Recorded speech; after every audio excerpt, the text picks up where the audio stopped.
gonna check my DMs and see what unhinged shit's gonna be there. By the way, if you want to send me something, your best bet is actually subscribing to me, because then you do get DM access. But if you're gonna spam me, I simply will not read it. And if you spam me and it pisses me off at some point, I will disable access to you specifically, and you're never gonna get it back. So disable access to me, because there's like a way that you can do that. I'm not gonna specifically reveal what that way is, because otherwise people are gonna spam that. So no, not happening. But I just don't want to get spammed. So if you have something that you really think you'd like to send to me, then yeah, go ahead. But don't spam me. But yeah, you can in fact subscribe, and then you get practically DM access. Yep. It's a nice little barrier to entry.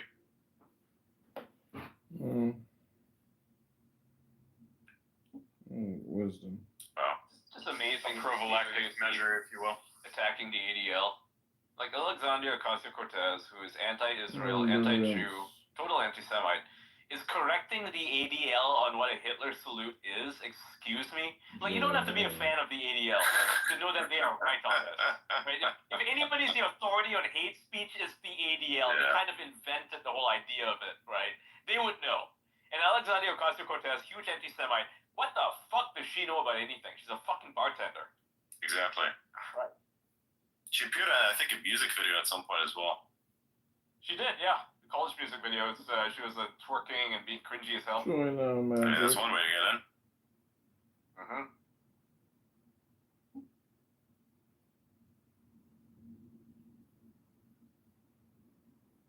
I just replied to her. I said, "Go back to bartending, you absolute imbecile."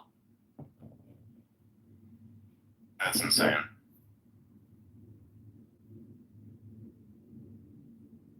I should make that meme. Where is that meme? Can she block a person? I think she could actually, in fact, block me, given that I'm not a citizen of the U.S. It could, in fact, block me. No, she won't. She won't, just to be safe, because you never know. You might be an American citizen, and then you can sue the shit out of her. True. I'm going to quote tweet her and say AOC is now Jew split. Or UK says that UK's libel laws are even worse. Oh, really? Damn. Yeah, much lower standard for defamation there. Yeah, because they don't have the burden of proof is not on the accuser, but rather the accused. It's really fucked up and odorous.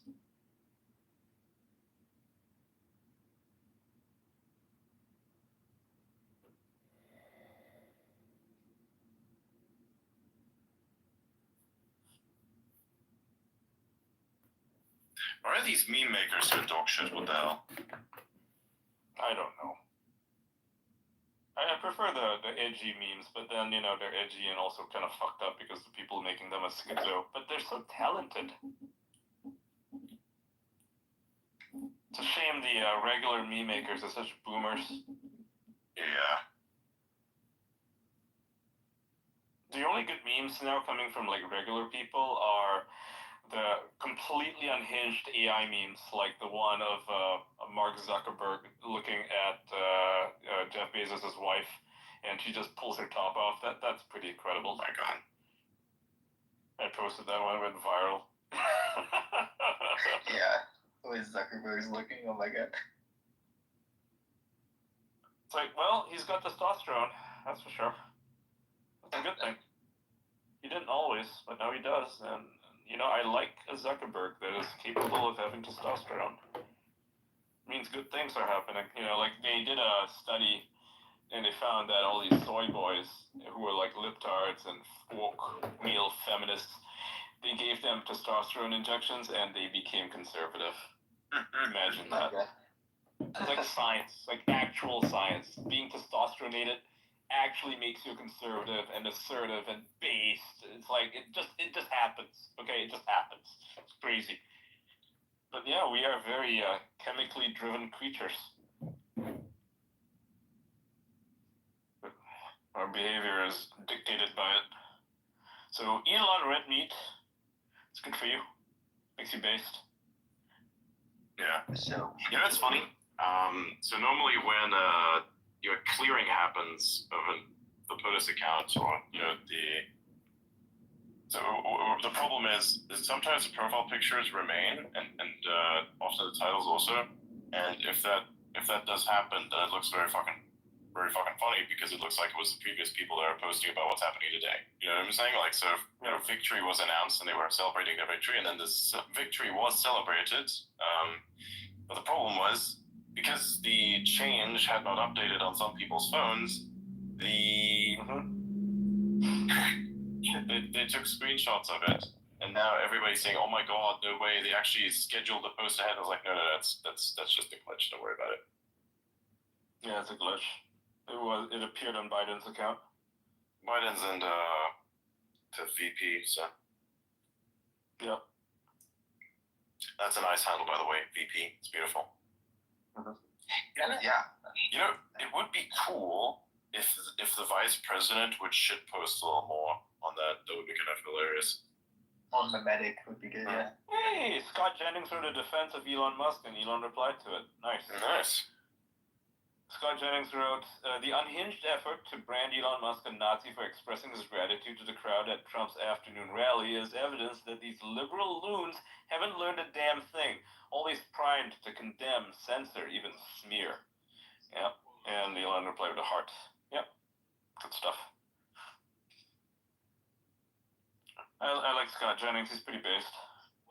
Krasinski sometimes say the dumbest shit ever. So, so it says, breaking, Trump has pardoned 1,500 J6 criminals, including felons, 6. Sick. I don't know. Okay, cool. Then somebody replied to that. Yeah, they're all felons, obviously. Pardoned convicts sentenced to decades. Biden pardoned people not even charged with a crime, mainly. Very interesting wording, by the way, because he does say mainly, right? Because mainly, it's quite a lot of them. Yeah, sure. Road he fucking pardoned. But I think if you look at something like Mr. Fauci, who many people have advocated to be prosecuted, of course, because of the obvious crimes he has committed. Yep. Like, that person was pardoned. So I'm like, if he never committed a crime, then why did you need to pardon him? Exactly. It's kind of ironic. It's an ironic detail. It's like, hang on a second. If you weren't charged with a crime, then why did you need a pardon? Yeah. Hello. It's interesting. The Eco Health Alliance guy, I wonder if Biden pardoned him. That would be really interesting. The guy's name? You know what I'm talking Peter about. Daszak. Ran Eco Health Alliance. Yeah, I know. I forgot his name too, though. Peter Daszak. Yeah, I wonder if he got a pardon. That would be really telling. Let me check. Dude, Zuckerberg's gonna be so fucked by his wife today. Funding. That's what I was thinking. They cut off funding for Eco Health Alliance 2 days ago. They did. Yeah. And wow, Peter Daszak blocked me. I had no idea. Wow. Congrats, dude. This fucking piece of garbage. I'm gonna screenshot that one. Oh wow. Oh, nice. Andrew Economy liked one of my He books. got sanctioned. Yeah, it's just cool. He got sanctioned. Yeah, he got sanctioned. In 5 years, he won't be able to get any sort of grants. So he's fucked. He needs to lose his license. I think he did. For 5 years, yeah. It says the government debars Peter Daszak. Oh, good. He's fucked then, yeah. He can't fucking do anything. I'm gonna screenshot that. The guy who caused COVID blocked me. He did cause COVID. Fuck him. He needs to be in jail, like, for a very long time. How many people has he killed? Like, truly. Again, if Bro needed to be pardoned and he did commit a crime, then why did he need to be pardoned in the first place? Same with Mark These are Milley. big questions. Yeah, why did Mark Milley need a pardon? As far as I can tell, Peter Daszak hasn't been pardoned. Pardoned? Yeah. Mark Milley got pardoned. Wonder why. Someone's posting, looking forward to Adrian Didman's take on the salute. Yeah. Who's got my take there? It's kind of funny. The person doesn't even follow me. Imagine it's like that. I'm that mimetic that people don't even follow me and think about me. So Peter Daszak is British. So, Let me search him up. be able to By the way, find him. he's the guy that actually caused the whole it came from a bat or a pangolin thing to start. Oh yeah, he was covering up for himself. Yeah, because he led the science team at Wuhan, and then he blamed the Chinese for it. Of course, That's per crazy. usual. This fucking guy, right? He led that whole research team there, and he did it unsanctioned. Basically, the HHS gave him a bunch of money, a bunch of grants to do research, and he did not monitor the stuff. Like, he didn't, like, do proper research. He was doing stuff very recklessly, performing gain-of-function research, and he was not supposed to. And then he covered it up when the United Nations appointed him as, like, the lead investigator on his own fucking crime. Of course, he's not going to find anything, right? Jesus Christ. I'm like looking at the We people. have I'm like looking at the investigated people. ourselves and found that we're completely clean. Exactly. 100%, man. We have such transparency.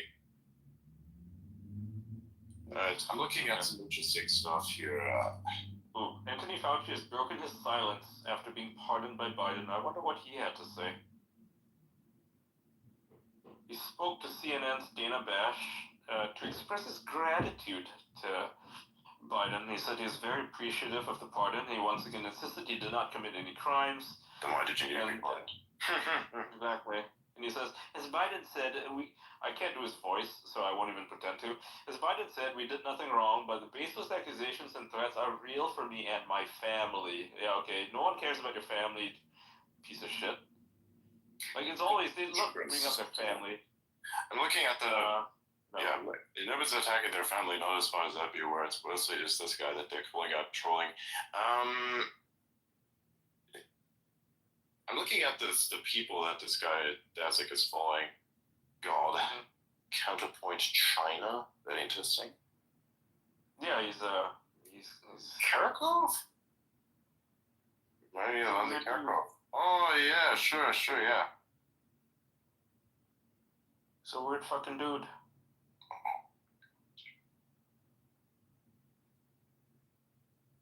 Thanks to the naked scientists for the opportunity to discuss 5 years of COVID-19. Wait, what 5 years? What are they talking about? There was no 5 years of COVID-19. There was COVID-19 that was around for a couple of years. Then it turned out to not be real. And then the restrictions were lifted because people are figuring out something very interesting. You can lie all you want, but one thing you cannot lie away is an economy dying from the fact that it had been shut down. So that's a bit of a problem. Yeah, it is. Interesting accusations here on the timeline. Somebody replied to my post saying D's nuts. Oh yes, okay. I think that's kind of funny. That's why I announced it. I guess we are. I'm going through who this guy follows as well. He follows parody Keir Starmer. What the fuck? That's hilarious. That is actually hilarious. Wow. The parody version of Keir Starmer, like I thought it was. You can't get enough of the real thing, so you have to get some of the fake thing also. The parody Keir Starmer. That's amazing.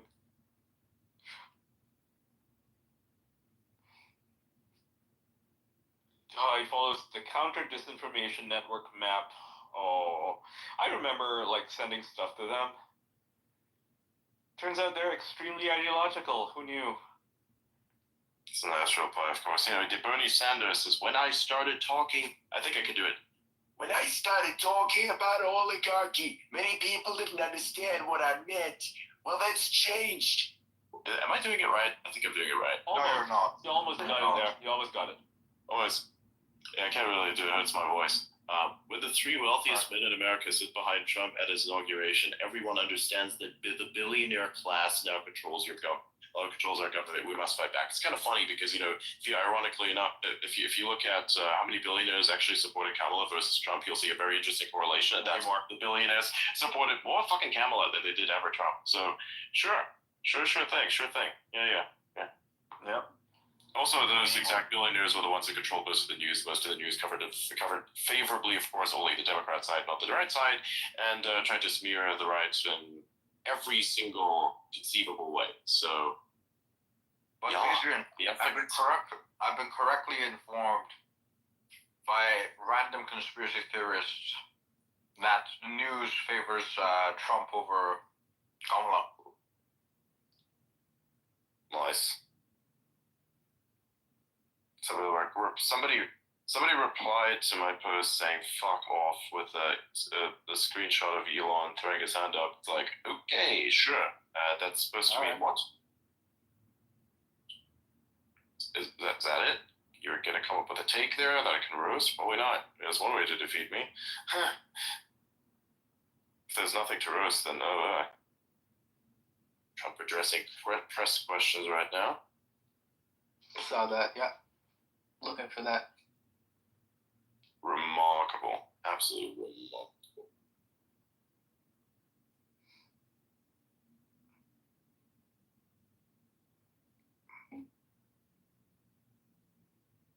What else is there?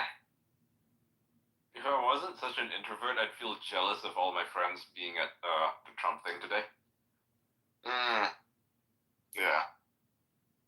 I watched a clip, was it yesterday, of a woman, it's a female comedian, talking about how it's like to be an introvert and how, you kind of wish you can just speak your mind sometimes. And when someone says, hey, about dinner, I wouldn't be able to meet up tonight. And then you're like, thank God I didn't want to go.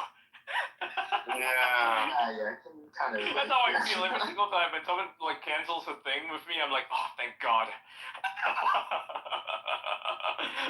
I don't like going out very much. I mean, I go out, for fucking dinner or something, but I don't like going out to socialize very much. I just don't.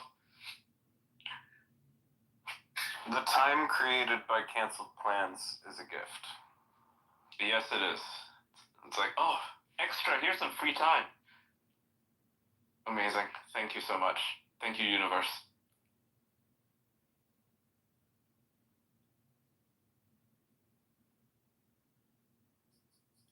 I remember being a lot younger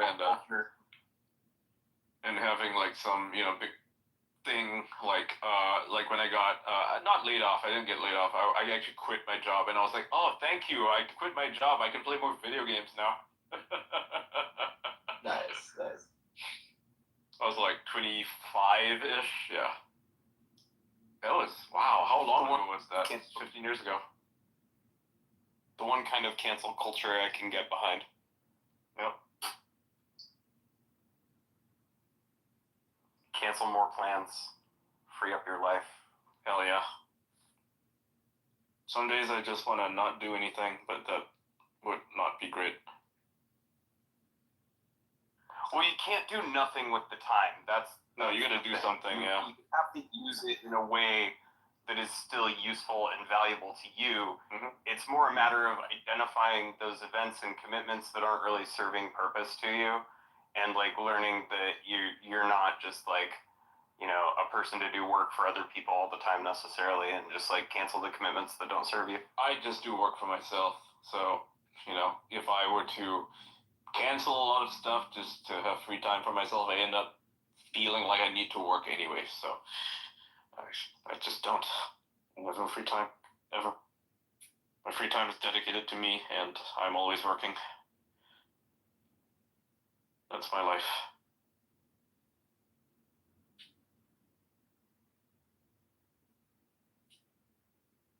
Okay, so the Nazi salute is the NPC test of the day. Yes, it is. Yeah. Right? Yep. Did you know that there were a bunch of psychics on TikTok that predicted that Kamala would win? Yeah. God. This is the thing that people shouldn't get into their heads. These people who pretend to be psychics. If you truly are a psychic, odds are you may even shut the fuck up and not say anything at all about the stuff that you see, because your involvement can shift things in a very specific direction. Have you seen the atheist psychics on Reddit? What? Yeah. They exist? Mhm. That's retarded. I mean, if you want to believe in spiritual stuff, that's your choice, right? But if you're an atheist and you're a psychic, what? Huh? I saw a post. It doesn't. I saw a post that was like, I went to war with Allah. He's too strong. I'm like, what the fuck is this? That doesn't make any It's some sense. sort of It's stupid. psychic battle. Wow. I'm like, Yeah, what the okay. fuck are you talking about? Allah's just God. That's so stupid. They're literally just causing themselves psychic damage by trying to concentrate. I'm reading this message from someone who works at Activision Blizzard, right? That's Microsoft now. And I'm just going to read it because it's so fucking unhinged. This person is complaining in the private Slack chat about what just happened, which is Elon and Trump winning. She writes, "Can anyone in HR explain to me why we chose Workforce as our HR platform? As a former partner services employee and a current platform security threat investigator analyst for the company, I don't feel secure allowing my data on this platform. With the direction of the current political climate and platforms like Meta monopolizing citizen data, I'm genuinely concerned with the safety of our employees, especially our transgender and immigrants in America employees who have requested name changes through this system and have their visa status there. Given the speech Trump gave today and Elon's Nazi salutes, I need something from the company that emphasizes that our employees are safe and what is being done about the protection of our data." And of course, it is a crazy purple-haired woman who goes by she, her, they, them, dude. Okay. These people, they're just having complete meltdowns. It's amazing. Truly amazing. Just marvelous. Here's another one. Elon Musk giving literal Nazi salutes today. Did not have that on my Trump bingo card for disasters from today. Another one saying, "Oh, on MLK Junior Day, no less. Strange salute my ass. Call it what it is, you cowards. And we're just on day one. If a person is determined to be a Nazi at a rally and not immediately kicked out, the rally is a Nazi rally." Like, they're all like, they're just doubling, tripling, quadrupling down in this whole Trump is a Nazi nonsense. They are looking for a thing that does not exist, and so they have to manufacture it. In this case, they're turning Elon to a Nazi. He's not a Nazi. They want him to be one, and they will rest at nothing until they can smear him as a Nazi. Well, it's not going to work. Nobody cares. Fuck these people. They should all be fired.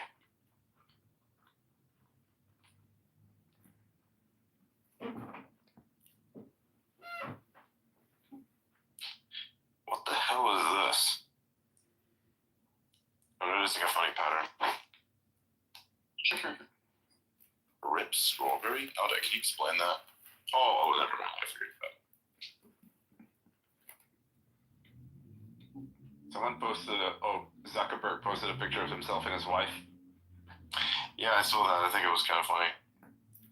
He said, optimistic and celebrating with the American flag. I mean, good for him. And everyone is saying she looks kind of pissed. She kind of does. She's concealing a very angry look behind the smile. Like, you can kind of tell. It's funny. He's gonna be in trouble at home. She's not gonna talk to him for like a week. Oh, small price to pay for being a man. It's fine. It's fine. He'll be okay.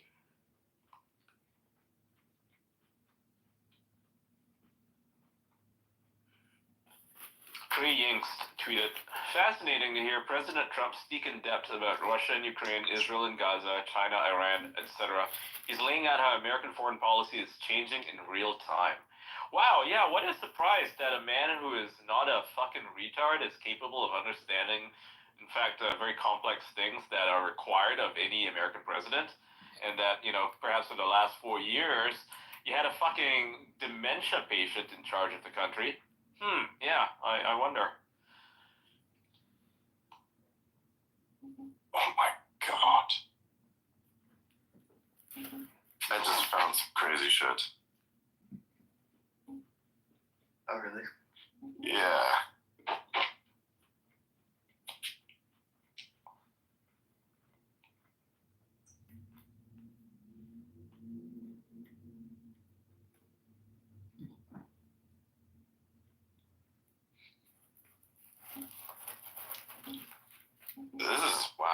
that edit has gone so fucking hard. Holy shit. Send it to me in private. Yeah, I did have it on Cakey. Put it on. Send it to me on a DM and not Signal. Did it on Discord. I'll do it there. Actually, I could put it in the base chat. Let's see if I can log in. Base department. Do you know where the audio section is? We can put it in there. Yeah. I'll open it there. Because I can just like go to chat and show that. Where is it based? Where is it under? Is it audio? On the voice channels, yeah, it's in the voice channel. So you just click on the voice channel. Don't join it, of course, but you see a little chat bubble on the side. You click that, you should be able to go there. So I only. Oh, I can't join it because I don't have like special privileges. Oh, right. Yeah, right. you need to add me to whatever fucking special group that you have that lets people join the channel. Okay, let me upload that first. Yeah. Because I can't even read it. Even when I'm in there, I don't have the privileges to access it. I think Oh, I can really? add you. Let me see. Oh, that's interesting. Yeah, because I'm not a group member. Yeah. Good to know. So even if you pull people in there, they can't read what's been written before. It's good. Correct. Yeah. Nice. Homaf replies to Alexandria Ocasio-Cortez and says, people with low IQ have difficulty tolerating ambiguity. The idea that a single behavior could have several different possible meanings or interpretations is too difficult for this struggler to process. Yes, quite Nice. true. Very based. Good treating it. Wow, so Marina Medvin tweeted that each of my J6 clients has received a full pardon. That is amazing. God damn, that's awesome.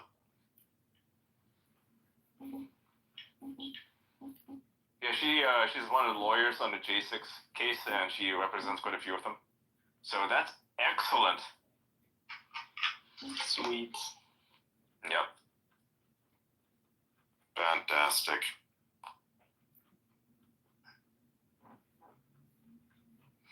Yeah, Trump is doing good. I think you're already in it. Am I? Sure. I did invite, I believe. I thought I sent you an invite a long time ago, but I don't know if I you're mean, still in the list. I'm in the chat, yeah, but I'm not. I can't see the voice, the base channel at all. Oh, you're in there. Okay. Yeah. Like, I don't see base at all. Yeah. So Oh, still good. Okay. Yeah, I can add you into it. Oh, you can do that. put me in the. So you can watch the video clip that I found. It's so good. I might have sent that to you before, but that's so good.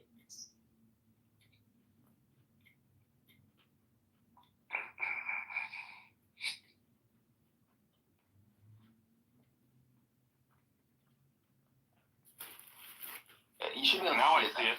Yeah. Okay. Okay, I can see now. It's I can that actually read. peak. Like, Oh, this one.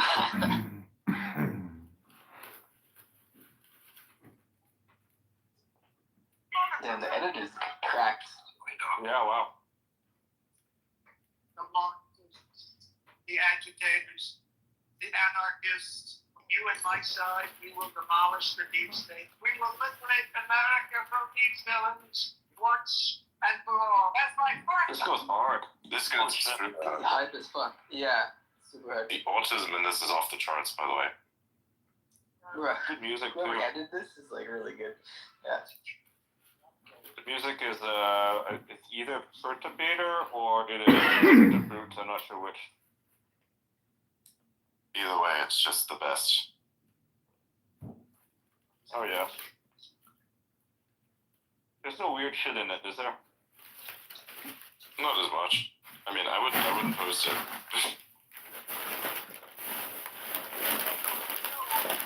Looks so fucking good. Holy I shit. know. It's Yeah. incredible. The transitions and everything. Yeah. I'm just looking out for whether there is any fucking weird Nazi shit in there. It doesn't appear to me, so I'm gonna post it. There's no Nazi shit in there, but the ending is a little problematic. What's Yeah. the ending? So watch it, bro. I see. Oh, yeah. I was like, wait a minute, are you shit. It's nothing problematic about That's it. the opposite of his message. Yeah. It's like, hey, hold on a second. He's not fucking bombing anything. Jeez. You know. He went a little too hard there. I was like, damn.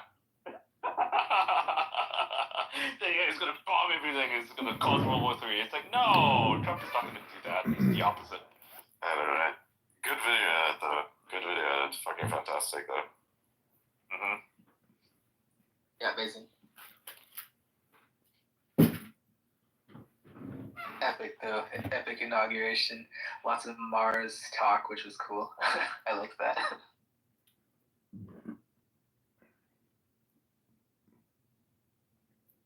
Elon said we're gonna bring the Doge to Mars. That was pretty cool. Send Doge to Mars. Mm-hmm. Yeah. Do you know who made the Elon doing the salute thing, but with like the hearts? Someone made it. I don't want to just embed some guy's thing because they stole it from someone else, probably. Oh, I think what, Puerto Rican memes or something? Yeah, I'll just embed it then.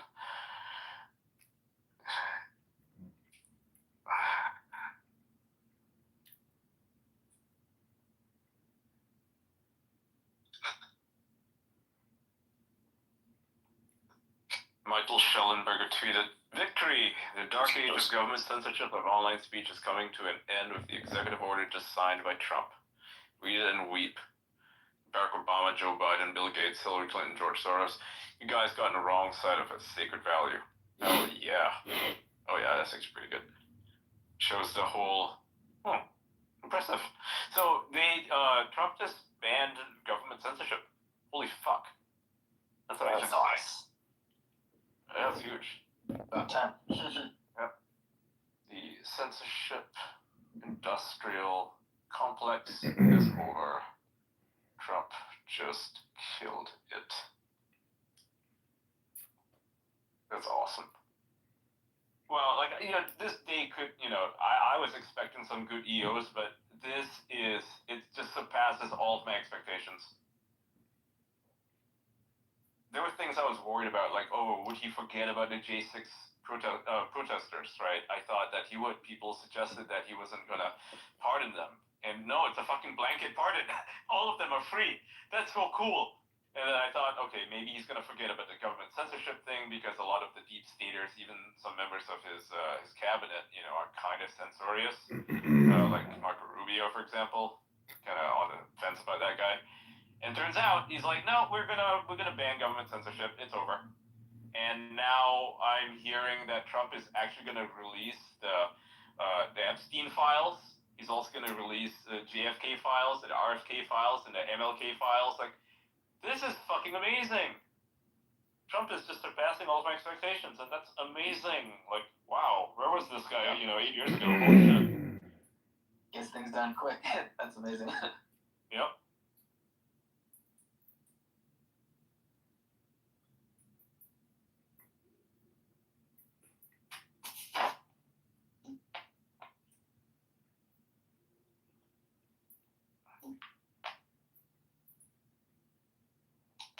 Whoa, let's go. Let's go.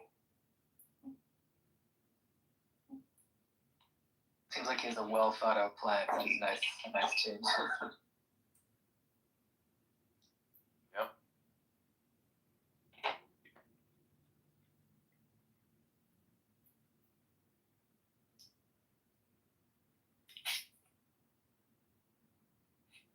That is incredible.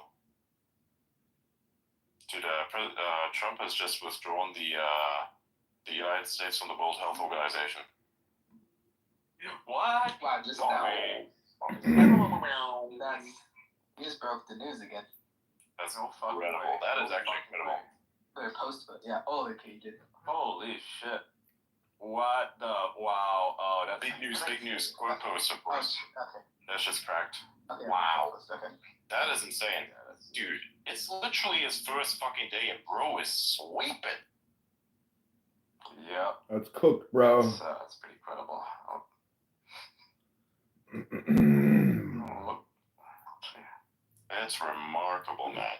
It's actually remarkable. Holy shit.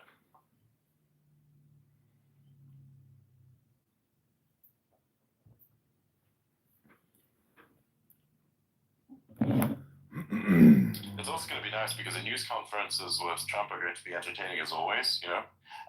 Then on top of that, with them being entertaining, they'll also actually be real. I think real questions will be asked and real answers will be given to those real questions. I mean, yeah. The reason why they say this is because, when Biden was in charge, you really didn't see much of that. And if you did see some of it, it would be in a very controlled environment. Questions would be very, very easy. If they were even a little bit tough, then Biden's logic would instantly fall apart and turn into a very large problem for anyone to try and justify.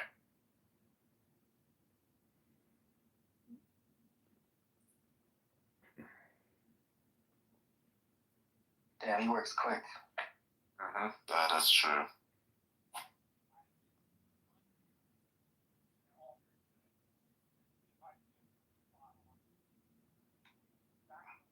Did not expect that. Yeah, crazy. Whoever's running the America account is doing very well. Probably ALX. I doubt it, but maybe. I mean, he works for them. Yeah. That would make sense. Yeah, he's got a good, good posting methodology. It's as it should He's be. good. Yeah, he's solid. Yeah. Good He does a stuff. good job. He's a good guy, by the way. I met him in person. By the way, Ian, did you already post the space or did you repost it? I'll do that now. I forgot. We're gonna be kosher with us. How we are so back. Back. So back. This is great. Oh man, epic times ahead, I can tell. Yeah, just go tweeted it. Beautiful.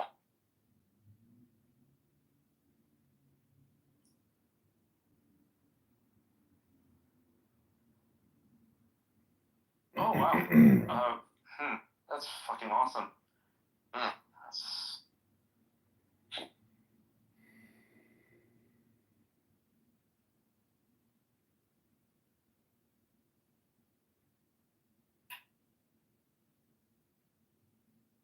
Okay, it's Elon. This is Elon Musk. It's 120.25, 750. Nick Fuentes does not seem to like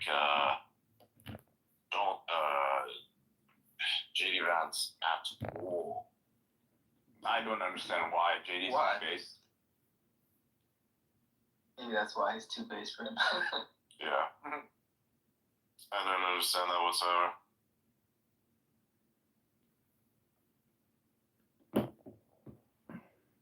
You know what will be funny is to see the pivots. Many content creators will effectively lose their entire shtick if they don't change to a very specific direction. So you're going to see a lot of people virtue signal.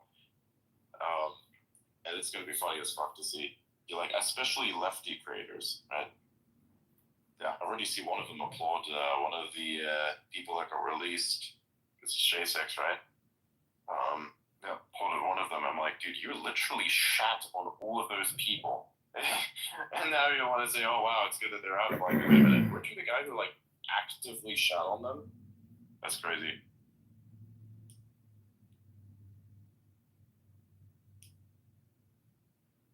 So one of my good friends just got pardoned by Trump. Really? Her life was completely upside down. Isabella De Luca. Oh, wow. They tossed her apartment. Yeah, they just went to her apartment, just tossed it like a bunch of fucking assholes. No reason to. Just did it because they can. I mean, apparently when you're a J6 protester, you have no rights. They take it all away. Well, she just got pardoned. She's a free woman. That's awesome. Very nice. That's a good one. Yeah. No. She did nothing wrong. She wasn't even in there. That's the fucked up thing. That's really fucked, actually. Yeah, she's just outside. It's like, oh, so they decide to go after her because she's an influencer, and that's it. That's literally, the only thing they need to go after people. It's kind of funny, right, that they go after someone like her who's not even in there. Yeah. And then someone like Is she Nick Fuentes promoted? is like, hey, go attack police, and he's fine for some reason. Kind of weird. Like, why did they take her, though? Like, because she was just a MAGA influencer. That's it. Yeah. That's it. Okay. It's trash. This is fucking trash. No logic. No, I mean, it's pretty obvious why. I mean, the people who didn't get charged, who were in there or were, for like agitating for violence, if they didn't get charged, that means they were feds. The United States has a history of pardoning pirates to ensure peace on the high seas, going back to the War of 1812. Lawyer Cat, nice one.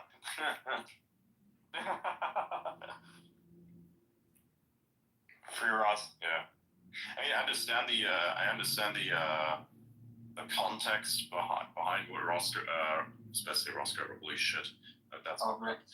what Ross Ulbricht did. It's very well understood. For the people who say he just created a website, that is in fact bullshit. The main crux of what he did, which I think was criminal, is that he paid for somebody to be assassinated. But beyond that, it's very difficult to make an argument, right? And the way he's been treated so far, I mean, I don't know. I think people talk about Ross a lot, and they should, but they forget about Roger Ver. What happened to Roger is even worse, in my opinion. He spoke out against the government in like 1998 when he ran for office as a libertarian in California. Spoke out about what they did at Waco, and then since then they've been targeting him. He sold fireworks on eBay for like $300. That was a thing everybody did back then. They got him on that for 10 years. So he spent 10 years in prison for that. And then he comes out, because, he's like Bitcoin maximalist. A lot of his money just goes missing with everybody's money went missing when Mt. Gox got hacked, right? Loses all of that. And then, the government is like, oh, so about that money that you lost, you still need to pay taxes on it. So he decides, okay, fine, I'll pay taxes on it. I'll hire a bunch of lawyers, I'll hire a bunch of accountants. Everything is, like on the dotted line, like everything, he does it by the book. And then they go after him anyway. They decide, it's not enough. We're going to go after you anyway because we think that you still owe us taxes. And so, he may be potentially facing prison again. He faces 108 years because of this bullshit and because of how bureaucracy works in DC. Is that it doesn't matter if the agents back then who went after him for lawfare reasons no longer work there. The fact is they're still going after him, right? So they want to put him in jail for 108 years because their predecessors decided that they don't like him for criticizing the FBI. That needs to end. Trump needs to pardon this guy. Like, he did nothing wrong. And I hope anyone who is listening to this space who can speak to Trump or is close to anyone near him can mention Roger Ver to him, because like what is happening is just not fair. It's fucked up. Needs to be fixed. It's just lawfare, plain and simple. Sorry, I feel pretty passionate about that. If we're gonna fix lawfare, that needs to change.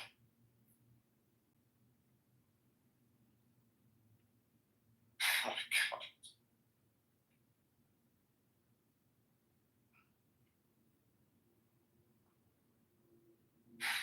That is fucking funny as shit. I like seeing a bunch of memes. Wait, damn.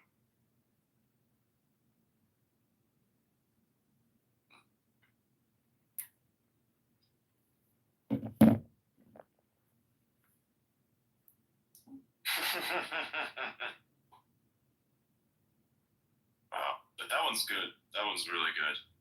The WHO. They withdrew from that. That was really good.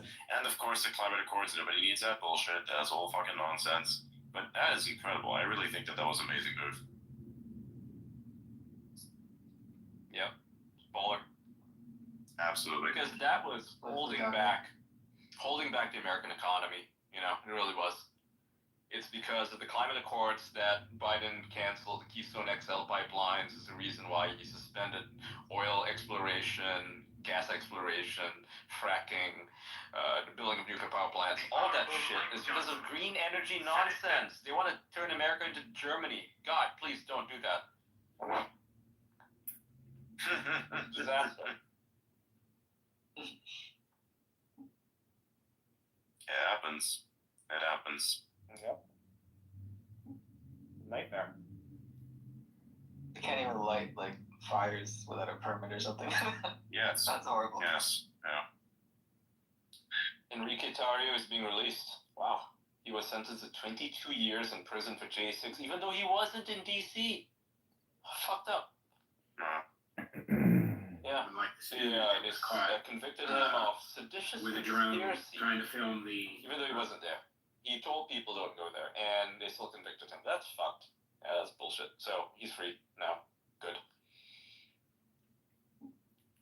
Ethan Nordine, the guy who was on video punching out this violent Antifa fucker who was punching people. So he got sentenced to 18 years in prison for that. How fucked up, right? This guy is actually defending other people, and he gets sentenced to fucking 18 years in prison for that, for defending other people, because he knocked some idiot out. Yeah, he's free now. Yeah. It's like what I said yesterday, man, that the world has been turned upside down, and nothing makes sense because everything is incorrect. Or if you were to defend yourself against someone or help somebody else in defending themselves, then you get fucked and not the thief. So remember that I said that exact shit yesterday.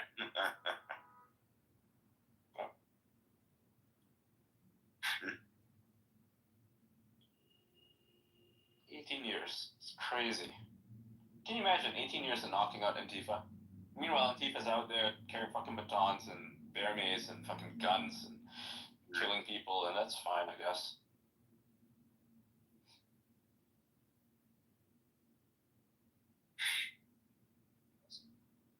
Dude, this is not even the fun part. The real fun begins when when they put Kennedy in the position, man. That shit's gonna be funny as hell. Yep. When he starts thinking about the FDA. Wow. Oh, yes. It's gonna be entertainment, and this He's entertainment. gonna ban Red 3, he's gonna ban Red 40. New articles will come out every day, like new change that he's made or something. It's gonna be great. Yeah. Like, kids are not gonna be fat anymore, you know. Good times. And then CNN's gonna say, oh, they're putting all these fast food restaurants out of business. It's like, well, no, they're just making them make proper food. They're putting the teenagers out of work. Oh, what the fuck? They're putting the gyms out of work. How dare they? Wait a sec. They don't even hit the gym. Oh my god.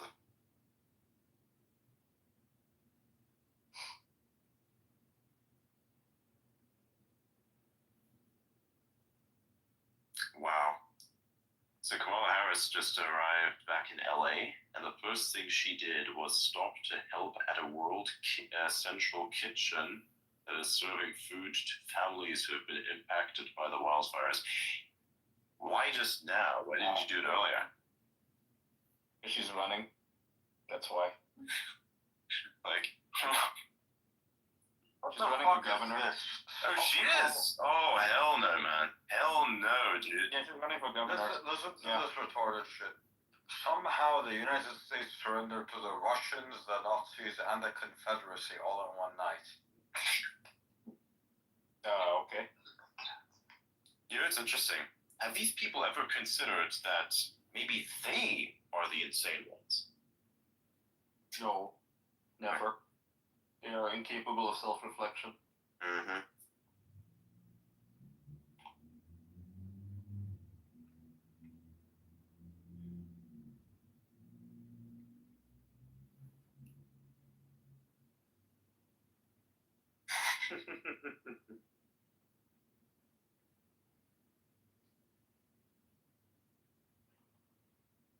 Jesus Christ. How do you even, like, train yourself for this? This is so wild. This is so like a random person ripped a fucking apple in half. What the hell? Oh wow. It's crazy.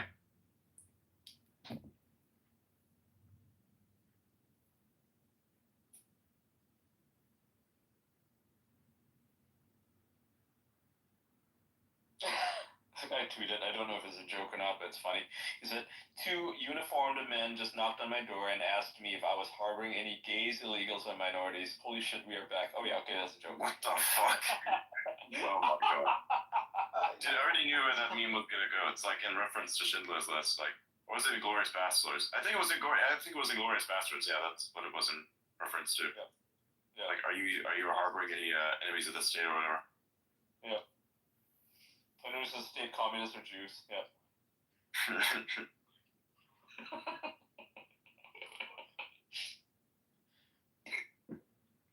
That's so messed up. Good joke, though. Trump was asked by journalists, what do you feel about legal immigration? He said, I'm fine with legal immigration. I like it. Fuck yeah! Well, yeah, of course, because he was never against legal immigration. He was against illegal immigration. Yeah. And of course, all the Nazis are seething about it. They're all mad. They're like, including the guy who made the fucking tranny meme of me and got a bunch of people to claim I'm a tranny. He's so super mad about it. He's a pedophile, by the way, the guy who made the meme. But they seem to be fine with that. Kind of weird, right? Why'd they be fine with a pedophile?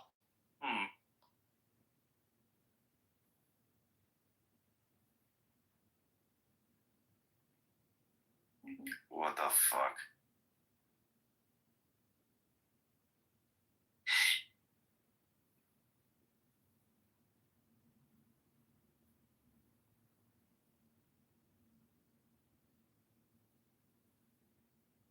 I'm looking at the Path of Exile community, looking at stuff that could be really cool.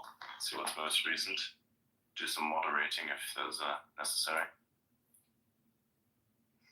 Alright, let's see. I'll check it out.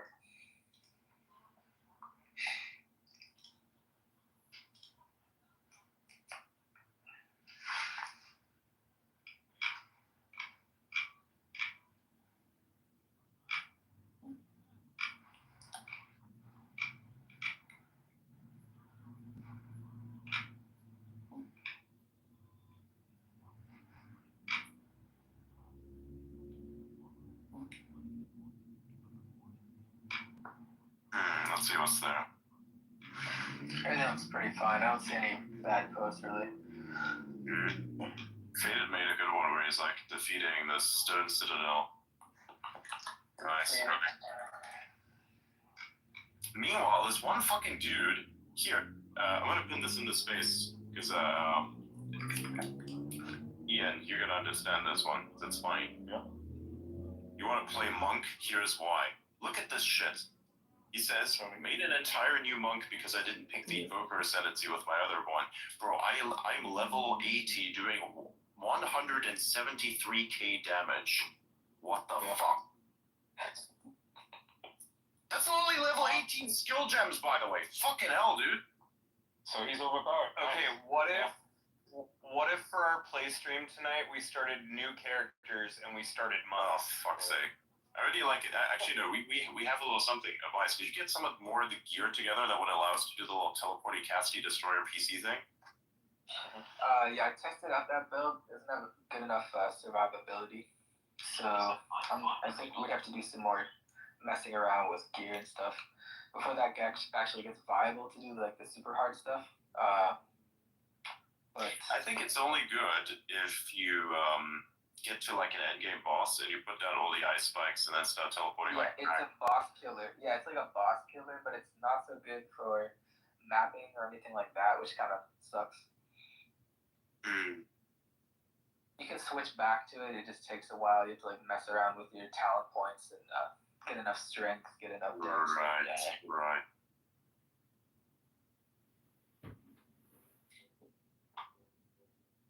But if we do like a bunch of boss kills or something, then maybe it's worth it to like switch over to it for a bit and then switch back. So, Elon just posted a teaser of what Roxley can do. Holy shit. So it can argue as inferences. Like, so you could tell it to make an argument as if a certain person made that argument. How fucking cool is that? So you could say something like, put a quote up and say, argue this as Donald Trump, and it will come out with a response as if Donald Trump himself said it. So hilarious. Like, holy shit, like, that is crazy. I mean, holy crap. I mean, seriously, holy crap. Like, you could literally tell it, hey, make an argument as if I, Ian Malstrong, said it. Okay? And it would glean from my, thousands of tweets or whatever that, these are my views. That would be so cool. and it would sound just like me. I could just stop tweeting and just have the bot do it for me. Posting, say posts. I would like to train an AI to debate based on a combination of me, Adrian, and Auda. That would be cool. You could probably get it to debate itself, honestly. Oh, it would. It would contain multitudes. Have you seen that one, sort of like, it's like a fake podcast? It sounds like an NPR podcast, and I listened to it for a while. I thought it was real. Turns out it's not real. It's just AIs arguing amongst themselves. It was a Google thing. And so it sounds like an NPR podcast. They have like two hosts there, and they just give them a subject and say, hey, go have a fucking argument about this thing. And they literally have an argument about the thing, and they sound like NPR hosts. It's incredible. I listened to it for a while. I thought they were real people. Yeah, I literally thought they were real people until I was reading the description. I was like, wait a sec, these are not even real people. This is fucking AI. What the shit?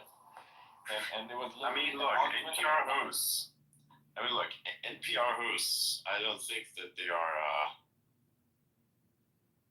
are the most realistic baseline when it comes to something that's real. Because I'm honestly, if you listen to this kind of shit they put out, no wonder anyone who listens to it for extended periods of time turns into an absolute fucking NPC. Like, it makes sense this way.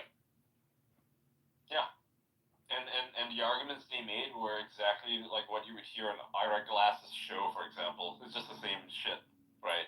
Just the same old hot air and a lot of bloviating and big words and making everything subjective, because that's all they are. They're always subjective. They don't hold any strong opinions about anything, right? And that's what it sounded like. And the topic of the argument was an argument about nothing. And so they were arguing about nothing, and it's incredible. You can look it up. It's just Argument about nothing. Well, that sounds like CNN's average podcast, not gonna lie. Yeah. Nothing burgers. They have an expert in creating nothing burgers. Yes. Yep. And occasionally you might have someone who actually calls it out. A nothing burger with a side of lies and a glass of Coke. Yeah, that Coca-Cola. Yeah, Coca-Cola. I carry that. I adapted the initial meme where it says a side of like nothing burger with a side of lies, and I was like, you're missing the most important part that fattens up everybody. You missed the fucking Coke. How can you miss the Coke, dude? Like, when you get a combo meal at a fucking McDonald's, not that I do this frequently, but I do understand it because I've done it frequently enough. I mean, what do you get? You get your lies, you get your nothing burger, and you get your Coke. So what was the Coke? There's always Coke, man. Where's the Coke? Yeah. There's always Coke. I just don't know where it is, but we'll figure it out.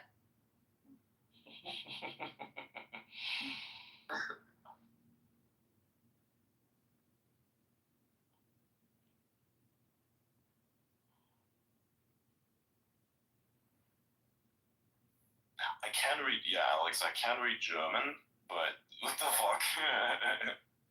What are you sending me, man?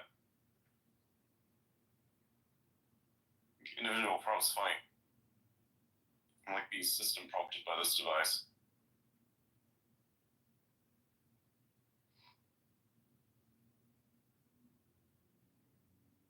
Whoa. Everybody's making NPR host sound effect bots. That's 100% true. If you listen to these NPCs for an extended period of time, you yourself shall become an NPC, because it's garbage in, garbage out. That's how it works.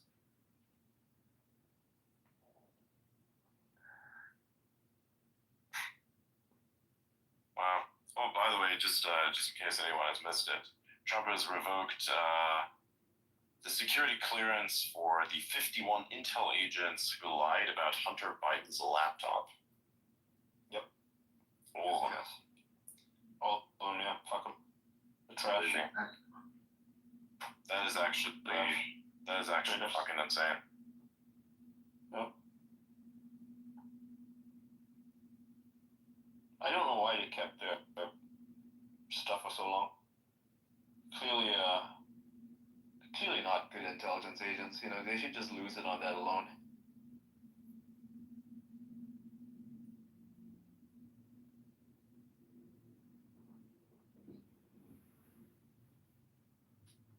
Also, they terminated the national border emergency declaration. So, Yeah. he created a new one. Good. What's up, everybody? Hey. So, Hey, Chris.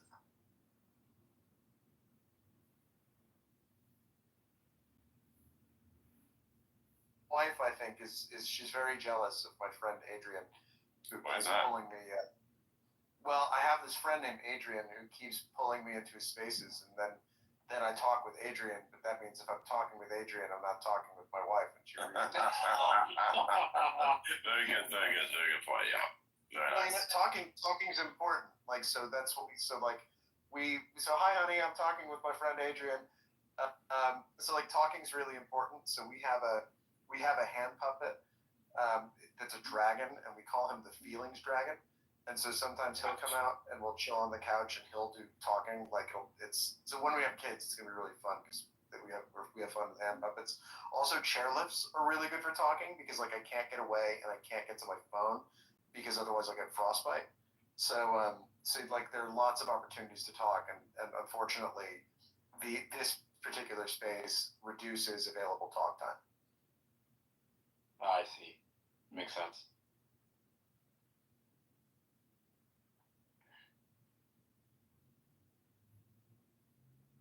Anyone see the free speech executive order that came out?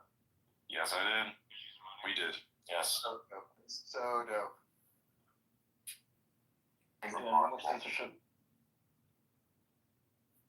I wonder if that's going to extend.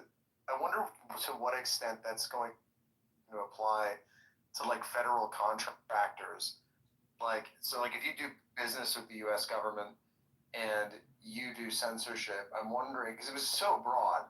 Like it said that no federal officer or federal agent can have anything to do with censorship. So like if Apple is censoring by the App Store, like does that mean like and they're a federal contractor of some kind and they do censorship and somehow there's a tangential connection to the U.S. government? I'm wondering if like that means that they're going to have to back off of that. I mean, they did the DEI thing last time, right? When Trump enacted the on his way out, 4 years ago. And if you are, you had DEI in your company, then you couldn't do business with the federal government if you still had the DEI. So I assume it works the same way.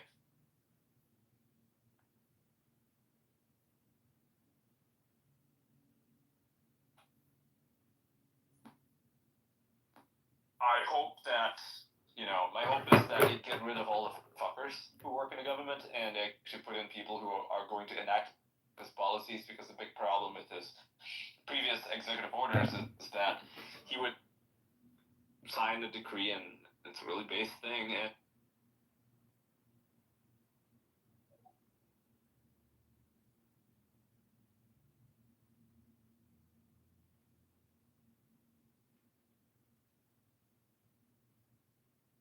that he refused to follow Trump's orders on multiple occasions, and he fed, confidential information.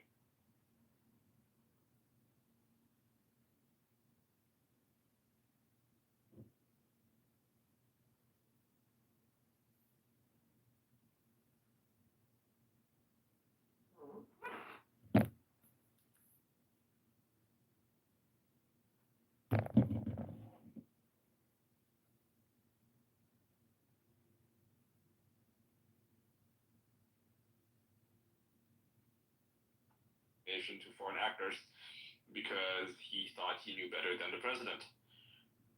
Fucking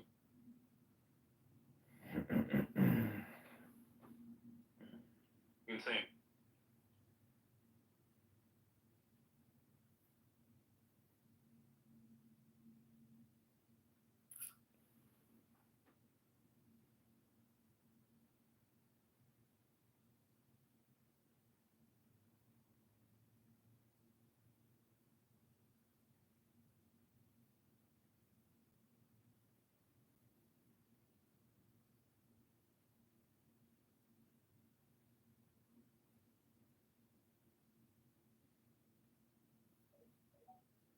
tipped off an enemy state that we weren't going to attack them, right? And who knows, maybe we were in some aggressive force posture, whatever. But he did it without authorization. The second one is that it makes us look like an absolute clown car country if we have generals going off piste and contradicting the president in front of our enemies. Like that, what must have Xi Jinping thought about that when that landed on his desk? Probably extreme disrespect for everyone, right? Except for Trump. He respects Trump. I think he realized, just like Putin has realized, and Putin has even said it today, that he understands what Trump went through during his first term. Like, I don't know if you watched Putin's speech today. It was all about this. He addressed Trump directly. He said that he understands that there are a lot of people undermining Trump, everything that Trump wanted to do in 2016, and then plus 4 years of lawfare. He talked about the 4 years of lawfare and how they tried to silence him, they tried to disenfranchise him, they tried to do everything in their power to strip him of power, and even tried to assassinate him. People forget the part where two people, maybe even more than two, right? The two are just the ones we know of, tried to assassinate President Donald Trump. That happened. Putin has obviously faced this sort of bullshit on his own deep state there. I'm sure they have one. That he recognizes Trump as a man who's just trying to do the right thing, make America great again, right? Just like Putin, I'm sure, is trying to make Russia great. And he sees a counterpart there. That's why they respect each other. And this is something that a lot of globalist types will just not understand, because they don't deal with, like, this. They don't love their countries. I mean, look at the EU, right? I mean, how many leaders there can truly say they care about the countries that they live in or that they represent? Very few. Maybe there's Orban, there's Maloney, and a couple others. And that's it, right? Everybody else there is a fucking globalist. The instant they get out of whatever government they're running, they go work for the EU in higher ranking positions. Look at the fucking guy who ran Netherlands, right? He's now in charge of NATO. That guy's a scumbag. He fucked up Netherlands, right? And now he's in charge of NATO. These people don't love their countries, never did, never will. And Trump, and Putin, they basically see eye to eye on a lot of stuff. And how to run the countries is just one of those things. And so, yeah, I think that when, Xi Jinping saw that he was being undermined by someone like Milley, I don't think he disrespected Trump. I think that he probably felt sorry for Trump and realized, oh, fuck, this country's a shit show. And that's why after Trump got deposed, when they removed him, he, in my opinion, he won 2020, okay? And after he got deposed, they replaced him with a senile puppet president, never won an election. I mean, the 2020 thing is debatable, but yeah, sure. Yeah, it's just debatable. Yeah, whatever. Right. Besides, the thing about it, like, either way, like, I think with 2020, like, you can stick to the facts and it still looks bad. And I think where I came out with it is that, like, even if there had been a cover up, we definitely would have been lied to about it by the government, by the media, right? Like 100%, they would have colluded to do it. But like, even there, like, you see, like, this thing about Trump being under attack, it wasn't just Trump either. I think 50 attorneys who represented him in those cases were disbarred. Giuliani was disbarred in New York. He was disbarred in D.C. A bunch of people were disbarred in Georgia. Sidney Powell was hauled before the ethics committee. Jenna Ellis was charged with a crime and pled guilty. And yeah, she flipped on him, so I don't think he's going to be keen to do any favors. But like, they brought to bear against attorneys, right? And I'm an attorney, so like, I felt this pretty acutely. You're supposed to be a zealous advocate for your client. And like, your client, as long as you're not actively misleading the court, you're supposed to be able to make an argument that's unpopular. You're supposed to make an argument. It was Lord Broughton, I think his name is, in famous defense of Queen Caroline. And he said, nay, even to go against the crown, right? Like, I see no other person. I represent no other interest than that of my client. And that's like one of the oldest, like, guiding principles for any attorney who's like not a total piece of shit. And there are many attorneys who are total pieces of shit, but anyone who isn't, like, that's basic. And so they just went after everybody that had anything to do with the election thing. And like, if there was even a scintilla, right, of potential legitimacy. And, I know people who are doing data analysis, and they looked at Philadelphia, and they're like, Philadelphia kind of looks weird, right? What we've seen in this election, turnout was way too high. Turnout was way too uniform in one direction. And like, maybe, right, it could have happened, but mathematically, you're looking at like 4 or 5 sigma, right? This is not, this is strange, seeing a number like this. And maybe it didn't flip the result. Maybe it did. Who knows? But like, people are entitled to ask those questions in a free country. and they shouldn't turn around and get disbarred for it. So like that was a weird, that was a whole weird situation as well. And the joke MAGA in 2020, the joke was that it stood for "Make attorneys get attorneys." Yeah, going back to China and how they responded to the Biden administration. If you recall, in 2020, they had the Alaska conference.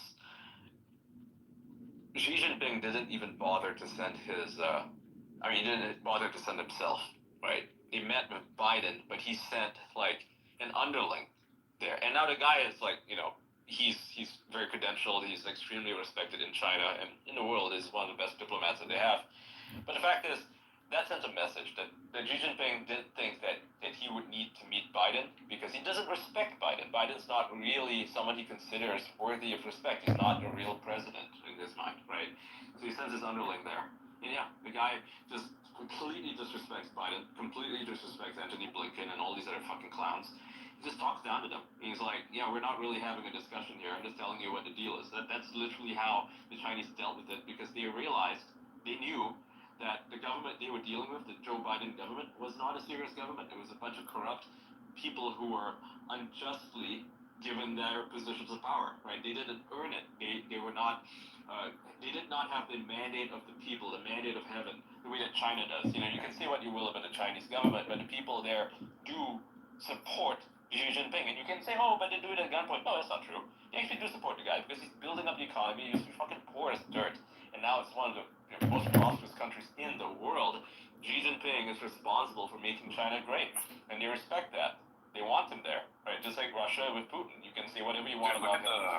Something funny. So there was a post that was sent on 3rd November 2024, which kind of is funny now because it aged like 5 minutes. I already told my husband on January 20th, 2025, he will sleep with the next president of the United States. Yeah. Oh my God! Because the insinuation, but then of course what happened in reality is a little different. So, Daddy's he home. gay now? Daddy's home. So Elon just commented that Ross will be freed as well. That's amazing. That's amazing. Yeah. That's good. That's great. Let's fucking go. Free Roger Ver, please. That's so important.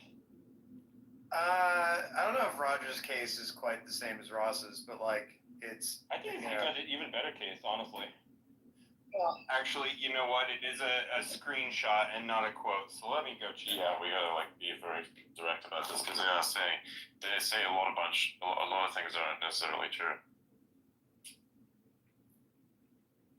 Because remember the last one where somebody edited the it's real. post to this? It's real. Oh wow, that's crazy.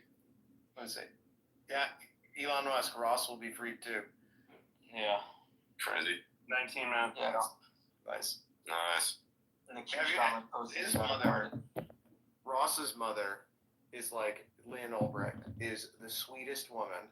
She has been going around the country for years, right? To conferences everywhere else, tirelessly campaigning for her son. So and I thought the last time I saw her was in 2023, I think, up in Manchester, New Hampshire.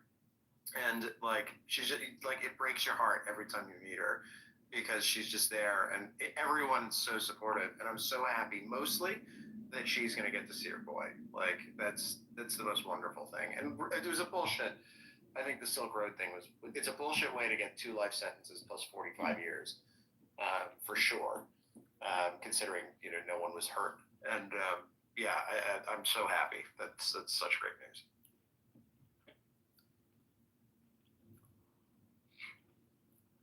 I just I just feel good. Everything about what happened today makes me happy, right? The idea that we're going to take Panama back, that makes me happy.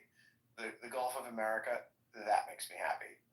The restoration of sanity, I just feel really good. This is a good day, Anyone else feel like that?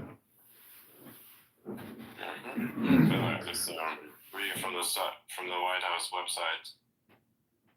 Trump has reimposed sanctions via executive order on ICC officials who target Americans and Israelis. Good. Fuck them. Good. Nice. They're fake court. A fake court. They use extent to bully African countries. Oh, and more information. The drones thing. Remember that? Yeah. So he instructed Chief of Staff Susie Wiles to immediately investigate the drone scatter, so he could inform the public on what was actually going on. So that's happening too. Cool.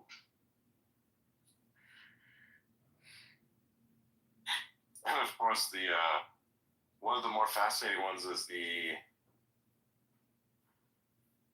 process of designating various cartels as foreign terrorist organizations. So Yeah, That is so It's cool. gonna happen, folks. So I don't know if you're familiar with the movies, Discovery 1 and 2, but they send a bunch of Black Ops guys to go kill cartel members in Mexico, and they're fucking awesome movies. You should watch them. They're really based.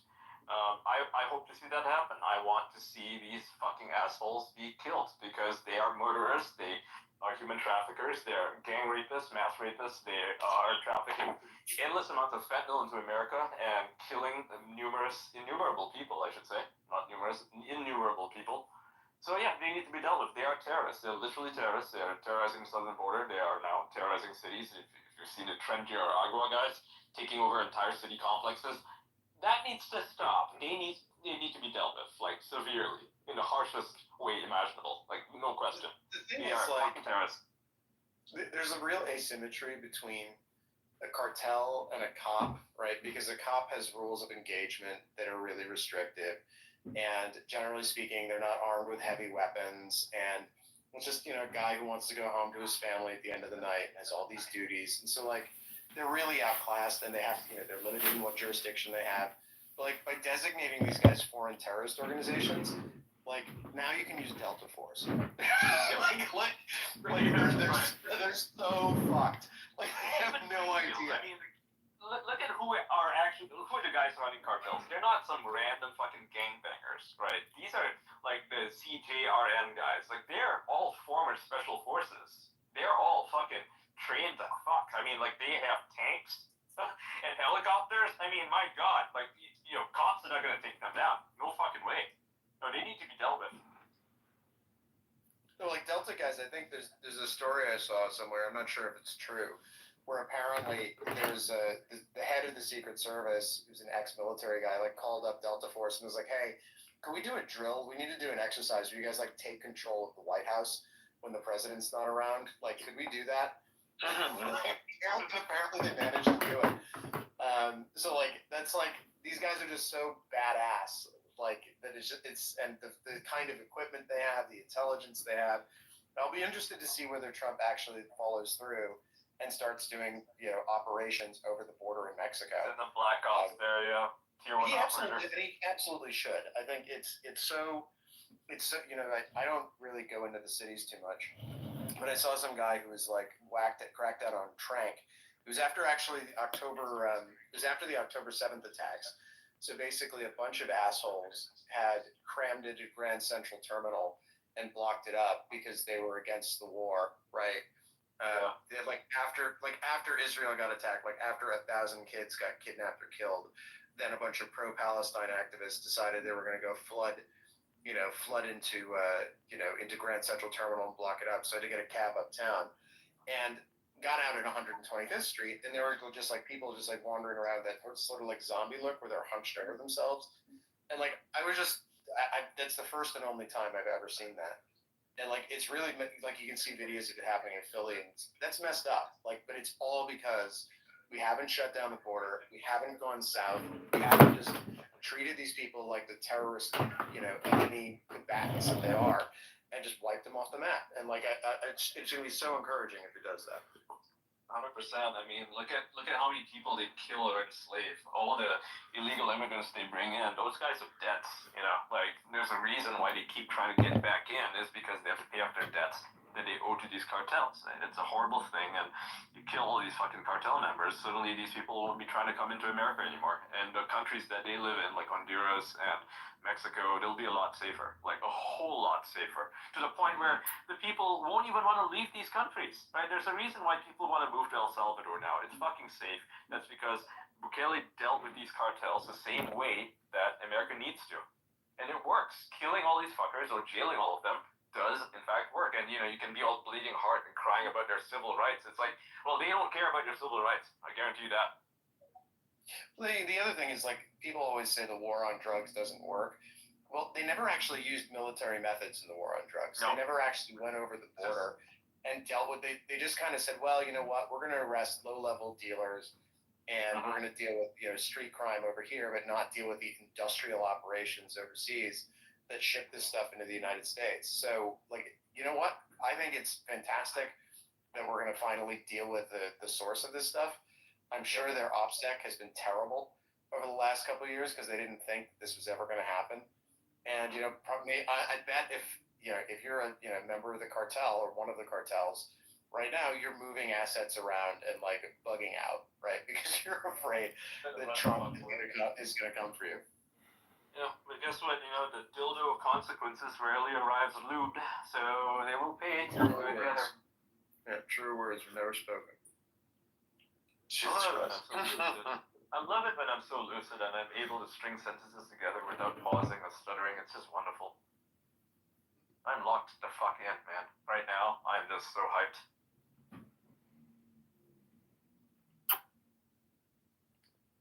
The dildo of consequences. The fun part is in the Doge executive order, they specified that it's going to terminate on July 4th, 2026, which tells me that they know that they've got to get this shit done at absolute light speed. Otherwise, it's not going to happen. So that's something which is encouraging. Yeah, they're getting rid of all the DEI positions first. And you saw what Elon said yesterday about how they can hide, they can change their policy titles, they can change their office titles, the jobs that they do, but we will find them and we will fire them. Because that's what they're doing right now. Like, Biden changed a bunch of their titles. Also, all the GEC people got reassigned, so all of the State Department shitheads who are actually implementing censorship by funding foreign NGOs who then work with foreign governments to censor American citizens. So all those people were then basically scattered among the State Department, and they're presumably playing the roles, and they need to go because you can't have these people in the government. They are the reason, the deep state. You want to talk about deep state, you can all define what the deep state is. Well, this the State Department, that's the deep state because these people are all working against Trump. Well, they're really working against the American people. They were accomplishing. They are. They were accomplishing via the back door what they couldn't accomplish via the front, because they couldn't censor Americans. But they said, you know what, we can go get England to do it. Right? England doesn't have free speech. We'll get them to do it. We can get France to do it. We can get Germany to do it. Canada, even. Canada to do it. Yeah. I have a client who the German government's been trying to push around for a while, and we're really looking forward actually to this because the next time we hear from them, we're going to have words. Suffice it to say, so it's really I've had a couple of clients who get pushed around by a couple of different governments, and it's so refreshing now to know. And I've had conversations with some of these people, either over email. You'll turn around and you'll tell them to eat shit, and that's fine, or some phone calls. And they were so cocky and so confident during the Biden years that they had a friend on this side of the Atlantic, and that they could continue doing what they were going to do. And I suspect really strongly that, and they were doing it with the full cooperation of the Department of Justice, right? So if Germany has a law called the NetzDG, where the Netzwerk, what is it? It's the you can type it to me. I can read it for you because I can do German. So NetzDG. So it's hold on, I got it right here. It's the Netzwerk Durchsetzungsgesetz. Netzwerk Durchsetzungsgesetz. Yeah, Gesetz. Yeah. Yeah. So, which is the Network Enforcement Act, and so this bill does a couple things, right? It has provisions of bill law. It was enacted in 2017. It has a bunch of provisions around censoring illegal speech, which of course in Germany means practically anything that the German government doesn't like. For example, there was a politician. She's the leader of the Green Party. She's what we would call her rotund. She's a bigger lady. If she wears a ring, if she wore a raincoat. She's a fat fuck, and if you make fun of her, you'll go to jail for it. Yeah, exactly. So basically, this is like if she wore a raincoat, you try to hail her down as a taxi, right? This is like. Yeah. So, I called her a fat fuck, and guess what? My tweets get flagged in Europe because there's a German law which says that you can't defame politicians, and like for whatever. You just can't I'm not defame defaming her. She's a fat fuck. You know, I wasn't even being dishonest. Well, but it's like there are a whole bunch of old laws. It's like lèse majesté was a series of laws that existed. It's like you can't insult the king, that sort of stuff, and that just kind of got transposed. And you can't insult politicians. That's hilarious. It's Burger King. Yeah. So the other thing the Germans did is they make you install a local office and put hostages there, right? These are people who in Brazil does the same thing. You have to have a hostage in country. And if you don't have the hostage, they'll fine you, they'll come after you. They went after Elon for this. So they went after him because they were like, okay, cool, we'll censor this. He said no. They presumably then turned around and said, okay, well, we're going to arrest your people who you've got in country. And then he was like, all right, well, fuck you. I'm just going to fire them all and pull out of the country. Then they're like, all right, well, now we're going to seize Starlink's assets and like go after all kinds of other things, even though you don't own all of those assets personally, right? Like SpaceX is a private company with lots of shareholders. Tesla is a public company with lots of shareholders, etc. And so they were just being completely fucking lawless just to get at him, just to compel him to put people on the ground in Brazil who they could arrest so that they could carry out their censorship objectives. And they were doing this, mind you, there wasn't a peep from the Biden administration about any of this, right? And Germany does the same thing, and I think Russia has the same requirement, although I don't think there's a whole lot of cooperation going on between Russian companies and Americans right now. Anyway, so it's a pain in the ass, and I'm so glad that like we finally have a State Department and a Justice Department, because like the NetzDG, they've been trying to enforce that on Americans for years. The Justice Department has been passing on those notices. Like the mainstream media hasn't been reporting this. I think nobody really knows about this except people on this call. They've been passing on and effectuating NetzDG notices by passing them on and saying, oh, by the way, we're serving you with this notice because the Germans decided that you needed to get served. And that's, firstly, it's not permitted under the treaty, or it's not required, it's not mandated under the treaty between the US and Germany on mutual legal assistance, but the DOJ's been doing it voluntarily. So they're facilitating all of this censorship, and I'm just waiting until we get another one. And as soon as we get another one, it's like firm letterhead, bang, straight to the Attorney General and Harmeet Dillon. I'm just gonna be like, listen, can you kindly help us get the Germans to knock this shit? I'm glad she's in charge. Finally, someone will listen. Like, no, they wouldn't listen. It was really frustrating. Can we free Roger Ver, please? It's a friend of mine. Roger is a personal hero of mine.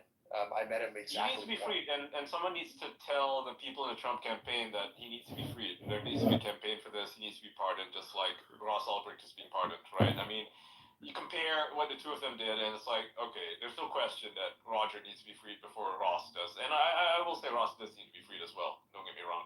But if you're going to free Ross, you're going to free Roger. It's a pet issue for Trump, right? Because he's turned around and said that he wants to end citizenship-based taxation, right? And that's the problem that Roger had, is that he expatriated from the United States. When he left the U.S., there's an exit tax, right? So you have a deemed disposal of all your assets when you leave. And the allegation is that his bitcoins, and he had a huge amount of bitcoins at the time, so many. Yeah, he lost them in Mt. Gox, right? And so they claim that he didn't declare all of it, which is just bullshit since there's no way to fucking check. And so they're going after him on some weird technicality. They're like, it's illegal what they're doing to him. I think there's also like a valuation argument that they're making. And part of the problem is he had so many bitcoins and the market was so shallow when he left, which I think was 2013, that if he had dumped all his bitcoins for cash, like he would have crashed the market single-handedly. So you can make a valuation argument there and say, listen, even though, like, if you took 100 bitcoins or 10 million bitcoins or whatever it is, mark to market, the market price times the number of bitcoins I have is N, right? If I had actually attempted to sell all those bitcoins, I would not have realized the full market price, right, in 2013. When it didn't have value back then. Yeah. Yeah, well, they were worth like, I don't know, $100 after Gox crashed. Yeah, I mean, people were fucking trading this shit for pizzas, for God's sakes, right? And now they want him to pay 2013 prices, which is like, well, no, he doesn't have that much money. Nobody does, right? It's insane. And I mean, they wanted him out of the U.S. anyway, and now they're fucking him for it. It's like, oh, guys, what the fuck? By the way, did you see that the Gulf of Mexico will be renamed as the Gulf of America? Gulf of America. And also Mount Denali will be Mount McKinley now. Again, Mount McKinley again. That's what it was originally called until Obama decided that he was going to virtue signal and call it Mount Denali. No one knows who Denali is. Who is Denali? Do I know a Denali? I don't know who the fuck Denali is. Why is it named after Mount whoever? Like, doesn't make sense. Actually, that's a good question. Who's Denali? President. I don't know. Nobody knows. It's just a fucking weird name.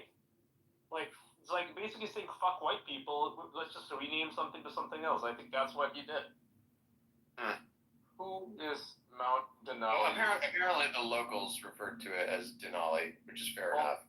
Well, the locals lost, so I don't see why they get to name things. Well, they're American. Wow. That's true. They lost. Like, you don't call it America by, you don't call it America by whatever silly name the natives had. It's America. I mean, I think you can do. So I'm from Connecticut, where everything is named after, including the state, is named after what the natives called it. Like you got like Misquamicut and Hammonasset, and Connecticut itself is an Indian name or Native American name. So like I think there's like a balance. It didn't have pioneers there, Connecticut, right?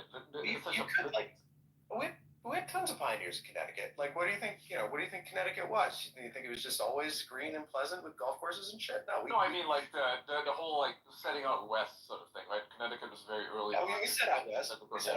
Like Manhattan was always called Manhattan. Yeah.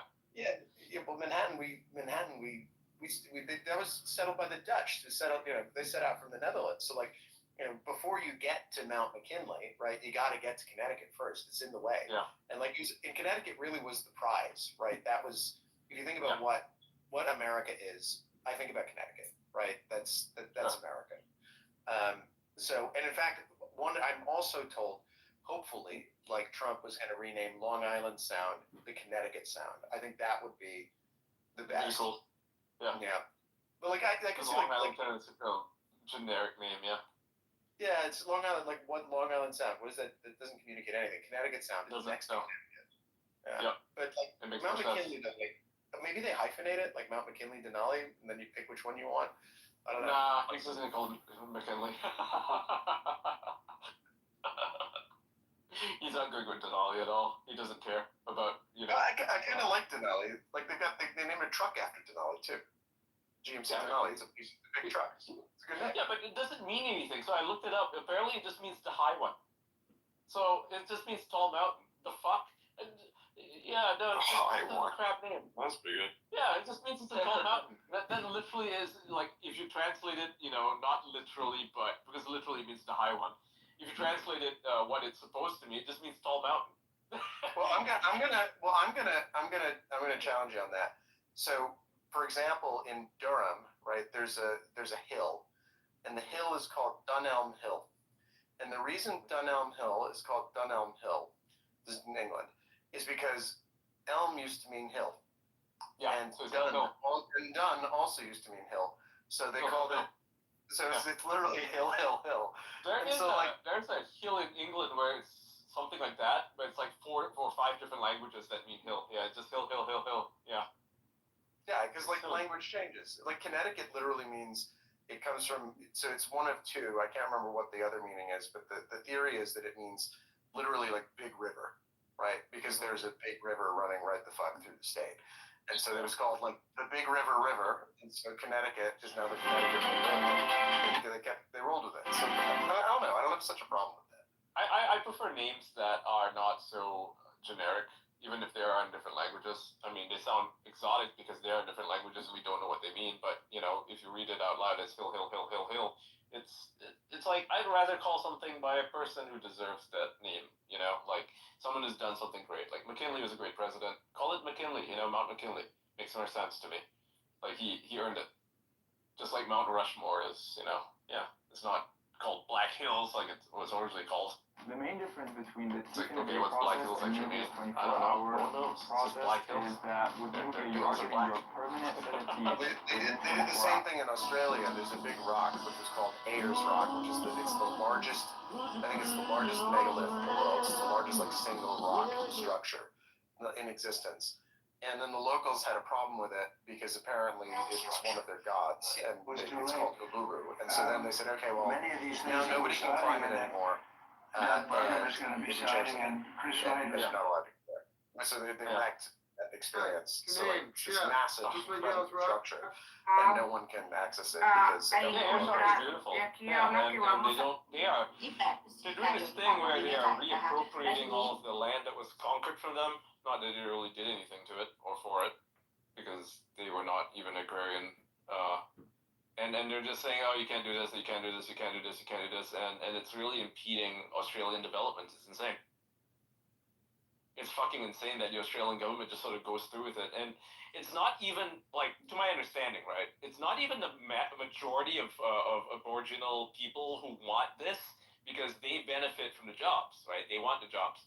It's activists who want this. It's the Green Party lunatics and the very few Aboriginal activists who are calling for stuff that literally nobody else wants, and the government just capitulates to it. Nicholas Taleb, Nassim Taleb has a great essay on this called "The Most Intolerant Wins" or "The Most Intolerant Minority Wins," and basically, like the hack, and this is something that the wokes were masters of. They just would be the squeakiest wheel on one really narrow issue, right? And it just made a lot more sense for someone to cave on that one issue and hope that they went away than to turn around and stand on principle and say, you know what, actually, no, sorry, like I have a belief system and I'm not going to cooperate with this. We need to be more intolerant to them. Well, you need to be like intolerance of what? Like if the question is, am I going to be intolerant of insanity? Like, yes, absolutely. I'm going to be intolerant of things that make no sense and like are irrational and unscientific and have no basis in reality.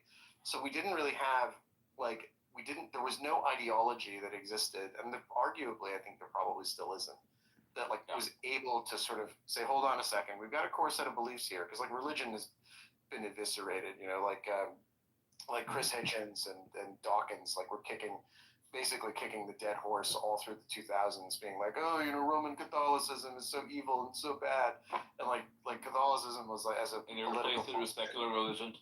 Yeah, they replaced it with secular religion, which immediately got hacked, right? Yeah, by right. woke leftism. Atheism plus. And now, I mean, look at Dawkins. He is anti-woke now, right? He realizes, oh fuck, oh shit, right? That is his realization. And I mean, I'm glad he's part of our team now. But my God, man, like they took over. They are so intolerant to the point where they say, the arguments they make, all these arguments of like suicidal empathy, right? They force you to become suicidal in your empathy. In that they say, oh, why is it so hard for you to just let men into women's bathrooms? I mean, it doesn't hurt anybody, I mean, you want to see people cry, and it's just a fucking bullshit argument. If we didn't have memes, we wouldn't be able to fight back against these people. That's why they want to ban memes in Germany. That's why they want to ban memes in the UK. They send you to jail for it in the UK, right? Because your memes are going to be like when you see that, like, there's this video that was out today, went viral, of some illegal alien crying at the border because their CDP-1 app got shut down, right? And everyone, all these fucking leftists are retweeting it, saying, oh my God, look, she's crying, we should let them in, how dare you be so heartless. I'm like, good, cry some more. Fucking enter the country legally, you bitch. Seriously. It's so annoying to see them use this empathy against us, and basically it's that meme. It's that meme I like posting, with this guy. The relevant point on that, it's not like, so if we were in, so remember that like AOC, the famous picture of Ocasio-Cortez pretending to cry outside of a fence, like doing this stupid pose. Like the thing that made it funny is that she was pretending to cry. She actually was just like, okay, cool, I'm gonna pose like this, with my head in my hands, and like then that's the approach that I'm gonna take. The thing that's different this time around, right, is that the counter argument is permitted. Whereas in 2018, 2020 especially, it was not permitted, and so you only got one point of view, right? And now with that particular image, people are responding, being like, listen, like, we're really sorry, but like, we at some point, like, our social welfare system is buckling, our healthcare system is buckling, housing has skyrocketed, and like, yes, it's very sad this one case, but like, what's really sad? The fact that 25-year-olds like have the average house in an urban area is something like 20x, 20x their annual income for someone who should be buying a starter home or would have been 50 or 60 years ago. So like finally you have the counter argument, right? Which means that you can iterate and you can find the political truth that makes the most sense for your society. Whereas before it was just like, no, the ruling class says this is the way things go, and we're going to jawbone the shit out of Facebook, and we're going to jawbone Twitter, and we've all forgotten the Twitter files that were released, where you have all of these emails. I can't even remember the guy's name. He was the head of trust and safety under. Oh my God, what's her name? Jeez, it's so amazing. You just forget. You will wrong. Yeah, every time. You will wrong. Yeah, you will. So you I will. will never forget this guy, Steve. I will never forget this guy. But they're so forgettable. Like, they're so forgettable. They were like Oh, rock yeah. stars. It's a gear. It's a cog in a machine. Yeah. But remember, they were rock stars. They would get invites to panels. They were invited on television. They still do it. They still do it. Yeah. Now, Vijay hasn't appeared anywhere in years, and Yoel hasn't appeared anywhere in years either. He cried a little bit because people yelled at him online, and then basically, I don't think he's heard anything for a few years. They decided, oh well, we're gonna disappear now. Yeah. Joel Walt is insane. He's caused so much damage that I think even to this day, when they're trying to reconcile all the accounts that are being unbanned, I think you'd even find still in places, messages from that guy like, oh hey, this is the reason why that account got banned. You can't tell if it's legit or if it's just made up. And most of the time, stuff is just done willy nilly because who's gonna check them? No. Yeah. Well, who watches The Watchmen? And like, Nobody. the problem. But Vijay, I don't know if Vijay, how involved she was in the day to day. I suspect she was mostly out to lunch. I don't think she was. Jack was out to lunch. And then you had these committees people who were like, it was awesome when Elon took over and you're looking up like who gets fired, and they had like a human rights group focused on South Sudan, staffed with like 10 Georgetown masters and 3 PhDs who were like sitting there and their sole job was to make sure that the Patani people of South Burma and their resistance, and every little potential fringe issue or wedge issue that was capable of discussion had its own team, which was dedicated to deciding which points of view were going to be permitted and which ones weren't. And then you look at a company like Gab, which is like run by 3 people, and they're just like, whatever, if it's illegal, and we find out about it, we'll get rid of it. And like you look at the 2 operating models, and you're just like, how did Twitter ever function and get anything done? Gab itself ran quite well for quite a long period of time, but at the moment it's kind of fallen in many ways, to be quite honest. Torba's an old internet buddy of mine. You just have to be honest with the product, man. Like, if that product improves, fucking great, obviously, because then more people are going to go for it. But I mean, my issue with Torba is that he pushes his ideology too hard. Yeah, like, but don't blanket IP ban all the fucking Israelis and the Indians. I mean, come on, man. Have a little free speech absolutism. Well, the reason they did that, I actually know why they did that. They did that because it was just spam bots. So basically, they're like, listen, if we weren't getting so much spam from these places, we would lift the IP ban. But it doesn't make any sense for them to yes, I suspect that people get outraged about it, and I think Andrew plays off the controversy a bit because that's just how he rolls. But literally, the reason they were doing it is because it was just a question of spam, and because the people in Israel and people in India, for whatever reason, decided they didn't like this website. And so they were getting a ton of spam inbound from those IPs. So it's not a great look, but there was a business purpose to it. Mm-hmm. I could probably still lift it and see what happens. Algorithms these days are very good at one particular thing, that is sorting. So I'd imagine I'm gonna shoot Torba a DM, see if he'll do it. Dude, if he fucking does that after this suggestion, oh my god. Yeah, I'll ask him right now. Hold on. Let me ask him. Let's type it up. Elon. No.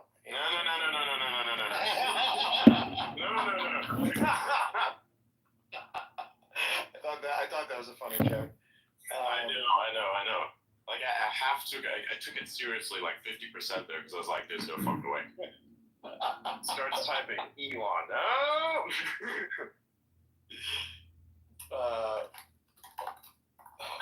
Let's oh. Yeah, I DM'd it. Wow. I thought that was a funny joke. Sorry. I know. It's actually hilarious. Yeah. No, I mean social media is cool. It's like the smaller companies are really cool because you get to see like they operate on really really tight margins generally. They're run by really small teams, and it's really cool to like get involved with them because like you get to see under the hood. So as like a lawyer, there are two ways you can interface with a social media company. One of them is, well, actually three ways. Way one is you could go work for it, like in-house, in which case you like have like, you basically sit at a desk and you have a checklist and you go through your checklist and do your little job. And like, that's what you do. And that mostly sucks. Way number two is that you can do it by working at a big law firm. And there, like you're doing deal work and other kinds of stuff and you're not seeing under the hood. And when you get to work with startups that are doing this, it's really cool because then you get to do like, oh, cool. Like we don't actually have a way to do file exports, right? And this is like the first search warrant we've ever received. Like, let's figure it out. Let's see how this works. And you get to see the kind of weird it's like dealing with different people. Like every company has their own little personality. So I've been working with little baby social media companies for a long time. It's a ton of fun. Nice. No. How did you and Torba? How is he like an old internet buddy? How did that all pan out? So he and I left Big Law in 2014, and basically followed him when he launched Gab. I think it was in 2016. I followed him on Gab followed him on Twitter, and like we started corresponding just because free speech was kind of like my issue. And so we just became friends that way. So basically, we've been corresponding on free speech stuff, and then as I went and developed as a practitioner and did more free speech stuff, like there's more to talk about. And the guy, admittedly has he courts controversy fairly openly, but on the free speech stuff, he's a real true believer. Like he walks the walk. So like it's not just viewpoints he agrees with that he platforms on the site. There are guys who have been like terribly critical of him and the site, who he's hosted for years and years and years. And generally speaking, he doesn't throw people off the site when he doesn't throw people off the site, when they criticize him, right? So which is like X is basically that way now. I mean, I think Elon probably takes more criticism than anybody in human history. And he tolerates it and permits it on this site. And, that was, Gab kind of operates a smaller version of that, which is just, it's an interesting little microcosm to observe it. So you get to just see this little universe where you've got all of the same kinds of issues that X developed when it became this big global free speech phenomenon. And Gab was kind of dealing with them first. So he's just an interesting guy. And he's really passionate in his beliefs. I don't necessarily agree with all of his beliefs. But on the free speech stuff, he shoots straight and he walks the walk. So yeah, that's, he's just an early follow on Twitter. And as my free speech activism sort of accelerated, our paths kept crossing a lot more, and we get more to talk about. So. Fascinating. Yeah, it's good stuff. BitChute's run by interesting people too. Amy Pykoff, if anybody's ever heard of her, she's the ex-wife of Leonard Pykoff, who was famously, I think he was sort of Ayn Rand's protege. So like in the objectivist philosophy circles. And so Amy she started at Parler, and now she's over at BitChute, which is kind of like a sort of YouTube. They're based out of Israel. It's like a base version of YouTube, yeah. I've seen it myself. It's like a super based, low moderation version of YouTube that has a terrible reputation. But yeah, it's kind of insane. Well, like the reputation's horrendous, but again, like if you look under the hood and you're like, okay, let's talk to people who actually work there.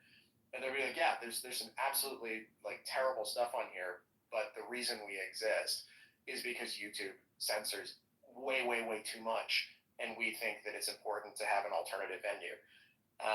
The Libraries was a very similar company that was run by a guy named Jeremy Kaufman, who is courts controversy on X very regularly. He's a personal friend of mine, and that's they were aiming kind of at the same market. Rumble, I think, kind of won that game. So which Oh, I remember LBRY. Yeah. Crypto company, yeah. Well, they're crypto. So they were a crypto company and a social media company. So they had a crypto piece. They had an L1 blockchain of their own. And what you do is when you uploaded content, you could drop a hash onto the blockchain, and so that way it was content addressable. So you could then hook. What about Odyssey? Yeah, Odyssey was run by Library. So it was the same company. Okay. Yeah. So yeah, I mean, but it's cool though. I think last time I spoke to Torb about it, he was like, "Yeah, our traffic's up since X went free speech." So I think there's been like a vibe shift across all of society where people are basically more tolerant now of opposing viewpoints, right? And of viewpoints they disagree with. So, and I think that was turbocharged when Elon took over X.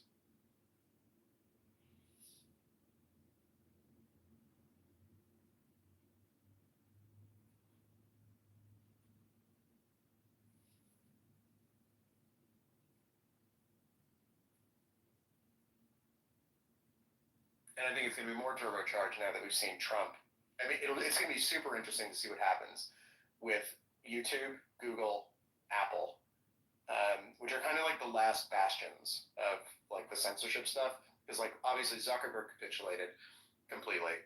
I think probably for business reasons and ideological ones. And like Apple still is quite censorial. I think they still have a policy where if you post Pepe the Frog, you get banned if you post an app Pepe in the App Store. I'm gonna try. I can look it up now and see if there's like a Pepe in the App Store. Take a look. Yeah, Apple, as far as I understand it, Apple was like the absolute most restrictive on free speech, actually. Yeah. If something really dumb, you can't talk about Gamergate. Unfortunately, they'll ban you for it. And I think why? What happened was that if an app allowed free speech on their platform, Apple would ban them from the App Store. Something like that. But no, as far as that's absolutely correct. Apple would do it. Mozilla did it. I think they had like a web extension sort of store that they did, and Google Play Store was it. So they would, if you allowed free speech, there is like but it's not as bad. It's not as bad on Android because you can just download the APK. Right. Sideload it. So there, in terms of like ridiculous stories from the free speech web's history, Gab, I think it was in 2019, maybe it was 2020. They decided that they were going to move. So their back end back in the day was just like absolutely horrific. It was a total piece of crap. It didn't work very well. So they moved over to Mastodon, and which I mean, for those, I assume everyone knows what Mastodon is. If you don't know what Mastodon is. Well, it's in certain instances, yes. So Mastodon's an open source GPL licensed social media platform that you can run an instance. Love it. The Germans love it, yeah. They think it's fantastic. And so you can run your own instance, and then what you do is federate. So you can send like a message. You know, you say your username on this server wants to send a message to username X on this other server. And so what you do is you can talk to people on different servers, have conversations with them on different servers, even though your instance is being run the way that your moderators want it to be run. So Gab was like, you know what we're going to do? Haha, watch this. We're going to pivot to Mastodon, and then like nobody's going to be able to censor us. And then the App Store was getting to the point where like new Mastodon clients were cropping up, and if they didn't automatically ban Gab as like part of, if it wasn't hard coded into the app, they stopped letting them through because they wanted to censor the company so hard.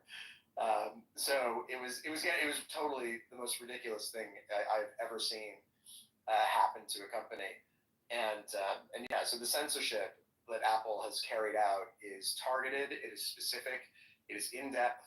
If you try to find a way around it, they will censor other people in order to censor stuff that they don't like. They're willing to if it were up to them, they would have censored the entire internet. I think if it were up to them, I think they were the first to get rid of Alex Jones too, right? Yeah, they got rid of Alex Jones. They got rid of the Infowars app, got deplatformed. There were a bunch of photo sharing apps that people were using to talk about like weed and things like that. Those got deplatformed. So yeah, like they would go to any length, right, to try to unperson people from the internet. Like I wouldn't be surprised. What's that? Meme apps got banned. You know, if you made like funny memes and stuff and they used it to share memes, they banned those because it's too much free speech. Exactly.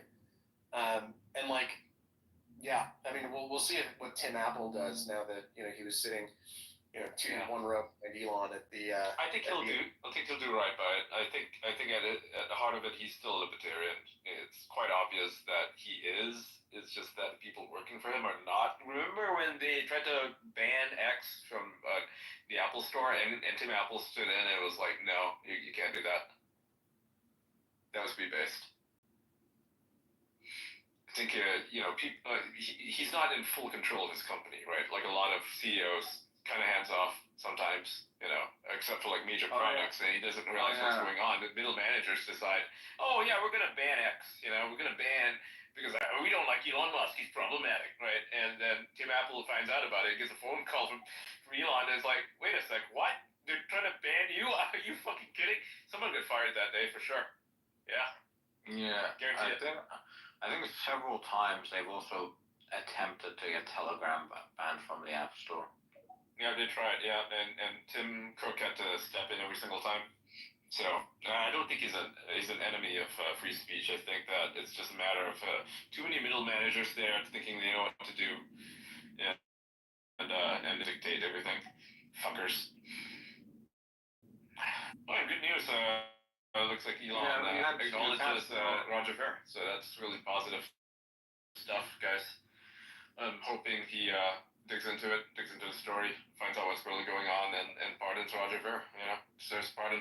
If you're gonna pardon all these J6ers, Roger definitely is right up on that list.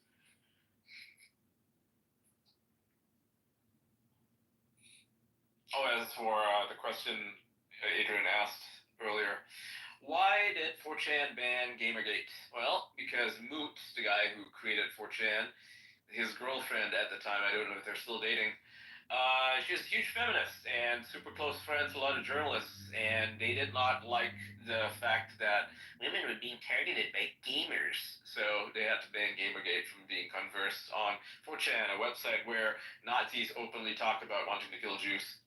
Very interesting. You have to understand that 4chan is run by like this Japanese guy. And this Japanese guy has done like everything in his power to preserve free speech on the website. Because this is before the Japanese guy ran it. This is when Moot, the white guy who created it, right. That's when he ran it. I don't know if he's in charge anymore. Yeah, no, he's not. It got bought by this Japanese guy, who I think runs too. So the Japanese guy, I think, created 2chan, which is 2chan is the inspiration. Original. Yeah, and 2chan is the inspiration for 4chan. And it's so that guy, that guy is now the owner of 4chan. Interesting. And is he doing anything with it? He's just trying to preserve free speech, but I assume it's very difficult. He's owned it since 2015. Yeah. This happened way before this new guy took over.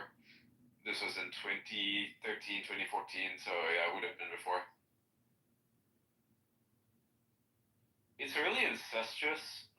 The industries, journalism, video games, media, entertainment media, like real journalism, quote unquote. Everybody knows everyone. It's wild. I mean, I know these people, so I don't really have to do digging, but I know them personally. But if you're interested, go look at the Flickr accounts and the Instagram accounts of the people that you probably really hate in journalism or are in the games media or entertainment media in general, like even Hollywood, these types, the really woke ones. Go look at their Instagram pages and look at the parts where they're partying with other people. Go look at the people in the background. You'll probably recognize a lot of faces there. They all know each other. It's very incestuous.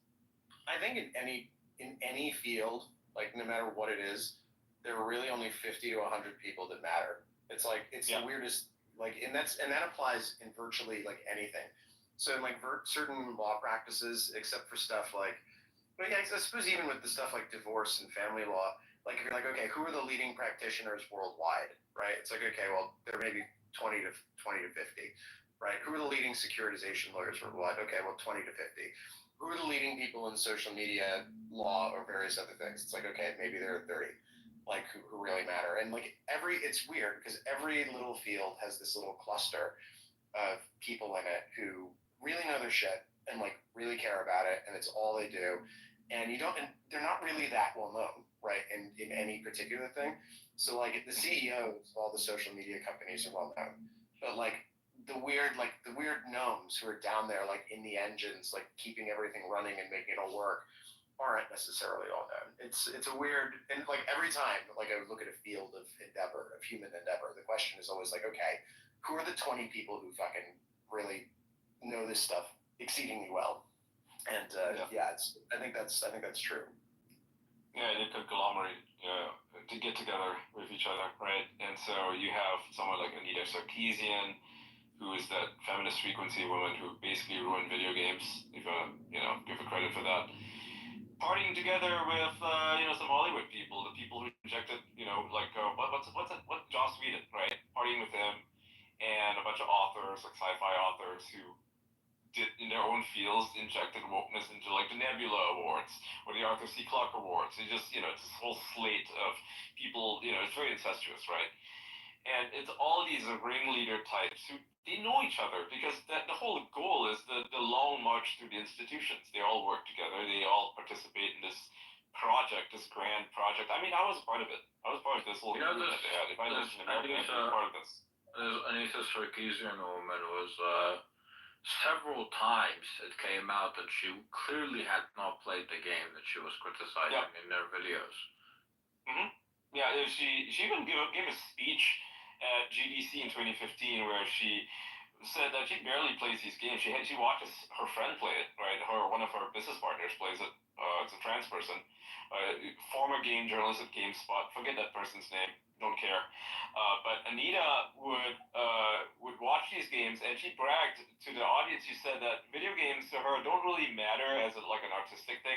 It's more of it serves as a vehicle for feminism, right? Feminism's her word for wokeness. Nowadays, you would hear say critical race theory or DEI or something, but feminism was what DEI is today, right? So in 2015, she used it as a vehicle for feminism. And it worked because every single major video game studio, whether it's the guys who develop Halo or the guys who make Mass Effect and Baldur's Gate, maybe not Baldur's Gate, but like Mass Effect and Destiny, right, the Bungie, they all hired her as a consultant. And she would go there, she would look at their game, look at the story, and she would have a whole team with her, so it's not just her alone. And they would decide to, remake the game in a way that promotes feminism. So they would look at the game and say, where's the main character? Why is the main character not a black female woman? We need more representation. She would basically give a seminar, like 3 hours long, and say that it's necessary or important to have quotas, right, of minority characters, to have minority representation. That's the reason why a lot of video games coming out now, which are like, development probably began back in 2015 or 2017 or whatever. Now it's all like the main characters are all females, strong female heroes who have really manly looks. They're not feminine at all because you don't want to, like she's a very sex negative feminist. So there is a certain kind of feminist where, you know, they're sex positive, they're more like the OnlyFans is cool and empowering stuff. She's not that. She's old school. She's all about, you know, having sex negativity because she believes that having sexy characters is, you know, pandering to the male gaze and objectifying women. You know, it's the whole princess peaches in another castle. So that's why they're making characters ugly.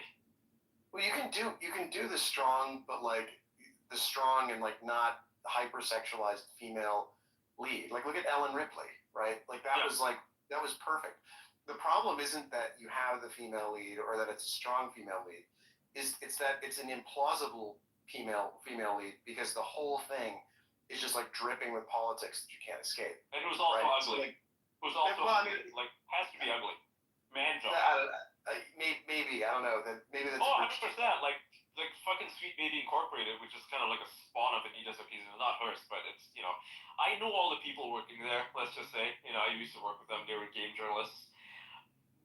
One of their mandates is to make people look ugly because all of them are actually pretty fucking hideous people. They all go by, you know, weird pronouns. They're all trans, very weird. Even though some of them are not actually trans, but you know, they identify as, and they actually believe that making characters ugly makes them more relatable because their idea is that characters should not be attractive because real people don't look that good. Literally, that is their argument. So, and they hate quote unquote, you know, male gamers. They hate, you know, straight white male gamers. So it's kind of like a weird thing where they're taking revenge on people who don't want to look ugly. Isn't that weird?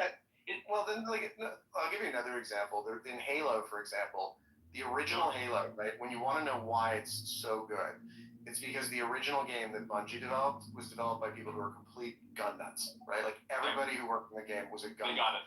And then if you look what 343 did, or 343, I don't know how you're supposed to pronounce it, but if you know what 343 did, which is Microsoft Shop, and you talk to, there was an interview that was published a while ago with their lead game dev, and he was like, yeah, you know, like I'm really against guns, so like I have like a moral problem, like, you know, really like putting guns in a game with like, it's like, okay, yes, so you have a moral problem with the human like shooting at the cannibal space zombie, like monster who wants to consume the species. There's a moral problem there. Give me a break.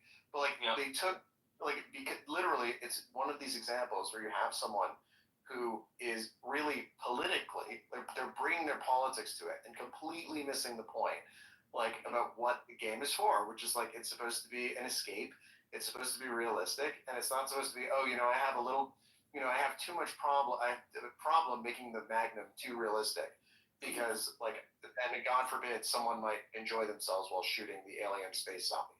Ooh, and to the point of gun nuts as well, right? If you look at something like Helldivers, the new version that came out, this Helldivers 2, is an incredible fucking game. I think I'm actually going to play it again, especially when like Season 7 comes out for Diablo, because I'm not playing Season 7 Diablo, I'm just kind of exhausted by it. I will, however, definitely continue to play Path of Exile. So we'll see how these seasons overlap with each other. But I mean, look, Helldivers 2 is incredible, right? It is a very dynamic game, semi-destructible environments, very realistic physics, has a fun, interesting, fucked up plot as a foundation that's weaved into everything.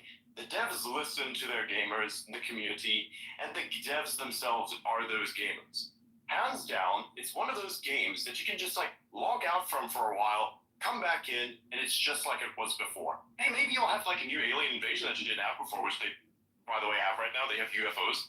They have these illuminated things that are coming out of the black hole. That's arriving. Yeah. That's happened in that game. So now you have to deal with like big laser spider fucking things, which is basically War of the Worlds, 2005 War of the Worlds, but like that's what you're going to be playing against in the game. Just a little bit shorter, but a lot of lasers. Like the lasers are there, and they're going to do just as much damage, probably even more. Now, this shit is fucking amazing, right? Yeah, the new zombies actually useful now. It's so good. It's really fucking good. It's an amazing game. And they even added very interesting mechanics into it. Like, say, for instance, if you take your laser weapon, When you take it down to a planet that's cold, it actually functions very well there. If you take it to a planet that's hot, then it functions poorly. Now, if you take a gun, just a normal gun, with the mechanics as we all know guns to be, and they have oil in there and various other things so that the mechanics work properly, if you take it down to a cold planet, and the gun starts to jam a lot more because the oil itself starts to gunk up, right? You take it to a hot planet, everything works fine. Isn't that fantastic? Like, it's such a fucking physics. It's like, whoa, you know? That game is amazing fun to play. It's completely fucking degenerate. You have got nothing to do there except blow up bots and bugs and aliens. Like, it's so cool. You know the day cycle is real, by the way?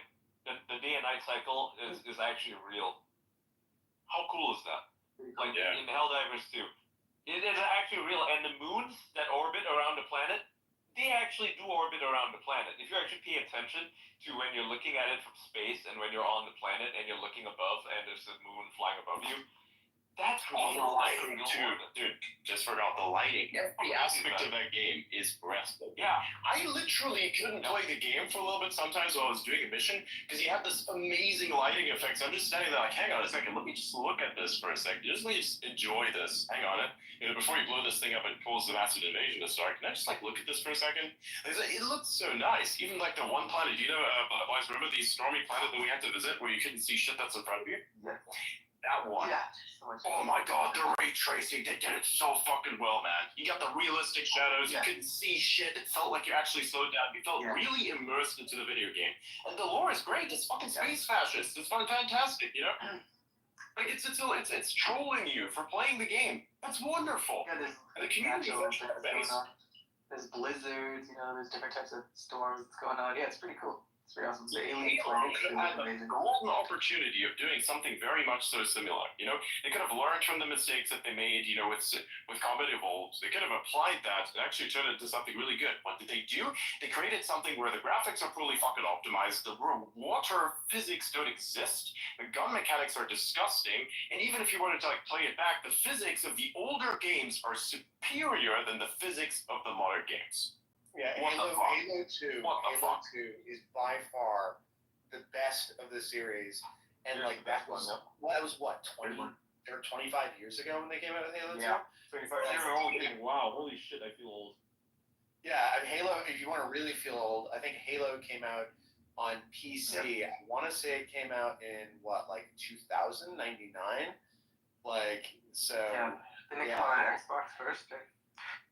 It was supposed to be on PC first, right? And then they were like bought by Microsoft, and Microsoft's like, nope, this will be your first game for the Xbox, and so they made it for the Xbox, and it was a good decision because they'd be going up against Half-Life, and my god, Half-Life is a better game. 2001, so Halo Combat Evolved was released in 2001, so it's 24 years old. Halo 2, we had Halo 2, I think, by college. Because I remember like being at like the Arbiter and everyone just being like, "What the fuck is this shit?" And I like the storyline. I think it was kind of fun. Oh, the storyline was great, but like it was really annoying because he was slow. Like, and so like, and the cloaking. Oh yeah. So like in PvP, like if you're doing active camo wasn't worth the trade off for the speed because someone who's playing a Spartan would just kick the shit out of you because they could outmaneuver you. So yeah, that was fun. Great game. Yeah.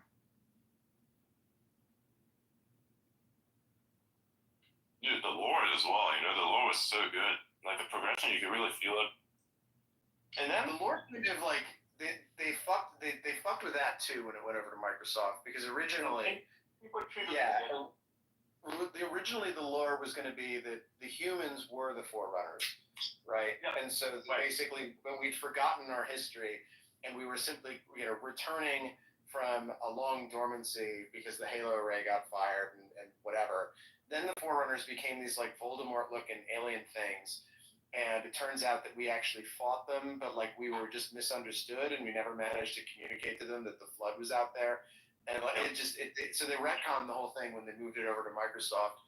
And like, and now of course, in the latest, they've got another set of aliens who are supposed to. It's like the Flood wasn't bad enough. Just bring back the fucking Flood.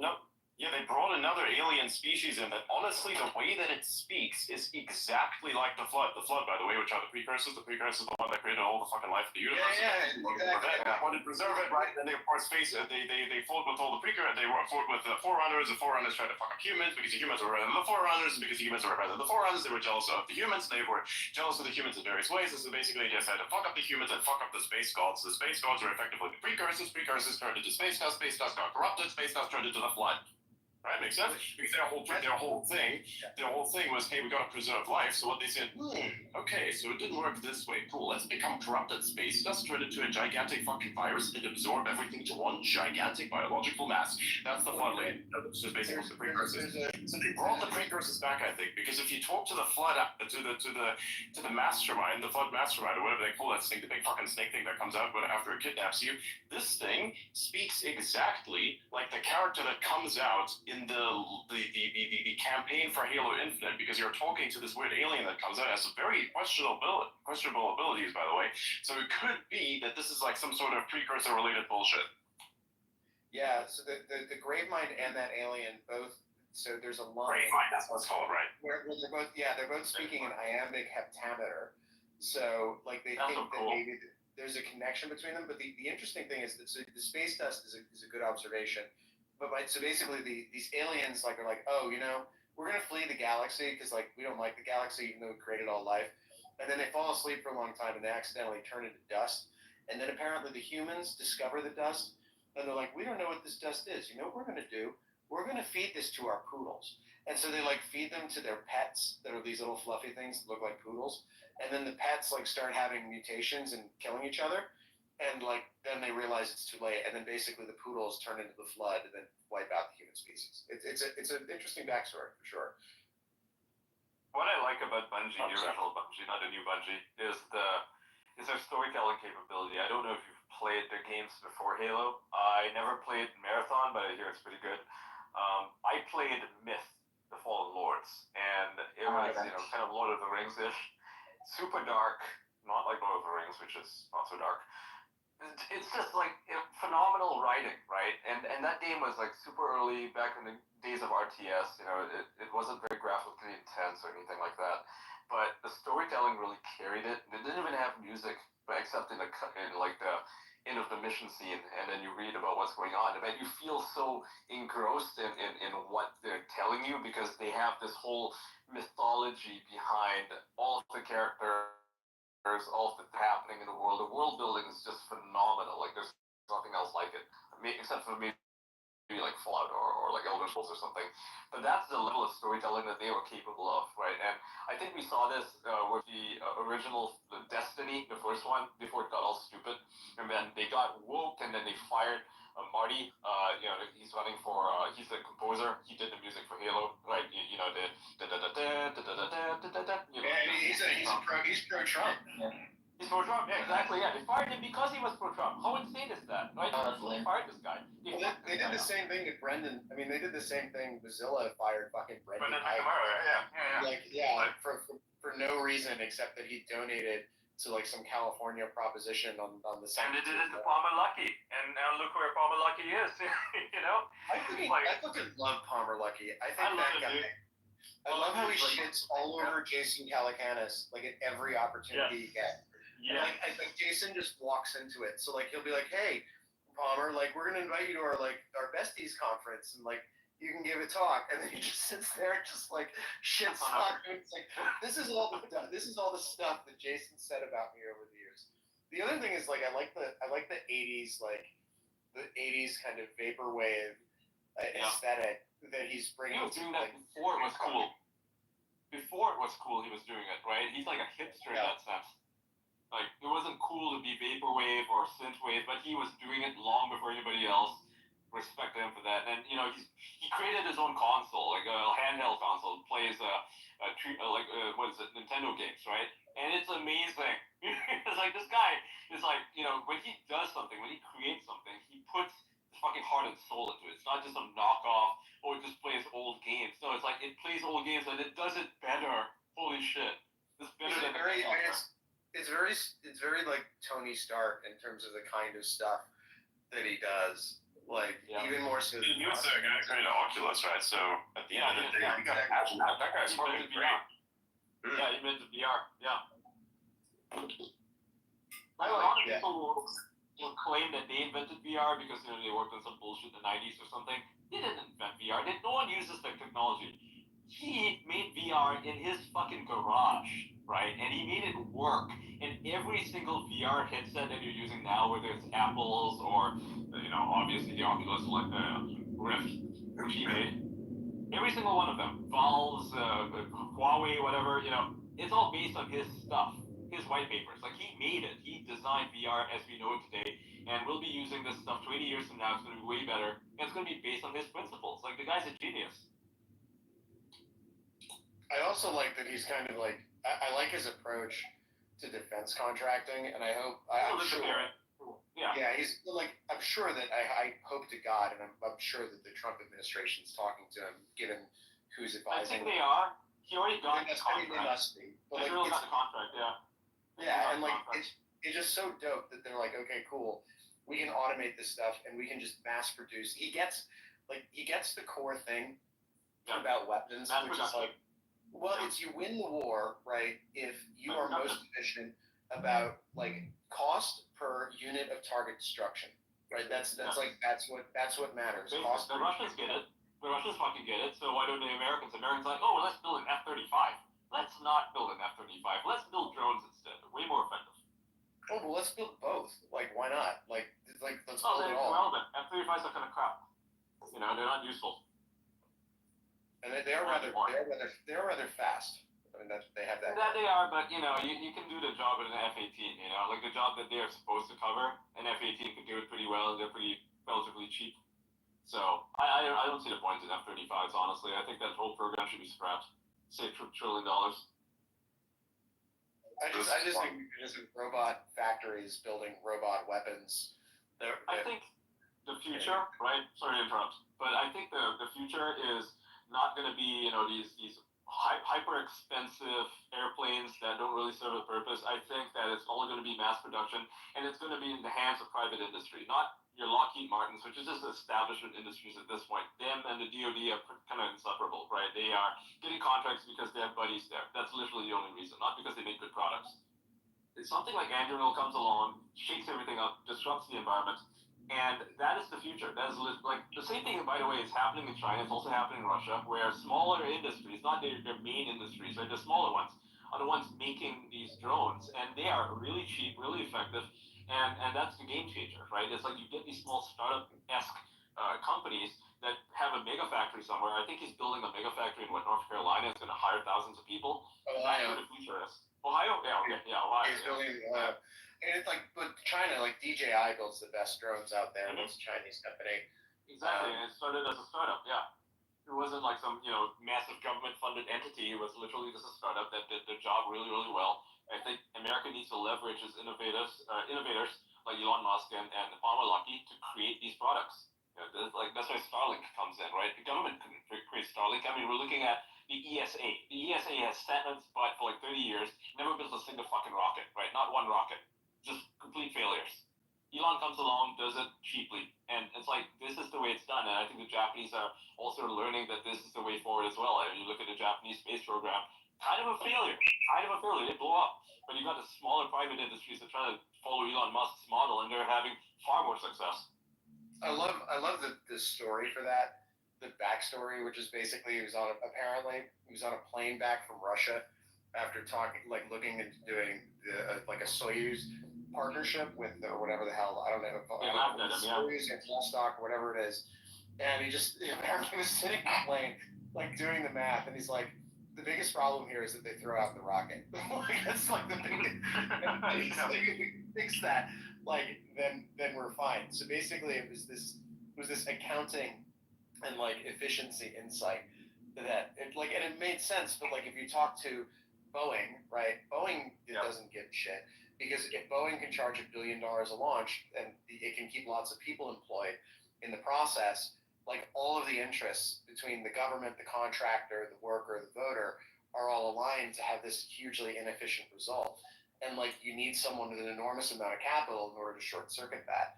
And it's the same with the defense contractors. Like they used to have all of these little. So like Britain now has one defense contractor, right? It is BAE. The U.S. has I think 2 or 3, and we used to have dozens. All of these little, all of like Lockheed and Martin were 2 different companies. Northrop Grumman was Grumman Aerospace, and Northrop, they were different companies, and you had all of this consolidation, really like in the 70s and 80s. And then by the 90s, it was just like, cool, like, okay, this one's going to get the F-22, this one's going to get the F-35, this one's going to get this. And they kind of allocate and deal out the contracts in a way that if any 2 private companies were doing that with any other counterparty, if they were allocating, so if it weren't the government as the customer and the government doing the allocating, you'd call it a cartel. But like, because the government has an interest in keeping these companies funded and keeping all of the people working, it's not a cartel, right? It's just, a cost of doing business, and that's just the way we do things. So the NRL breaking that up is like really, really encouraging, and I just hope we get more of it. Because one company, I don't think, can bear the burden of getting the U.S. ready for war. By the way, I just saw something funny. Which was it? There it is. So Elon just replied to a post saying, so this post is detailing who's going to be part of Doge. And it's kind of funny because it said, Doge deployed team is 4, 10x locked-in engineer, team lead to translate Gov speak to English, was E and G, attorney to protect the engineer, HR to fire everyone else. That's a good one. That's funny. Nice. I got quite a similar team, except I have 2 lawyers. I wonder who the Doge attorney is. That would be a very interesting, like, Probably Mike Davis. Who made it? Like, who made it through? It probably is Mike Davis. He is very much keen on cutting things down. Yeah, I don't know if they would go internal at DOJ for that or not. Usually a government agency would be represented by somebody at DOJ. I hope it's Mike Davis. I like him. I'm biased. But I see Mike. I don't think it's Mike Davis. He's not.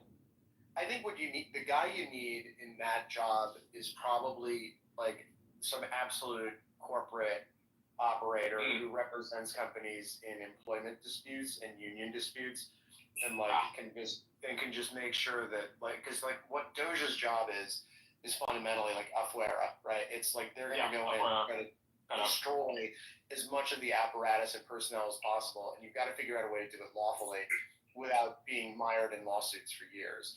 So that's who you're going to get. You're going to get some corporate workout specialist who never sleeps and bills 3,000 hours a year and has just decided, you know what, I'm going to do something cool for a year and a half instead of just billing more hours. Gets off the treadmill and goes and I'd be very interested to know who that is. That's maybe it's Ron Coleman. No, he's a litigator. It's not going to be Ron. Okay, yeah.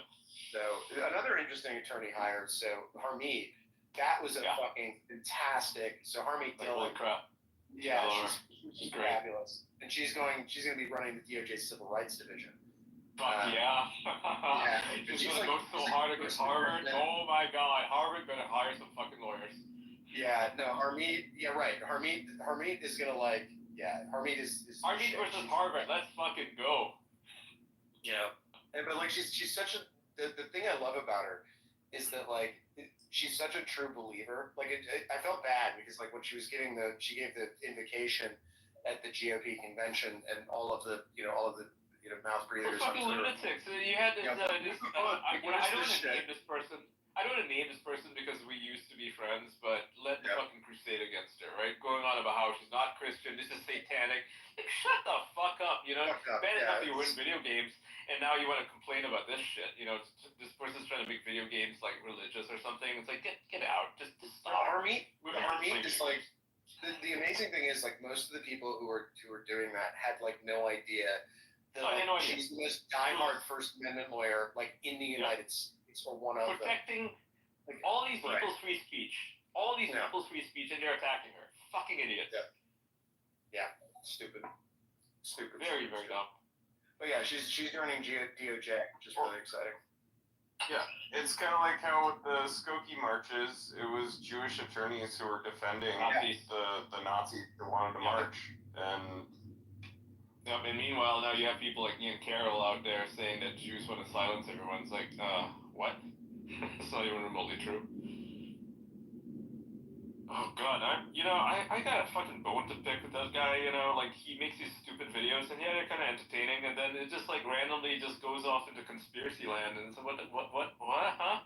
What, the fuck? Like, he cites some fucking random ass YouTube video, and that's his facts. He brings the receipts. Yeah, okay, dude. Your receipt is literally a fucking video in Rumble. Are you nuts? Fuck, read a goddamn book. Jesus Christ. Candace Owens is kind of going off the deep end too. That's been 100%. Did you see her thing today? I saw some clips of her. Basically, when the Jewish congregation showed up, when they were talking to Trump and celebrating him and saying the prayer or something, she just like ducks out. She makes a fucking face, like you could tell she was so mad about it. It's like, what? Why are you like this? These are fellow Americans. What the hell? I don't get like that. Sometimes people just do that. They just flame out in the most like she was on a trajectory to great wealth and success 5 years ago, right? Yeah. Like she could have had it all. She could have just gotten along with Ben Shapiro, like done the Daily Wire thing, and just like she could have been fine. But like somehow for some reason, like there's a certain sometimes in your life you get to make you reach a fork in the road, and you have to make the decision of whether you're going to make a lot of money or whether you're going to run your mouth and say what you want, right? Some And like people she's will like say that she's defending her beliefs or that she's standing up for the truth or something, and it's like I just like when people try to point out that she is like a person of great character, I would like to highlight the time when she stole a credit from no. Here's what she did. So she was working at Kanye West on Blexit, right? And she decided that she was going to have somebody design a T-shirt and then claim that Kanye designed the T-shirt for her. And so he got really fucking mad. He's like, I didn't design this fucking shirt. Stop using my name. Get my name out of your mouth, right?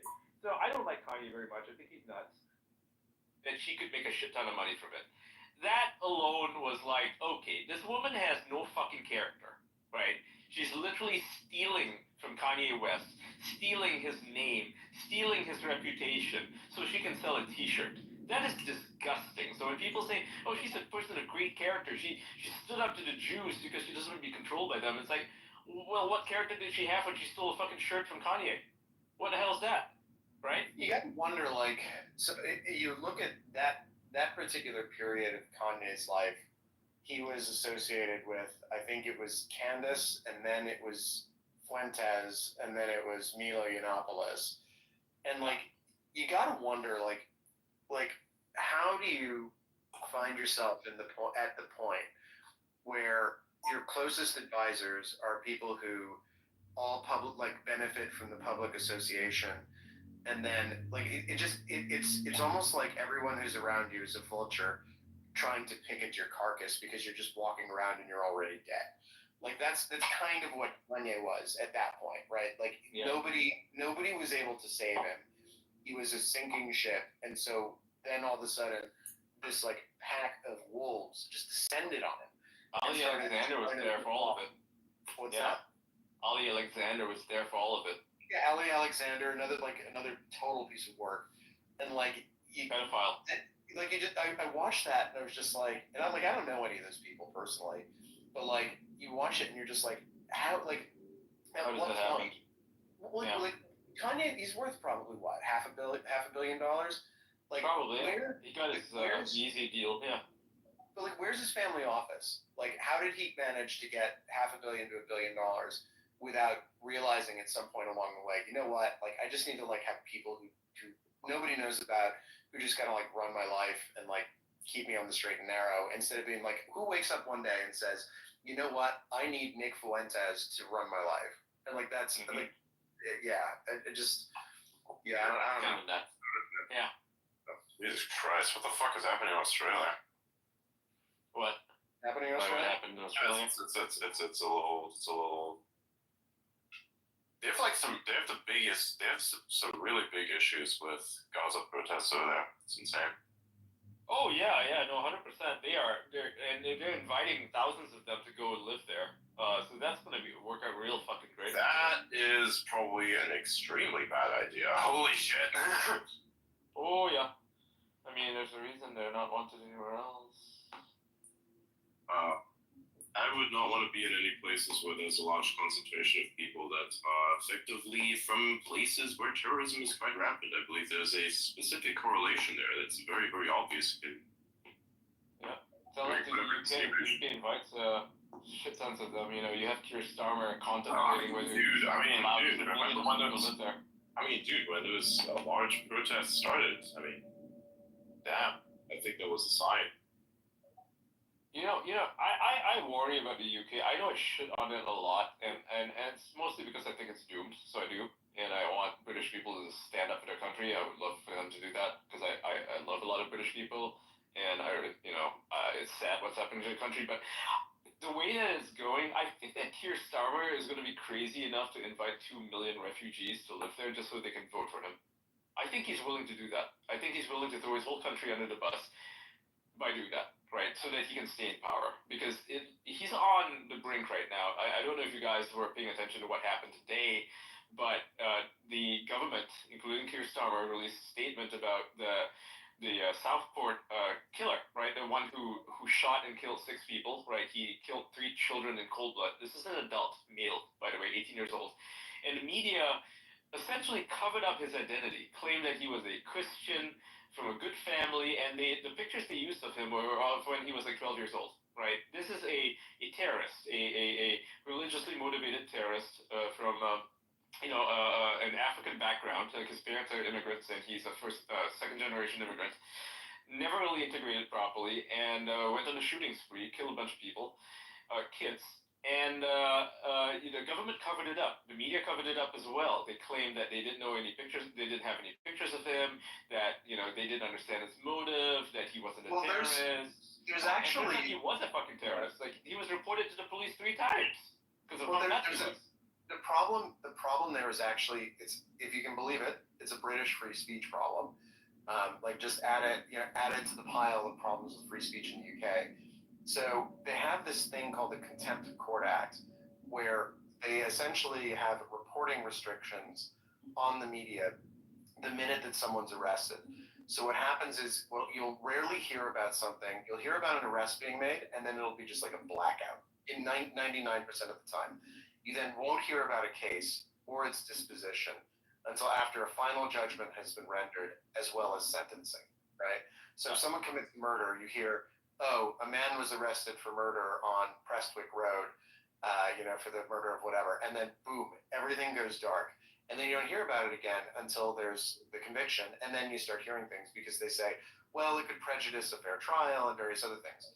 Now in the US, right, we obviously have a very different approach to that, which is that we say, okay, if you're literally influencing a juror, right, if you're sending notes to jurors and you're harassing them, or you're trying to, break the sequestration and the seal of the jury chamber as they deliberate, okay, maybe then you're going to get held in contempt of court.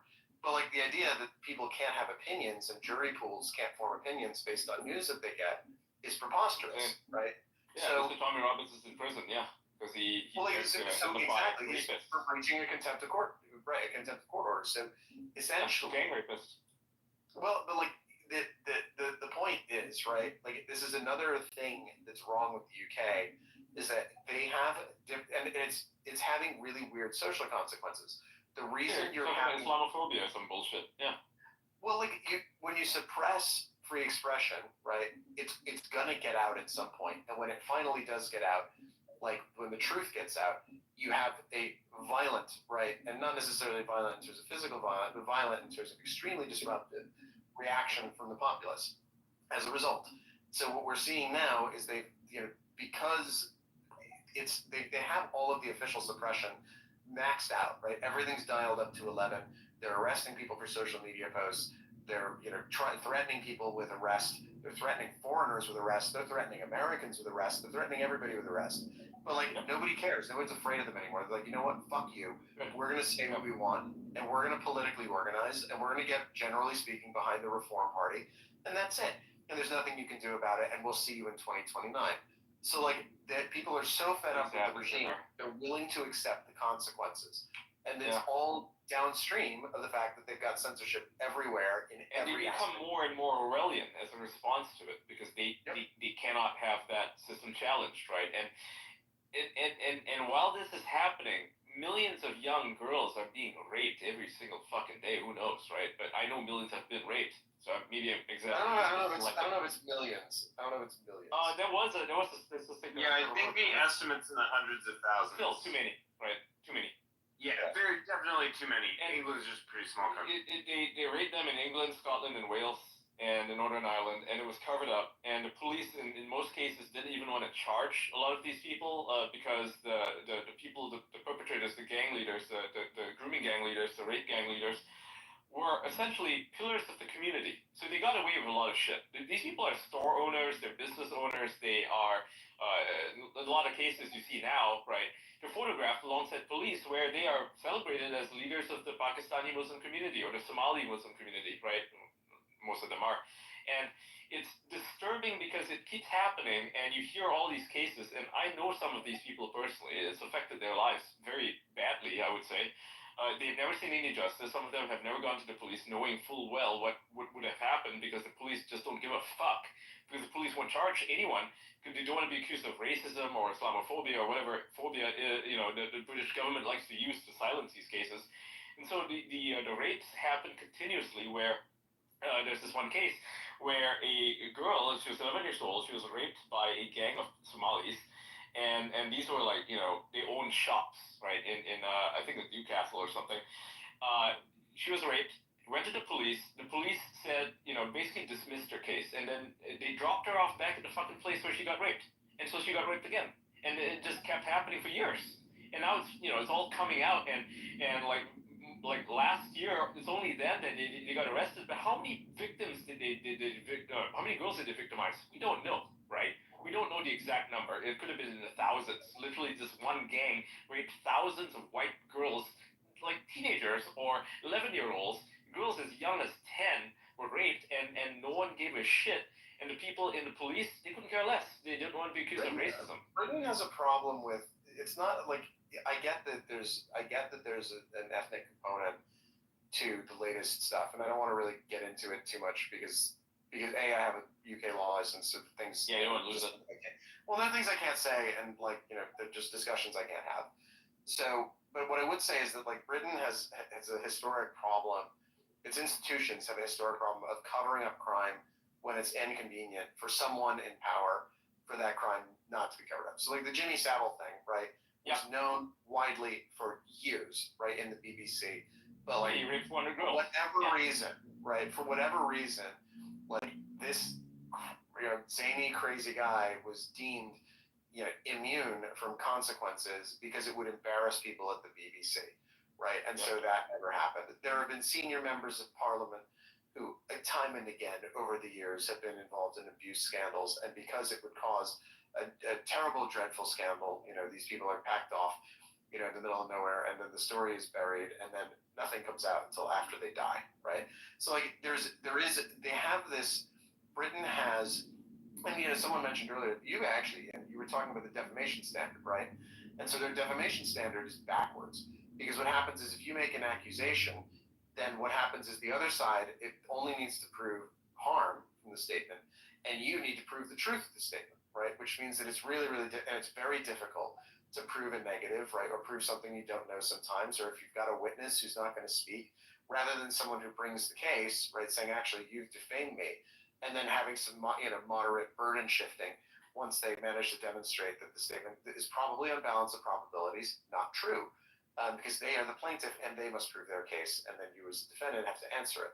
So they have this huge legal infrastructure of silence, and that is on reporting of trials, that is on, talking about controversial ideas, talking about things that people do, that are bad, right? Because if you say something and a court determines you shouldn't have said it, it's potentially aggravated by some person's characteristic. If you say, oh well, this person did this and they're part of this protected class, and that's potentially a question, well, you can be arrested for that, right? Or if you say this person did this bad thing, because I heard this person did this bad thing, I have this witness here, that's disincentivized. Because instead of saying, okay, subject of the statement, come out, demonstrate that you weren't at this bar with these two people on that night, and you'll be fine, right?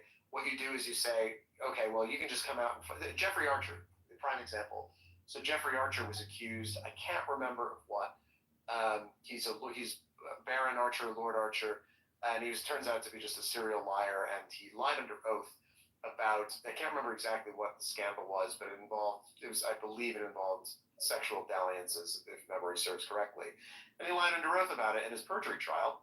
And the woman who had made the allegation against him, I think she wound up killing herself or dying prematurely because she was unable to prove her case in a court. This other thing, Craig Wright, if anyone's heard of him, he's the guy who was running around pretending he was Satoshi Nakamoto. So I represented a guy named Hodlonaut. That's his Twitter handle or his X handle. And I represented Hodlonaut when Wright sued him because Hodlonaut said Craig Wright is a liar and a fraud. He's not Satoshi Nakamoto. So Craig Wright got a London law firm called Entier LLP to send a letter to Hodlonaut saying, you must recant, right? You must say, I believe that Craig is Satoshi Nakamoto, and I'm really sorry. And if you do all these things and delete your offending tweet, then we won't come after you, right? And I said to the guy, I was like, so you're going to do it? He said, no, fucking absolutely not. This guy's a piece of shit. He's a scammer. He's a fraud. And Wright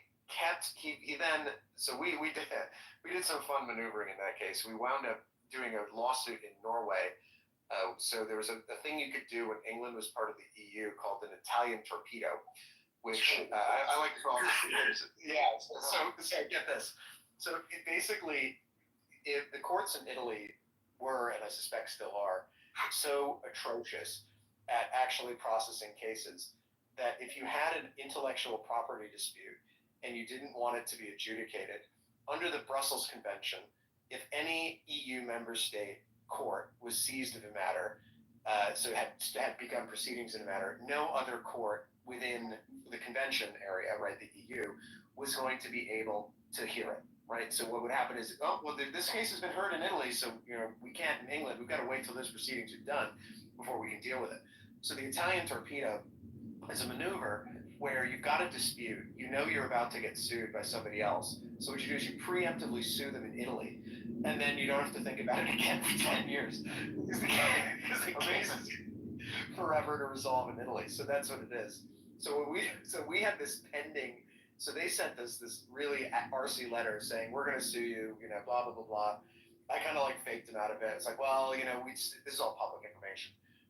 So I was like, oh, well, we just need a little more time. We're just working on it. We got to, there's lots of ins, a lot of outs, a lot of what have yous. Just give us a little more time. In the meantime, we were furiously scrambling in the background to get a lawsuit on file in Norway because Norway had a better free speech regime than England did, and they had a defamation regime, which was different from England.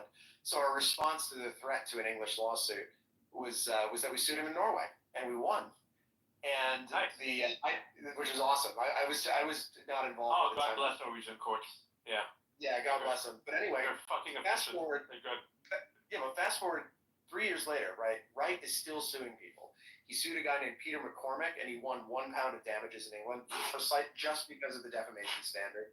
He sued a bunch of Bitcoin core devs, which is finally what undid him, because he sued this long list of Bitcoin core devs, and Square and Coinbase were like, okay, this is ridiculous. We're gonna fund your defense, and we're gonna go after Wright ourselves. So I put $10 million behind Bird and Bird and a barrister, and we're just like, fuck it, we're going after this guy. And finally, right after I think 5 or 6 years of doing this, he finally lost in England. He was held in contempt. It was determined he wasn't Satoshi Nakamoto. He perjured himself. And then again, he brought another case recently where he said he was Satoshi.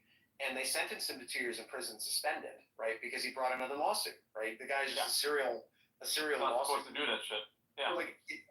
It is the English culture of silence, right? Of muddling through quietly while terrible things are happening instead of taking them head on, trying to bury things, trying to deny reality, preferring to just make sure that everyone can get along, everything's going to be fine. And that culture is it's not the grooming gang scandal is just the latest iteration of an English culture that doesn't want to talk about uncomfortable things because that would cause a scandal, and scandal is bad. And so what happens is they suppress it, right, until you have a far worse scandal, and then they try to suppress people from talking about the scandal, right? And then it's this crazy thing where just also like this personally too, in their personal lives, they are quiet about the suffering, and it's kind of sad to watch. It's actually tragic because I'm not saying that bragging about your problem is a solution. It's not. That clearly doesn't work for a lot of Americans who wear their traumas on their sleeve.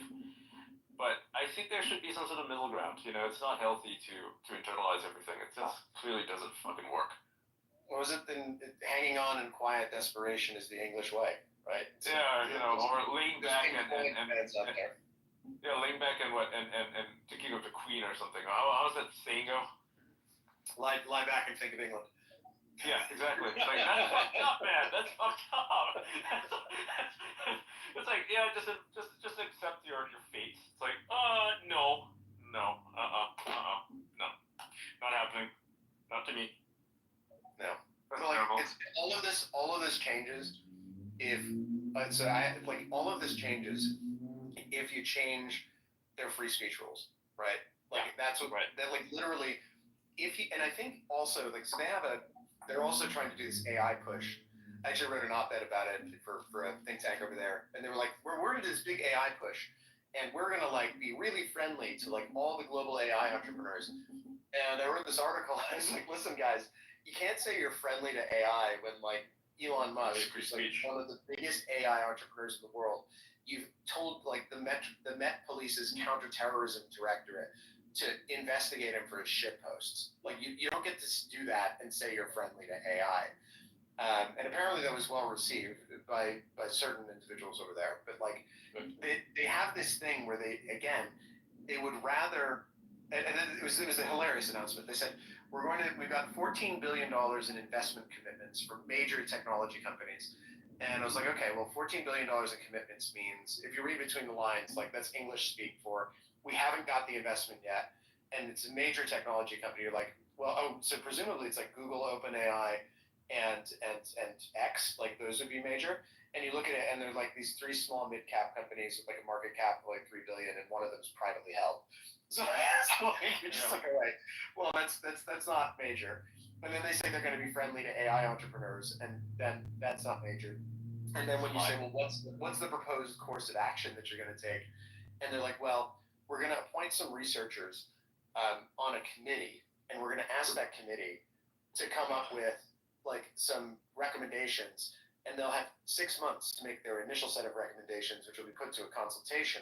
And you're just like, no, what you guys need to do, but it's the answer is, if you're going to do this, enact Section 230 equivalent, stop arresting anybody who says anything remotely interesting in your country, and build 10 nuclear power stations and just I was about to say, it's too fucking expensive. Why the fuck would anyone build a data center there? It doesn't make any sense. Well, you're right, because it costs 3x what it costs anywhere else. More like 10x. Fuck that shit. Go build it in Norway. Their energy's pretty cheap. Or better yet, come to Dubai and do it there. Abu Dhabi. Well, a lot very hot in Abu Dhabi. No, it works there. They actually have they just launched a solar power plant with 1 megawatt persistent output, so it's uninterrupted, with a 19 megawatt storage facility, biggest in the world. Yeah. And they plan to expand it 50 or something in a few years. That's crazy. That is more than capable of handling any number of AI companies here if they want to open up shop here. So that's what they're doing here. Makes a lot of sense. So given given your options, say you're an AI company, whether you're a startup or a big one, you think, okay, I could go to Dubai, where it's pretty free when it comes to speech, pretty friendly to entrepreneurs, has zero taxes, and also the electricity is cheap. Should I go here or do I go to the UK where the weather sucks and I'll get arrested for tweeting jokes online? And also, there's all these regulations, and also I have to pay like crazy taxes. Yeah, like that's a fucking terrible choice, right? England, Yeah. England is my favorite place in the world, right? Like, Why? Because it's a good question. A couple of reasons. First, yeah. well, I mean, a couple of reasons. First, I think that, I think that as like a product of both systems, there are things about England I like. There's the gentility of the people. People are very polite. They're very formal. There are things that you can do over there that. So, for example, this is going to sound like the dumbest. This is going to sound really stupid. And you're all going to make fun of me. So, in England, if you go to the opera in the summertime, it doesn't matter what night you go. Most people will be in black tie. If you go to the opera in Manhattan, they're only in black tie in the opening night, right? So there's and that's not necessarily at the Royal Opera House, but like down at Glyndebourne, it's always dinner jackets and dresses and all the rest of it. So like there's still bits of tradition, right, that are kept alive in certain quarters. And when I'm there, right, and when I was there, I tended to hang out in those places and with those people. However, right, those little bubbles are like they're little islands of civility. They're gonna sink. And all around them, the tide is rising, right, and it's getting smaller and smaller and tighter and tighter and tighter, and they're being strangled, right, by waves of immigration, right, that are changing the character of the country, and waves of regulation that are making it impossible for anyone to basically live and work there. And those two things combined are driving, to be blunt, most people who I would usually associate with and spend time with, they are leaving and they're going to places like Dubai because they say, you know what, England's not a good deal anymore. I'm going to go build a crypto custodian. I'm going to go do it in Abu Dhabi, right? Because at least there I'll be safer. I'll pay zero taxes, whereas in England I'll pay half of my income or more in taxes. And again, the free speech issue, like, you know what? Most of my buddies in England don't really have too many opinions about His Royal Highness, Sheikh Maktoum. Like they just don't care. It's not an issue they care about. And so like as long as they can talk about anything else other than that, like it's not going to matter. So they make the choice. And the thing about England, which really just bugs the ever living shit out of me, is that it could be so much bigger. It could be so much better. It could, but like, and not in a way. It's like and not in a way which which it could be so much bigger and better in a way that I think everyone would agree when it got to that. Yeah, it was bigger and better. They could say, listen, this is a better state of affairs than we were in before, but there's so much institutional inertia that they can't get through it and they can't get to the other side because all of the vested interests are standing in their way. And they've got all the material. They could have been if after Brexit, they could have been the Singapore of the North Atlantic, 100%. And they just Dubai of the North Atlantic. They just chose not to be. Yeah. They just fumbled the ball and they didn't do anything. And then the conservative was a mistake. They got the worst of the EU and they took away the best of the EU. Well, they kept all of the EU law. They kept all of the EU regulations. The conservative government jacked up taxes, and like by the time I left, it was the highest level in history, and they jacked them even higher than that. So you've got a government which is notionally conservative, but taxing people higher than any government in British history. And you just look at it and you go, what's the point? Like if these guys are supposed to be the ones who are on our side, like, and they're doing this to us, like, and that's why Farage has happened, right? Because everybody's realized these parties aren't on our side anymore. We need to do. Millet kind of was the model, right?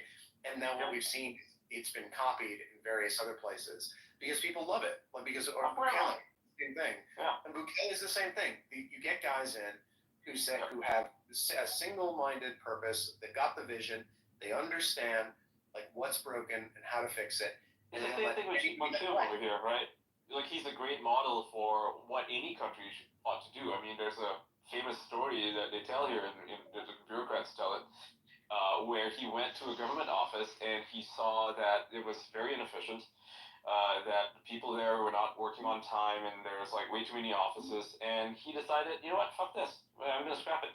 And we're gonna make it so that, you know, the only person who showed up for work that day, he gets to keep his job, everybody else gets fired, and we make it efficient, because if it's inefficient, no one's gonna fucking want to move here. No one's gonna want to do any business here. That's just obvious, right? And so he single-handedly, personally made sure that all government offices here are extremely efficient. And when they're inefficient, they get audited. They have to be efficient. That's how it works, right? It's in the interest to have a country that's run properly and efficiently, and that's why everything is just state of the art. Everything's super ultra modern. You know, it's got biometrics everywhere. For like when you want to apply for something, it's all instant, right? Because it should be. Like government offices communicate with each other. I mean, have you heard of this in any other country? Like in most countries, they run this stupid system where you submit your paperwork somewhere and no one else has that paperwork. You have to fucking photocopy it yourself, bring it there, mail it in. It takes weeks and weeks and weeks. Here it takes days, or actually not even days, hours, even minutes. Yeah. You know, in my town, they have I live in a small town in southern Connecticut. And in town, there's the big debate in town is whether to build a $20 million community center out of the husk of an old school, which is contaminated with lead and asbestos and various other things, and is going to cost millions and millions and millions of dollars to fix. So the town has been, I saw someone say that the population of the world in the past was so small that like people who are involved in the great conflicts of the past roughly equate to the main characters, right? The Trojan War or the Peloponnesian War or the Battle of Thermopylae and that sort of thing. Those main characters roughly equate to the number of main characters you'll have in a local zoning dispute, right? Because the population is so much smaller. So we have this municipal thing. They want to build this community center. It's really expensive. And I have been tracking it for a while, looking into it. And so I decided myself, you know what I'm going to do? I want to get involved now. But how am I going to get involved? Well, I'm just going to keep an eye out and see what's going on. Everybody says the community center must be built. They say that it's essential that it be built. They say that people are going to use it and that it's going to bring people to the center of town to be used. But nobody actually, it occurred to me, no one's actually figured out what the usage numbers are for the existing facilities, which mirror what facilities will be provided by the community center itself. Like it's chiefly office rentals. Now we know that the library in town, which is sort of like a privately owned kind of JV, or like a charitable thing, we know that that's a 20% utilization, right? So 85% not done. And I submitted a Freedom of Information Act request for the rest, saying I want to see records for how many times certain rooms have been used in these rental spaces over the course of the last calendar year. And the fun part is I already know the answer, which is that for a lot of them, the number of times that they've been rented is 0 or like 2 for like the last 365 days. So before I decide to use my blog and Twitter presence to ass blast the absolute shit out of my local town officials for being wasteful, the post is already drafted. I just need to basically get the numbers and populate the fields, and then everything else is complete. Before I do that, I just need the numbers. But like, it's a classic example. I've been sitting there like ruminating on this. Like, this is a classic example of like socialist economic calculation and government inefficiency in action. They have the stock, data, right, demonstrating like how much they actually use it. No one in town has sat down and compiled it and tried to determine that, okay, well, we have this existing stock of rooms that are never used by anyone for any purpose. And we're going Except to go for like double. an OnlyFans girl who rents a room in the library so that she can film herself fucking herself for like. You're not going to get away with that in our library, but You never know. you might get away with it in the Memorial Town Hall. I don't know. There's some weird OnlyFans shit out there that they do stuff like this. I've read. It's crazy. I wouldn't know. So it's like it's literally like public humiliation sort of stuff. Yeah. No, they do it. I'm very happy. It's kind of fucked up. Like in San Francisco, you know that kink.com place? They have a little mansion. They rent public utilities and like bookstores to have sex in. Yeah, it's crazy. Yeah, it's like a thing. No one else is using these places otherwise. Yeah. You know, I guess more power to him. But like, it's crazy. It's crazy to think. It's just insane to think that like the data like is there to determine but not only will they not use it, like judging from the amount of time it's taking to get the FOIA request back, they haven't even like compiled it. I'm probably I'm probably gonna wind up getting like literally raw documents redacted about like robots in space. I'll have to tally. Their mentality is very simple. It's very stupid. It's not based on any evidence. It's based on the idea that if you build it, they will come. They think they're playing a fucking video game where you're opening a theme park, you set the price at $100 and millions of people still come to it. It's just stupid. It's not based on any reality, right? It's just a wishful thinking and no understanding of basic economics or sociology, really.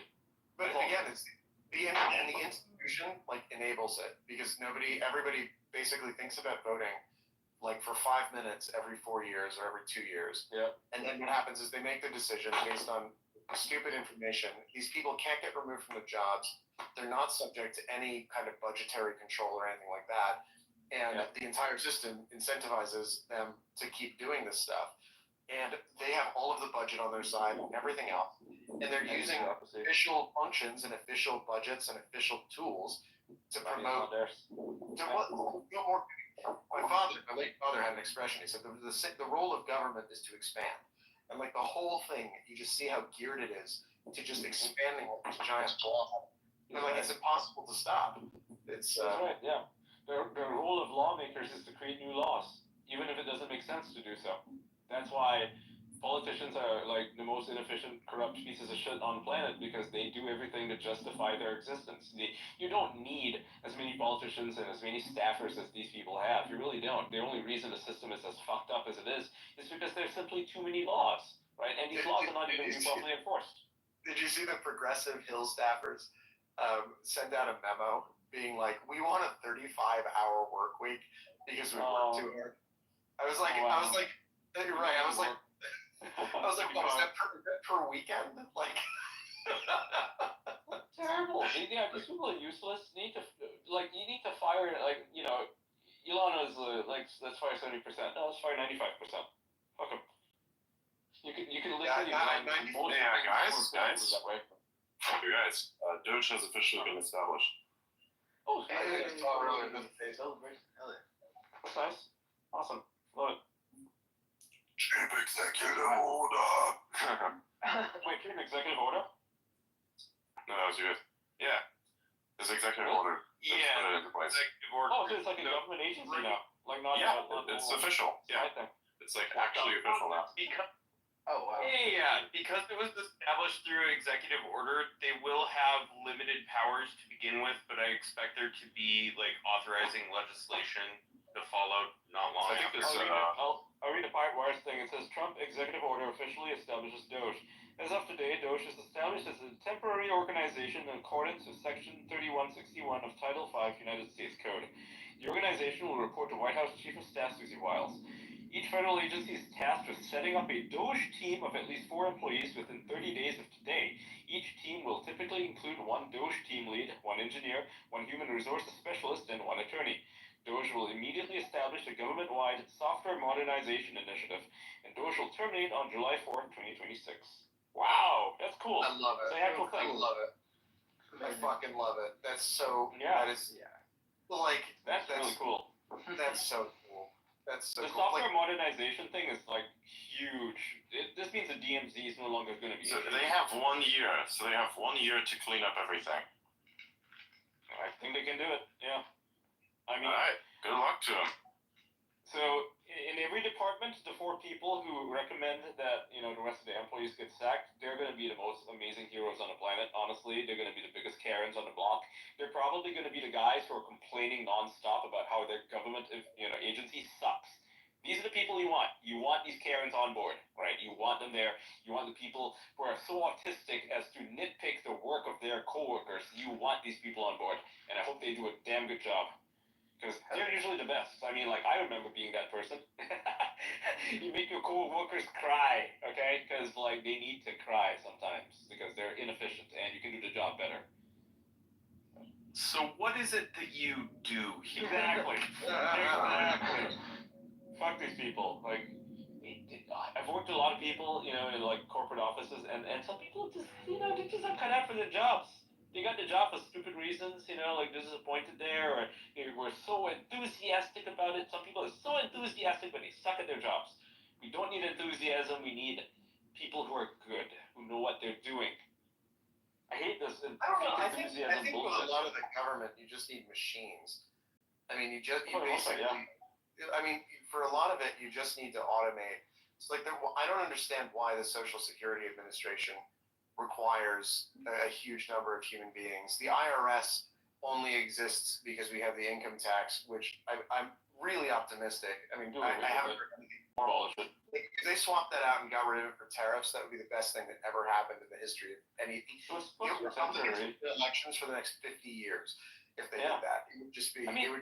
It would be so bullish. Some people are so stupid that they defend income taxes. They're like, oh, well, we've always had it. No, you haven't always had it. Whoa. People defend income taxes. Yeah, they do. Yeah, they're like, Who the fuck defends that? They do. They're NPCs. They've been programmed. People actually are in favor of this. There's people out there that are like, oh yeah, we're 100% for it. In a civilized society. Somebody needs to build the roads. It's like, you think you pay taxes here in Dubai, you dummies? Like, you don't need people paying income tax. All you need is a tiny little corporate tax and tariffs. That's it. You know, value-added tax. Yeah, that shit's good enough. If you have good spending, look, if you have inefficient spending, of course you're gonna run the fuck out of money. But if you look at the U.S., it has been spending on stuff that literally shouldn't exist in the first place, or ironically enough, may not even exist at all. So if you were to optimize that, you don't need that at all. Reality is the U.S. government prints vastly in excess of what it collects in tax revenue every year. It doesn't need our money with its economic philosophy. Yeah. I mean, the whole thing's totally fucked. It just impoverishes America. It does, yeah. Absolutely, yeah. They take your money and they build, you know, they pay something like $50,000 for a pack of screws. You know, a pack of screws. You know, it's insane. The kind of shit that they spend their money on. I saw a thing where, you know, on the AC-130s they have a bathroom on there, right? They need a toilet, and it costs $50,000. Why? What? No one knows. What? It just costs that much. It's because everything. So I'll give you everything that government does, is not informed by reality and actual needs. It's like in the Soviet Union. They're like, well, you know, we have a set quota for a number of hats that we want to produce. It has no bearing and no logical relation to what needs to be done. So this community center in my town, they've said, well, we don't want to go back to the voters for another referendum, so we're going to see if we can get federal or state money, right, i.e. taxpayer money from other towns to pay for it. And it's like, that's really strange. Well, that's very weird. And then it's like, oh, and in addition to that, we're getting a $4 million grant from the Inflation Reduction Act, which of course did nothing of the sort. Because what we're going to do is we're going to build an emergency command center. This is a town of 15,000 people. We have 2 firehouses and we have town hall. These structures are approximately, I think the southernmost firehouse is downtown in the main town. Town hall is about 2.5, 3 miles away to the north, so significantly inland. And then the northern firehouse, right, is another 6 miles north on the border of a town called Durham, a little small town called Durham. So we have 2 firehouses, and they've decided we have a $4 million grant under the Inflation Reduction Act. So we're going to build an emergency command center in the downtown firehouse. And it's like, what the fuck does a town of 15,000 people need an emergency command center for? If we're out, drive over to the next town and be like, can we use your radio? But they're going to spend $4 million of federal money putting in place an emergency command center. It's just like, it boggles the mind how anybody made the decision that this is a good idea for $4 million to be spent, and that's, you know, more than some Americans, most Americans will pay in taxes in their entire lives, and we are doing it to basically set up a ham radio room above a firehouse. It's bonkers. And yeah, the radios I guarantee are, you know, off the shelf garbage that you can buy for a few $100. They're gonna, you know, charge like $50,000 for it. Well, no, the radios, they're ham radios, right? Basically, it's UHF, VHF, and That's garbage. potentially maybe you'll get an HF radio, but that's not usually used for emergency communications, right? They need $4 million for that. Like, do you really need $4 million for that? The radio, like, okay, an ICOM, you know, Where the fuck does the money go? a Yaesu, you know, HF, you know, all band radio transceiver will cost $1,200. Okay, And most, you know, an ICOM 750 will cost you $1,500, right? Okay, that's not so bad. A Yaesu handheld radio will cost you $500. Okay, now we're up to, I don't know, $3,000. Okay, so we're still fractions of a percent, and we've got your radios. Just put them in a room, love it antennas. It's like this, you know. Like I remember the city I used to live in back in Malaysia, and they would spend every year. You know, they have a huge budget. Instead of fixing the roads, which is what what people pay their taxes for, they would be decorating the city with certain kinds of plants that are just not suitable for a tropical environment. And so every season, right, every 3 months or so, they would have to replace everything because it would fucking die in the heat. Okay? It would fucking die in the heat, and the whole town just looked brown. And then they replace it with new plants, and they just keep doing this over and over again. And as I found out when I moved to Rome, was that they do that in Rome as well. They would be planting all these fucking trees in the town to make it pretty, even though it stinks of piss, right? Whole place stinks of piss. That's what Rome is like, right? And they would decorate it with fucking plants that are just not suitable for a Mediterranean environment. Wow, Rome has lots of great trees there, that are native to the territory that you could probably grow anywhere in Rome. But instead, they import a bunch of trees from God knows where, and they don't last very long, and they don't really tend to them. So they die, they replace them with the same old fucking trees, and it just repeats itself. Like, somebody's making money from this. I guarantee you, that's exactly trees is making money from it. In Rome, there's definitely somebody making money from it. I can guarantee you the same thing was in the town I lived in Malaysia, for sure. This happens in many places. One of the worst ones that this actually happens at, which is even more egregious to a certain extent, is gated communities. So you look, for instance, for gated communities, which is a huge fucking problem, by the way, is where you have to pay for certain services to be rendered. And so within those gated communities, what they do is they plant plants, and so even if they don't die, they just exchange them routinely for no fucking reason. Nobody wants this. Nobody's asked this. It's just done. And then what's even worse is then people sit themselves at the head of like various boards that exist there to basically manage the gated community, and there are the weirdest fucking narcissistic people ever, and they then basically turn the gated community into a political event for themselves, at which they also suck at, by the way, so they have to kind of get around that somehow. That voting is ambiguous also, so it's really ridiculous. Oh yeah, I can personally attest to that. So I lived in a gated community back home, right? And the person who ran for office, right, for the home association thing, decided that they were going to spend their money, I mean our money, since we all paid into it, on things that didn't really matter. So there's a couple of things that we needed. We needed security, like an all around the clock 24-hour security guard team. And they needed to mend the fences because some of the fences had broken. Some wild boar made it in, crazy enough. And that's a pretty high priority because children are out there, pets are out there, right? They're out in the open, and if the fucking fences are broken, a wild boar's gonna come in. He's gonna fucking gore a child to death, and then someone's gonna have to fucking pay for it. That child, very bad. But instead, he kind of squandered the money, and then he refused to relinquish his position. So it got to a point where they had to stage a coup, because when you are the leader of a homeowners association, you have to register yourself in the city, right? Because you are the person that they will give city dollars to, like taxpayer dollars, to go to your little homeowners thing, and then you can do stuff with it, right? That's what you're basically asking for. It's basically a little grant. We had to overthrow it. Like, we had to stage a fucking coup, and we had a little event there where, we did like an outdoor sort of, thing where we, had like a, what do you call it, a buffet, so to speak, right? And we decided that this guy wasn't gonna get invited, and we're all gonna sign a piece of paper saying that he is no longer the leader of this thing, we're electing somebody else. It literally had to come to that, because this guy just refused to step down. Like, how fucking hard is it when all your neighbors fucking hate you? Why don't you just step the fuck down, right? I don't understand why people do this. It's so insane. Like, imagine trying to be a leader of people who fucking hate you. It's so dumb. You can't really do anything about it either. Like in certain places, you have laws that are set up in such a way that you can't even remove directors of various positions because they're just corrupt pieces of shit.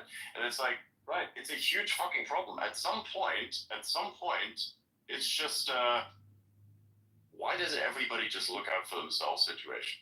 Realistically, because like we all neighbors. It's huge, and together. Rules are being enforced in such such loose ways. Like for instance, like this, right? You'd have let's imagine that you have certain pets that are bad. Let's say dogs and cats. Both pets bad, right? Because people you don't need one in a super developed community because this thing's gonna be shitting in somebody else's backyard because cats never shit in their own.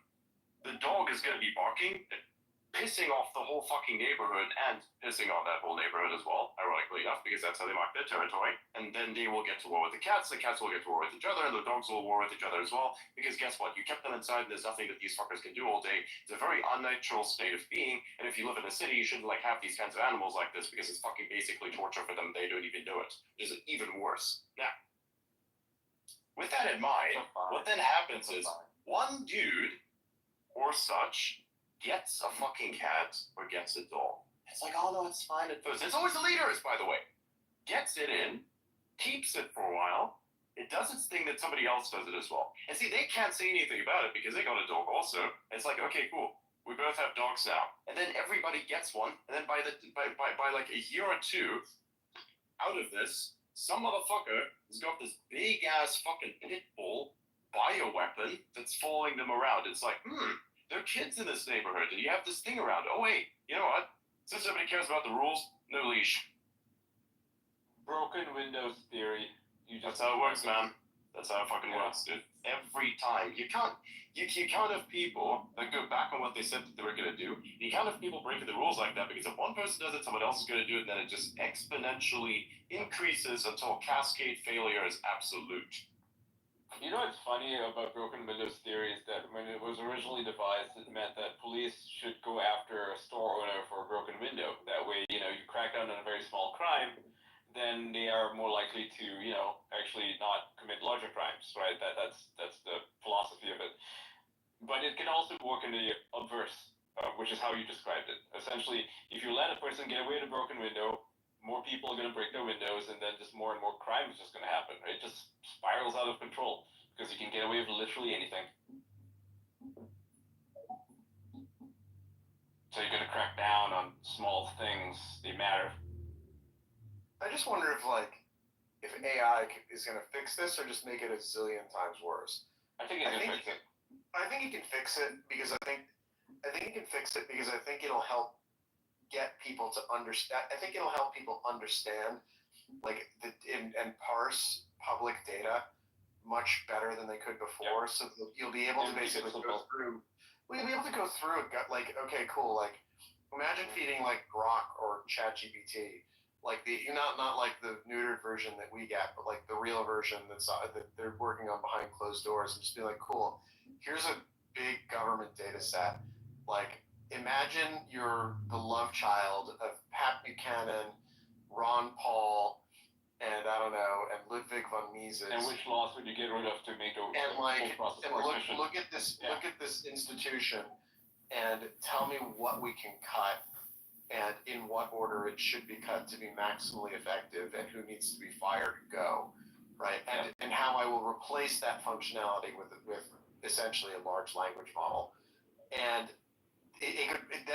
that would be great, and that way you could then iterate and roll that process out over every single office of the administrative state, including defense, including intelligence, including everything else, and just basically have an AI just rip it apart, right? Just tear it to shreds and say, okay, this is all the waste that we've got. This person's unnecessary. This guy hasn't shown up to work in a week.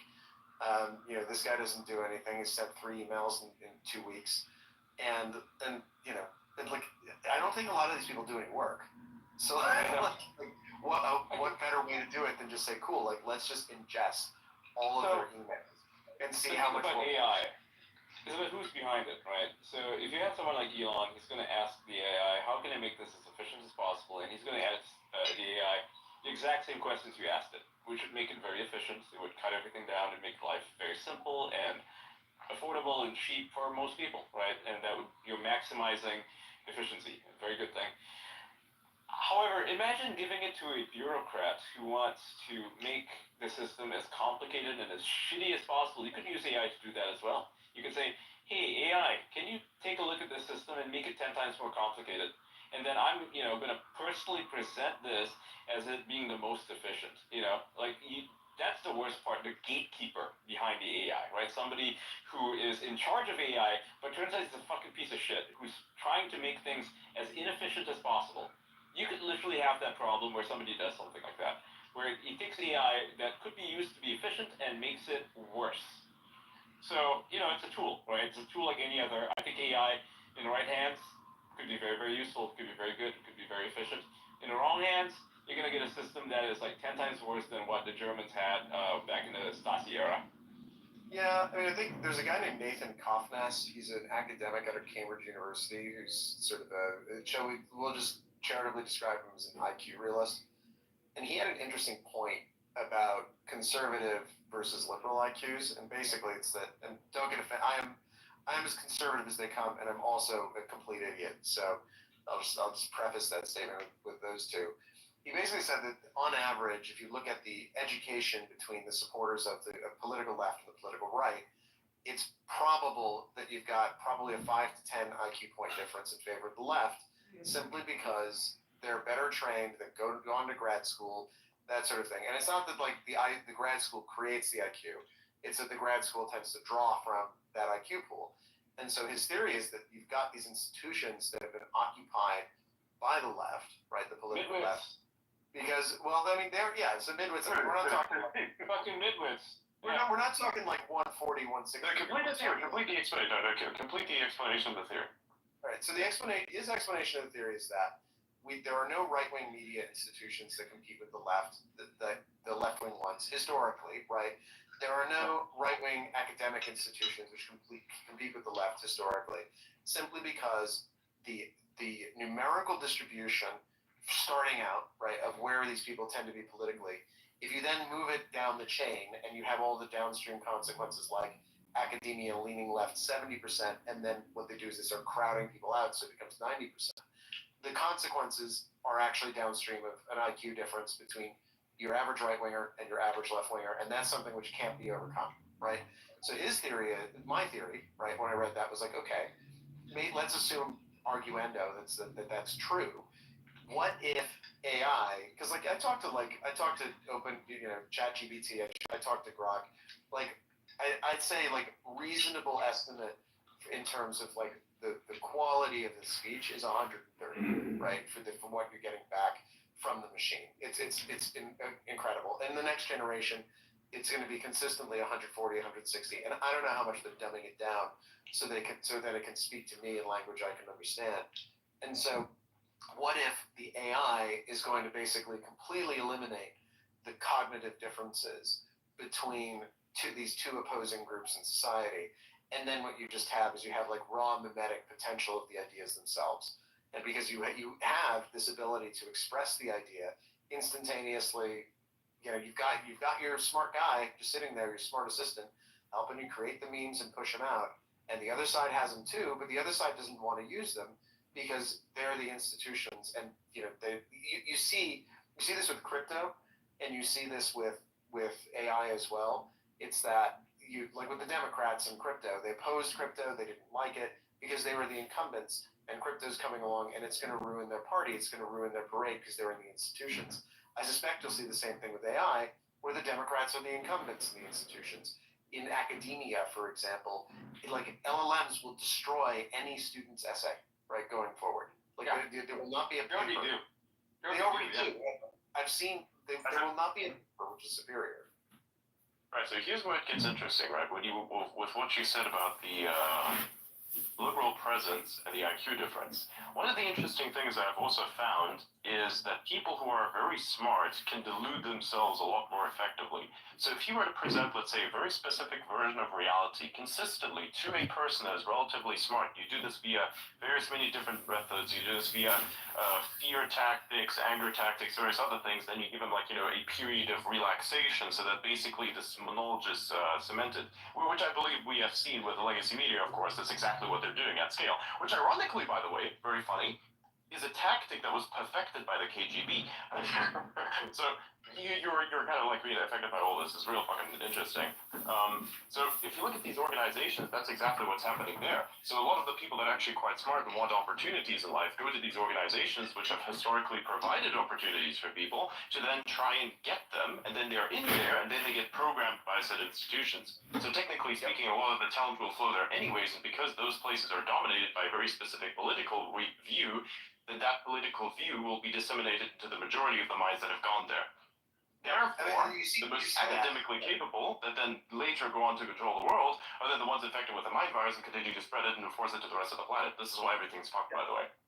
Well, that's exactly right. And in order to get so it was like that chick who wrote the PhD at Cambridge on, like, basically if things are stinky, you know, like, you're a racist if you think that stuff smells bad.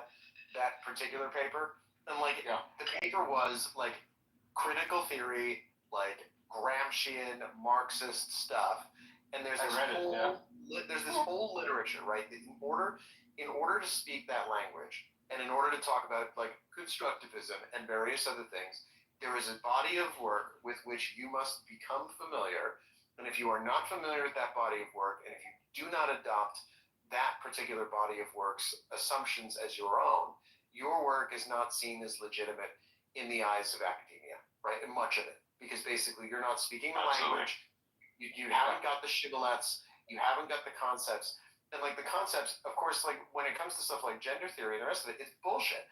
It's complete fucking bullshit. It's not true. It's not real. These people have thought themselves into this position where and like this is true in all the social sciences. It's a mythology. It's a mythology. It's not evidence-based. And if you just basically stop them and go, excuse me, like, can you please back that assertion up with something like concrete, like, or are you just living in your own head? Yeah, anywhere down the line, you ask for that. They can't provide they're just floating. They're just floating around. And in law, it's kind of even worse. So at Fordham, which is where I most recently taught, they had one professor there. Her name was Zephyr Teachout, and she was it the Net Choice case? It's currently escaping me which case she was on. No, it was the Paxton versus Net Choice.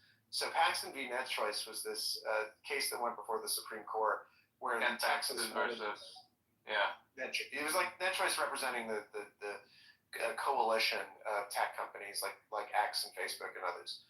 And so Texas passed a law which said, I believe, that they could moderate content, or that companies could be obliged to adopt a non-censorship principle by the state. So the state could say, listen, you can't moderate content one way or the other.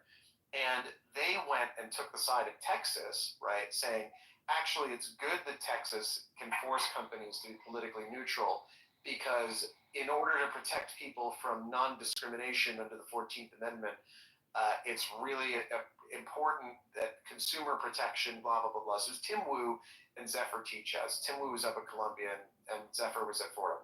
And the paper was bullshit. The argument was, like, obviously wrong.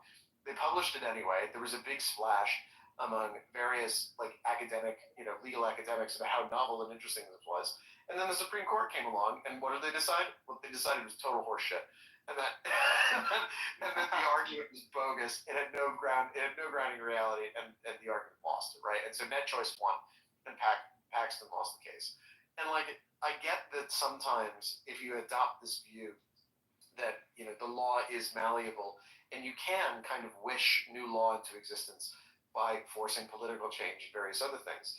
But, like, they couldn't write their brief, right, in a way that was honest, right, and say, well, actually, we'd really like it to be this way, but we think it's this way. Instead, what they did is they wrote this brief and this associated paper, basically saying that this is the way the law was, and that there was a non-discrimination principle inherent to the 14th Amendment, which said that states should be able to regulate speech on social media platforms, blah blah blah blah blah. And it was all bullshit, and nobody in their little group at any point decided, maybe I don't want to put my name to a paper which is total horseshit. Maybe I don't want to look like a jackass in front of the rest of the profession, because ultimately there are two types of lawyers. There are the lawyers in academia who actually read their papers, and if you look at the download numbers, it's pathetic. It's like lifetime download numbers for most law professors is in the low thousands or high hundreds. And that's downloads. It's not like sat down, read, like understood, and like then engaged with it. So they spend 6 months of their lives, every 6 months, churning out paper that no one's ever going to read. And so within that rarefied universe, chances are they're not reading each other's shit. And if they are reading each other's shit, they're not reading it very closely. And but they're all agreeing with each other that it's all brilliant and wonderful. And then outside of that, there are dudes like me out in the trades, right? We learned how to practice law out on the streets. And we look at that and we're like, that's clearly and obviously bullshit and it's wrong. And when you say it's bullshit, no one in academia wants to hear it. And everybody else is too busy working. So like you have this weird thing where the institution that's supposed to be transmitting the knowledge to the next generation is like totally corrupted by jackasses who have no idea how anything works. And like, I don't know how you fix that, except the only thing I can think of is that you replace them all with machines. That's like the only thing. And you eliminate the schools and you say you shouldn't have to go to law school. There's an exam at the end of it. And a machine will teach you the course over the next couple of years, and we'll see you when you're done and you think you're ready to take the exam. And I hope that's where we go, because it's just such a waste. Yeah.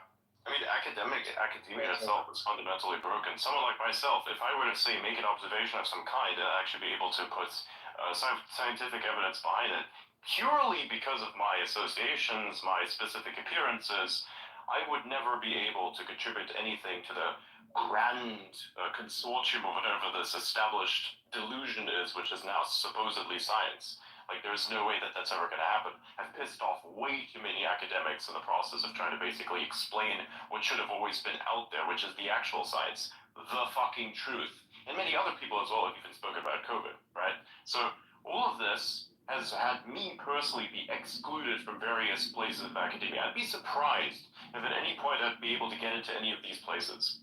Like, I'm perma-fucked in a sense. Yeah, I mean, yeah, it's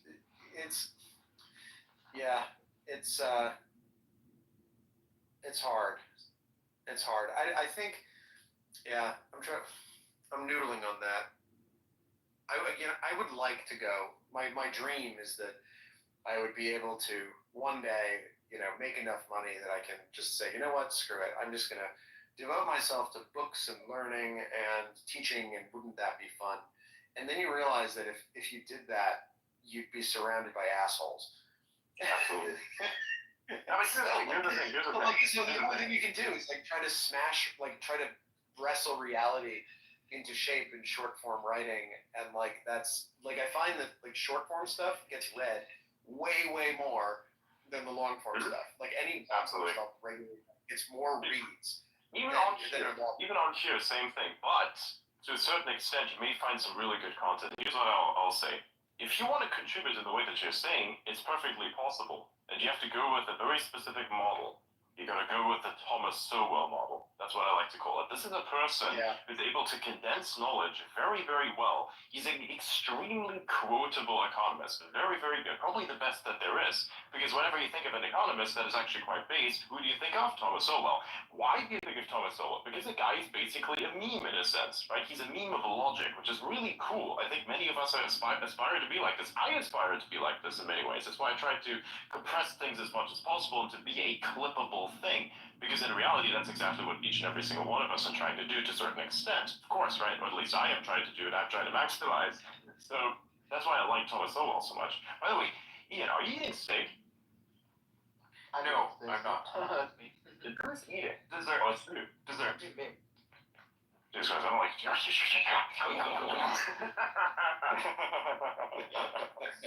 your fish is turning part of the protein. Good on you, man. Good. good. I was just wondering, like, who the fuck is this coming from? It's not disturbing me or anything. I'm just like, damn, dude, someone's like really, right? This is intense. Good. I can hear that. It's great. Yeah. But for real though, I think many of us here have the chance to basically become our own version of whatever is closest to the Thomas Sowell model when it comes to spreading information. And I think that's what many of us should maximize and what many people have forgotten. I see spaces out there that have very low signal to noise ratio, in that they basically sit on a particular topic for hours on end, then bring people in, and they keep repeating stuff that's been said by other people in a different way, probably even one that is more inefficient than the previous. And it's like, what is the point of this discussion? What is the point of all this? We had a fucking space about a shitcoin going for multiple hours, not even multiple hours, and several hours. What's there to discuss? Mario's groups on that were going. I like popped into one, and they were talking about. So like I love Mario's crypto spaces. Sometimes like the 1 hour ones that they do are like really really good. But they literally did the Trump shitcoin non-stop coverage Thursday, Friday, Saturday, Sunday. It's unbelievable how long it went. And we're seeing nothing to it. It's literally just a fucking shit token, and that's it. You know? Well, it's like, get into this, and you're gonna get fucked. Well, like, here's the thing that's fucking amazing. So, like, they had one that was like, is Solana or ETH the next big thing? And like, yeah, we're gonna discuss. And so I got in and I was like, oh well, I think the Trump coin's really interesting, and like talk about some legal shit, and like that was cool. And they're like, well, we'd like to get back to the core topic now, which is like, which is gonna win, Solana or ETH? And I was like, you people don't fucking understand. The president of the United States just launched a fucking shitcoin. If you can't make money in the next 4 years being involved in crypto, then you were never going to make money in crypto anyway, and you should give up, because like we are going to fucking moon. It doesn't matter. The thing that changed was not that it was launched on this shitcoin or that one. It was that something which was hitherto completely fucking unthinkable like occurred, and that is a massive signal for what the future is going to look like. So position yourself accordingly. But like they were so locked in, they literally spent 4 hours talking about which blockchain was better, and it was like it was like talking about fucking gas fees for 4 hours, which is it was unreal. I've never seen anything like it. Yeah, that's fucking dumb. Yeah, so that's what I have a problem with, right? There is literally zero purpose behind that. You can look at it, you can summarize it, be like, oh wow, 80% is sold. That's a bad sign. Why is that a bad sign? Well, conventionally, it's literally the other way around. Okay, what else is there? Oh, it's fucking on Solana. Boy, if the activity goes up, okay, maybe Solana goes up as well. But if it does, then probably the amount of transactions that are going to clog up the blockchain. That's what happens. What do we usually see with these? All right, that's right, pump and dumps. Everybody gets in, everybody shills it, goes up for a little bit. You're never going to find the proper exit, and probably everyone's going to dump when you're right asleep. Like it happens at fucking 3 a.m. You know, at like 3, 4 a.m., which is like the worst time. That's exactly when the rug occurs. Practically always. It depends. You know, that's the summary. That's exactly what it is. It's not even the people that are holding it that are the problem. No. It is just how it works. You get in, you try to be the earliest, and you're not really going to be the earliest most of the time, because the time that the moment it becomes mainstream is the moment that you've already lost. So it's like by the time it reaches to you, you're fucked. Right? You're basically fucked, especially if it's on here. Then it's like completely mainstream. It's done. That's how crypto works, right? Especially that. So you're done. That's it. That was the explanation. 5 hours for that? I'm actually kind of worried. I mean, as long as we're on about it, like the thing about it, which is most interesting to me, is not actually like the coin itself, but like the extent to which the coin's going to be used to attack Trump.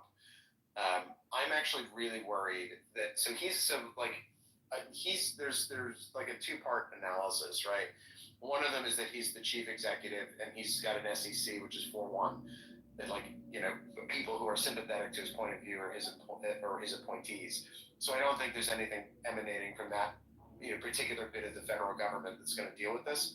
But like, you can see a situation where like Paula Jones suing Bill Clinton in the 90s, and Bill Clinton deciding in his infinite wisdom to waive presidential immunity to be compelled to testify.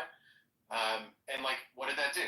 It sunk his presidency completely, right? right? So like because I they did not caught have him. sexual relations with that woman. That woman, Miss Lewinsky, right? But like the problem was he lied under oath and he got impeached for it.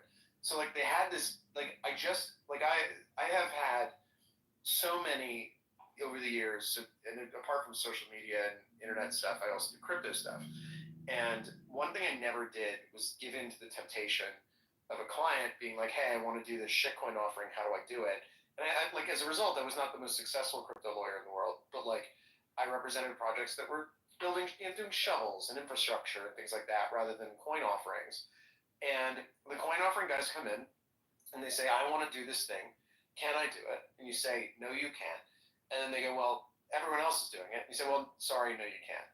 That conversation now, of course, has become infinitely harder because it's like, well, the president of the United States is doing it. Why can't I do it? Which is difficult. But like the problem is that he may have done it and he may appear to be unassailable, but like there are still attack vectors, right? He just massively increased his attack surface because all of a sudden there could be a private lawsuit, there could be like a Martin Act enforcement in the state of New York. Eventually, if the Congress flips, there could potentially be subpoenas. Like if the coin crashes at any point in the next couple of weeks, like that's going to get egg on his face. So like I'm really worried that like that they actually got out a little too far out over their skis with this one, and like I don't know who the fuck was advising him to do this, but like I don't know. That's the one, and I think will actually be like the most interesting thing about Trump coin and Melania coin is going to be how they stick around and how they linger, right? And not because like it's invest or not invest, but people are it's just this thing out there which is capable of constant interpretation. You can always say, "Oh, well, the price went up, so Trump's stock going up. Oh, it went down." It's going to be this huge distraction, and it's that I think is the most interesting thing about it. It's and no one's talking about that. Like they're only talking about number go up, which means that they're just not. I don't know. They're not paying attention. Yeah, well, I mean, number go up is the only thing that actually makes it go up. So everybody tries to show that sentiment as much as possible up until the point of where, of course, you run out of money, right? Yep. Yeah, exactly. Here's the thing. Here's the interesting thing. What was really unique about this was the fact that you could buy it with a credit card. You know, you are onboarding Web 2 into the Web 3 thing. So it was just basically an autism-fueled transfer of money from one place to another, because I can pretty much assure you that the majority of anyone from Web 2 who used a credit card to buy this shit was not able to liquidate properly in the beginning. Maybe now, for sure, you could still do it. A lot of the people that have went in super early, I'm pretty sure if they were to, exit out right now, they would actually get, a decent return. But many of the people probably don't even know how to do that. So you're stuck with it. Well, it's not really. I think it's just started to get listed on some of the major exchanges. I think Crypto.com just announced it. I think Coinbase is working on it. There'll be a gap. It shouldn't be too hard for everybody to like get on board with it because it's just a Solana token. So like all of the existing infrastructure will work. But I think it's just a question of folks getting onboarded. Yeah. What's that? Robinhood just added it. Yeah. Yeah, it's added it a couple hours ago, a while ago actually, not even a couple hours. But yeah, it's been out there. Yeah, I just think it's shitty. I personally don't recommend it, not even in the slightest, and I hope that this doesn't really get done again. It is funny. I think it was kind of funny to have that, but realistically speaking, it was kind of meh, It could have been handled better, that's for sure. And what's the future of it? I don't fucking know. We're gonna have to wait. But either way, it's a thing that exists, and there's going to be a large sum left over to a certain extent, and that's it. That's the end of it. Some degens exited out properly, others did not. And fuck Solana. Now, I think many people fully understand why exactly I hate that blockchain so much. Now people really get it, because, "Oh, but Adrian, it's DeFi, it's perfectly fine. Like, it just happens sometimes." I'm like, it shouldn't happen at all. That's the point. And what's your beef with Solana? this. It's an unreliable piece of shit. It's literally an unreliable piece of shit that's a Rugger incubator. That's literally all that it is to me. That's all that I see it as. It is a fucking blockchain that is like a blockchain that requires a supercomputer to run, and that when it actually demands to be supercomputed, dies. Albeit temporarily. So that's my problem. Bitcoin is expensive, yes. Is it inefficient? Yes, but it actually clucks along reliably, inefficiently. Yep. That's my point. The exact moment that it dies is the moment that everyone is trying to exit. So you are going to get fucked at the exact moment that you think you're fine. Yes, sir. Like slow and steady wins the race type thing with Bitcoin. Indeed. The Locked In Alien is one of the best memes that came out of 2024, I'm not gonna lie. It's kind of hilarious. What is this? What is the next step in your operation? Yeah. It's pretty good. It's pretty stupid, too. Alright, gang, I gotta hop, unfortunately, but always a pleasure, never a chore. Nice, good line. Take care, guys. Looking at the Locked In Alien meme. I'm not familiar with it, so I have to look it up. Nice. Have fun with the feelings, Dragon Preston.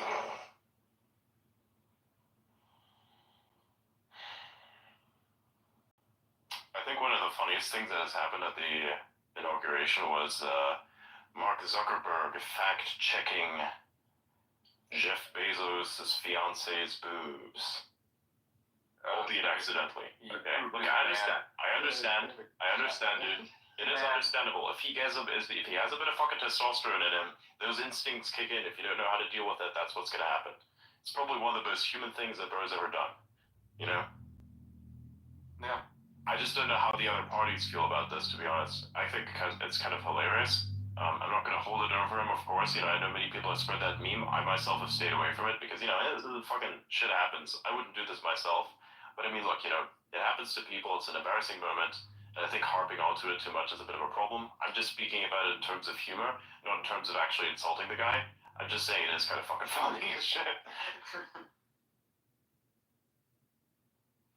David Black's gonna be so pissed at him. He's definitely sleeping on that couch that's behind the Instagram photo right there. Yep. Fucking hell, dude. Absolutely insane. That is fundamentally cracked.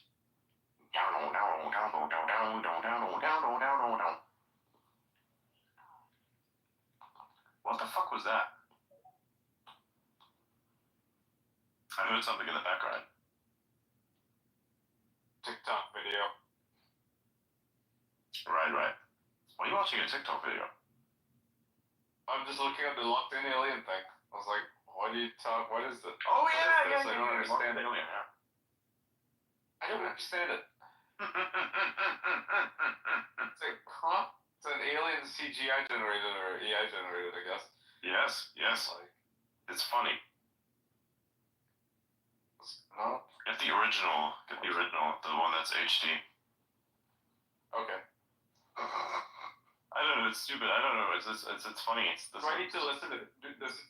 You might need to have the ratism. Do I need music on at the same time? Yes. For it to be funny. Just listen. Yeah, you have to have the sound on for it because it's hilarious. Okay.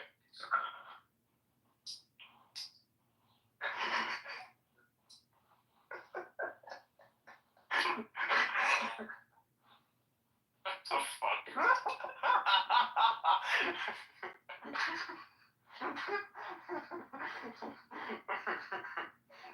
This is hilarious to me. I don't know why it's funny, but it's funny. It's like a power plant thing coming online. Yes. Okay, so now imagine this in your head, okay? You understand what this is. Now you can put this in any context you want, right? You're saying how it feels for people to explain how people feel when they explain the conspiracy theory of why I'm Elon Musk, or something like that. Imagine that as the context, and already it feels kind of funny. In any context, you know? How I feel like in the morning after drinking a cup of coffee, anything. Do you understand? Yeah. Does this make sense to you now? There you Joe. He gets it. Peak absurdism. It's just absurdism. I All of know. us.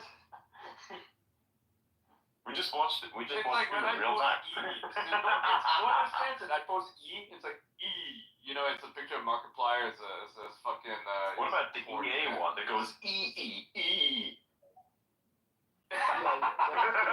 It's so stupid. I love it. Yeah. Yeah. Hey, dude, guys, you gotta clip this thing. This is funny. You gotta clip this, and the title for that's gonna be Ian Milestone discovers the locked-in alien.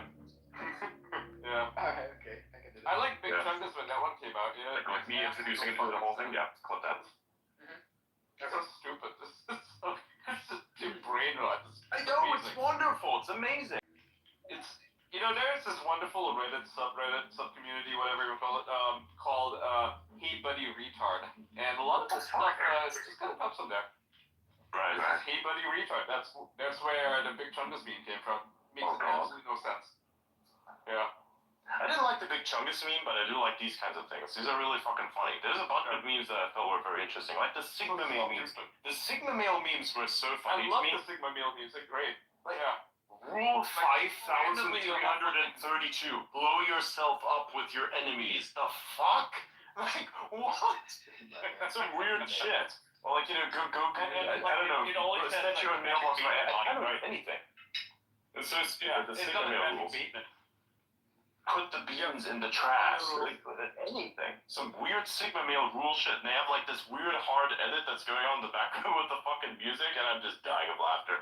And Patrick Bateman. Yeah, exactly. You know, the original Sigma brain rot. It's amazing. It's amazing how old this meme has become to the point that it's been around for like multiple years. It has survived multiple iterations of brain rot. Isn't that incredible? Yeah. When you gotta lock in. Exactly. I gotta say, the new brain rot language is actually kind of good. There's some aspects of it that I actually understand. Yeah, like something that we're locked in. The opposite of locked in. Yeah, we're locked in. Okay, we're locked in. That's a new term. Locked in is a new term. All these people are geeked. Yeah, fuck Yeah, it. geeked works too. Tweaking works too. The fucking what's the other one? Cooked. We're cooked. We're cooking. He's cooking. Yeah, cooked. I'm cooking. You cook. We're not cooking. We're cooking. Yeah, exactly. Let him cook. You can thank Breaking Bad for that one. Yeah. So good. A show about meth inspired brain rot. It's funny. It's funny how the internet works, huh? The one thing I don't understand is like the skibbity toilet shit, although the mewing and the Riz shit that comes from that is kind of fucking funny. I find that good.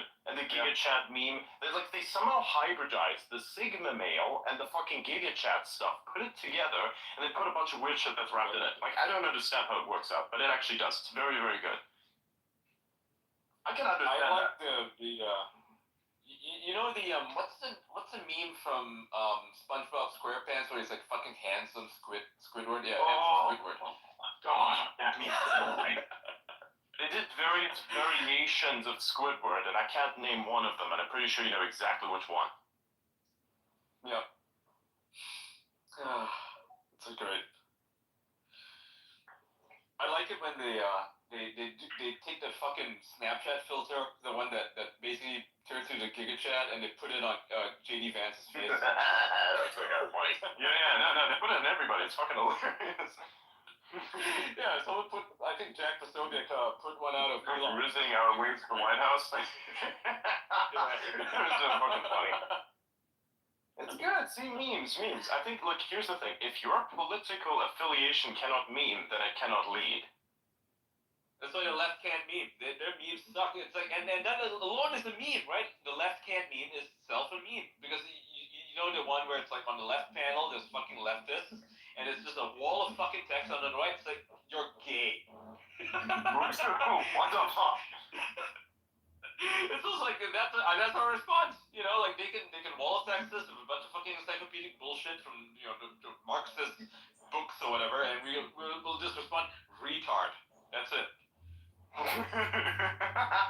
It's that simple. It's like, you don't have to fucking respond to them academia. No, just call them a fucking retard. There's some things I do like responding to. I think there was a bit of a problem. Like, I think the meme went too far in one direction, where basically everything was thrown out the window, and that's why the left started to win.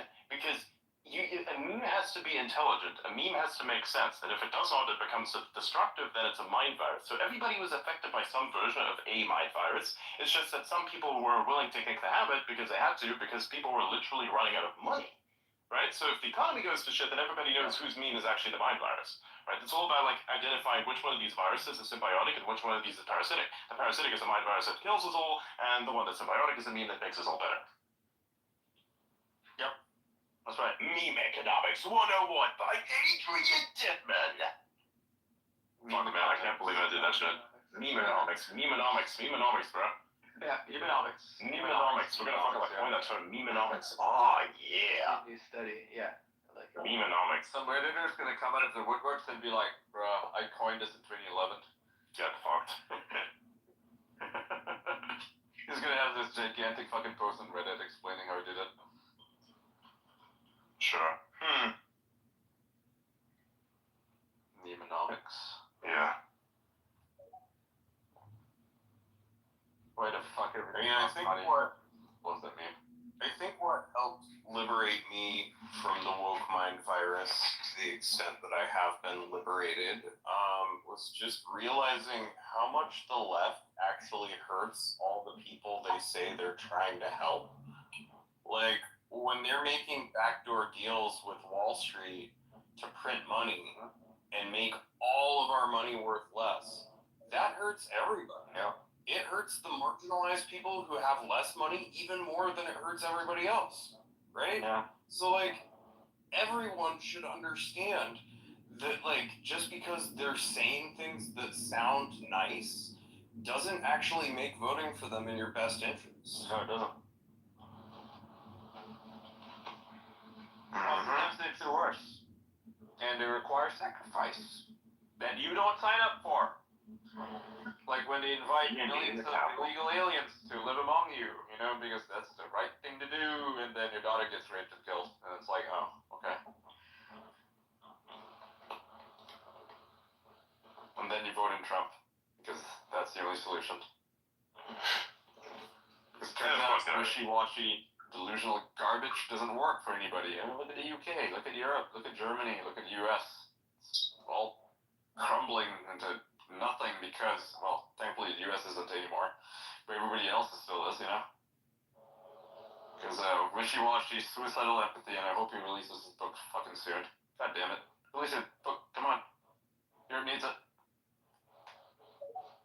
Talking about Gad Sad, by the way. He needs to release his book.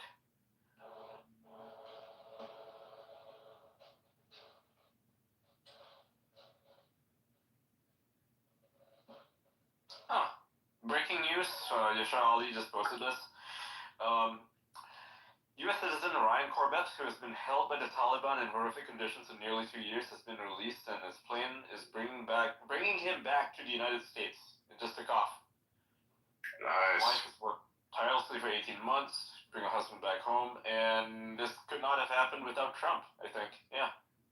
Yeah, of course. Like, if you don't respect or fear your enemies, then you will not do anything that benefits them in the slightest. Yeah.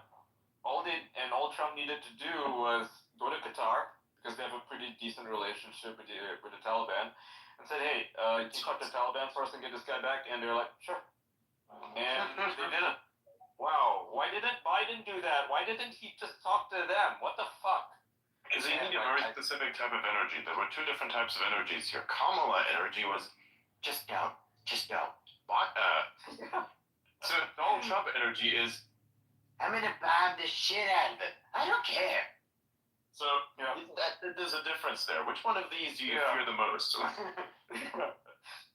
mean, I think the answer with Biden is probably that there wasn't much of a grift in it for him. Mm-hmm. Yeah, I mean, what did he get? I will say, nothing. I didn't think he was really aware of what he was doing, like, in this entire process. Because he used to be a pretty damn good senator, as a matter of fact. Like, he was actually pretty damn good in the beginning. Whatever happened to him then, and then, like, became this, has torched an entire fucking legacy, man. That's really fucked up, dude. Just straight up dementia. It's, You got it's the same shit that happens to every politician that stays in the system for too long. They become brainwashed by the establishment. It's not even that. Your brain literally gets fucked because there's not enough that can be done. Like, have you ever spoken to a politician that's been in there for quite a while? Now, normally when they get in at first, they are remarkably capable. They can string sentences together in a way that's absolutely fucking incredible. But then when they come out to the public face, and that they've been there for a while, they will now rely off of stuff that's written down on a piece of paper, because somehow this anti-logic that's being programmed into people, but you have to have because you have to confuse everybody with a lot amount of bureaucracy, it somehow destroys you, and then you can't even speak in public. Like, have you heard some of these people speak in public? They fall over themselves, they stutter, and they do all these kinds of weird things. It makes no sense whatsoever. Like, they're trying to explain a very simple thing, and it's like, dude, a very simple concept that you could try and somehow piece together, but you're not doing it. How? How are you not doing this? You're literally in the Senate, and you have to speak almost every single fucking day. How is it that you not, in an improvised setting, are able to put shit together and speak it? That's kind of fucking insane. And of course, I'm not saying that these people are incapable. Far from it. That's not what I'm saying. I'm saying that the bureaucracy itself, the inefficiency of that bureaucracy, is literally fucking people's heads up. I mean, you learn this inefficiency, and at some point, you just simply cannot keep up. You become look, inefficient. Yes, exactly. So look at, for instance, you get two people who are very smart, both, let's say, are equally smart. One of which never stops using technology, never stops trying to use new types of technology and explore how the world works. In their 80s, they're still using some really advanced shit. William is a guy on here, is an 81-year-old veteran, by the way, disabled. This guy somehow is using Linux. It's an 81-year-old who got himself to use Linux. What? That's incredible! Compare that to the average 81-year-old, or the person who doesn't like work to improve themselves. Your brain will effectively learn this type of behavior, right? So you got to keep that shit intact. And if you're doing things that are designed to trick brains or to somehow break someone else's mind, if you do these things and you have to put them into your own head, it's going to fuck you up also. That's the idea of it. It's a structure. Like, if I put somebody in a specific setting and I have them read only LinkedIn posts, they're gonna say the most dumb fucking shit that you'd ever imagine. If I put them in the same fucking room and I give them some CIA documents to read, boy, that guy's gonna come up with some really intelligent shit. It's a bureaucracy problem, man. 100%. You become inefficiency incarnate. It's insane. Yep. Why do you think I'm so pissed off about LinkedIn? Because a large majority of all these fucking managers, they think that what is on there is actually real, so they start to think like the bullshit that they write. It's hilarious. It's so bad. It's like, I can't believe that's real and not produced by AI. And somebody actually wrote that shit out. Because I've been seeing it for years. And I can't wrap my head around it. It's like, how are people actually synergy? Well, what's the other one? What's the other one? Oh. There's so many fucking horrible terms. Synergy is one that they always use. My contacts, the platform, the experience, but there's no fucking experience there whatsoever. It synergizes so well, and I'd like to somehow get into the equity state, and of course it's your decision, and blah blah blah blah blah blah blah blah blah blah blah. I could fucking rattle it off forever, but it hurts my brain, so I'm not gonna do it. Fuck that. Oh, I asked Grok, and it gave me these: synergy, bandwidth, leverage, low-hanging fruit, paradigm shift, core competency, value proposition, scalability, actionable insights, strategic fit, best practice, stakeholder, deliverables, KPI, ROI, circle back, deep dive, ideation, touch base, think outside the box, disruptive innovation, granular, holistic approach, optimize, streamline, pivot, empower, align, buy-in, and mission critical. Dude, literally a week ago, I had to deal with the person that said every single one of us. Fuck, man. Oh. Jesus Christ. This literally is the exact list of words that they've stated. Holy shit, that's so accurate. I just asked Grok to produce a sentence with those horrible words, and so I should do that. Please, No, yes, I will. Corporate and DC dialogue incoming. Here we go. We need to leverage our core competency and optimize our bandwidth to achieve a paradigm shift that will empower our stakeholders and deliver actionable insights, ensuring our scalability and ROI while we circle back to streamline our mission-critical deliverables with a holistic approach to think outside the box. You know, honestly, that one doesn't even sound so bad. The other one sounded worse. Oh, man, I just love that it can produce corporate speak. It's so amazing. It produces better corporate speak than the corporate speakers. Wow. I think this is why a lot of the bureaucrats are afraid of AI, because the AI is literally better than them.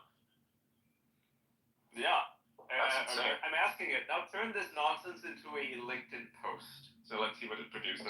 Oh, shit. Wonderful. Oh, shit! It's a 1-for-1, isn't it? It's a 1-for-1. It's great. It's like, just a rocket ship emoji, unlocking our next level of success, rocket emoji.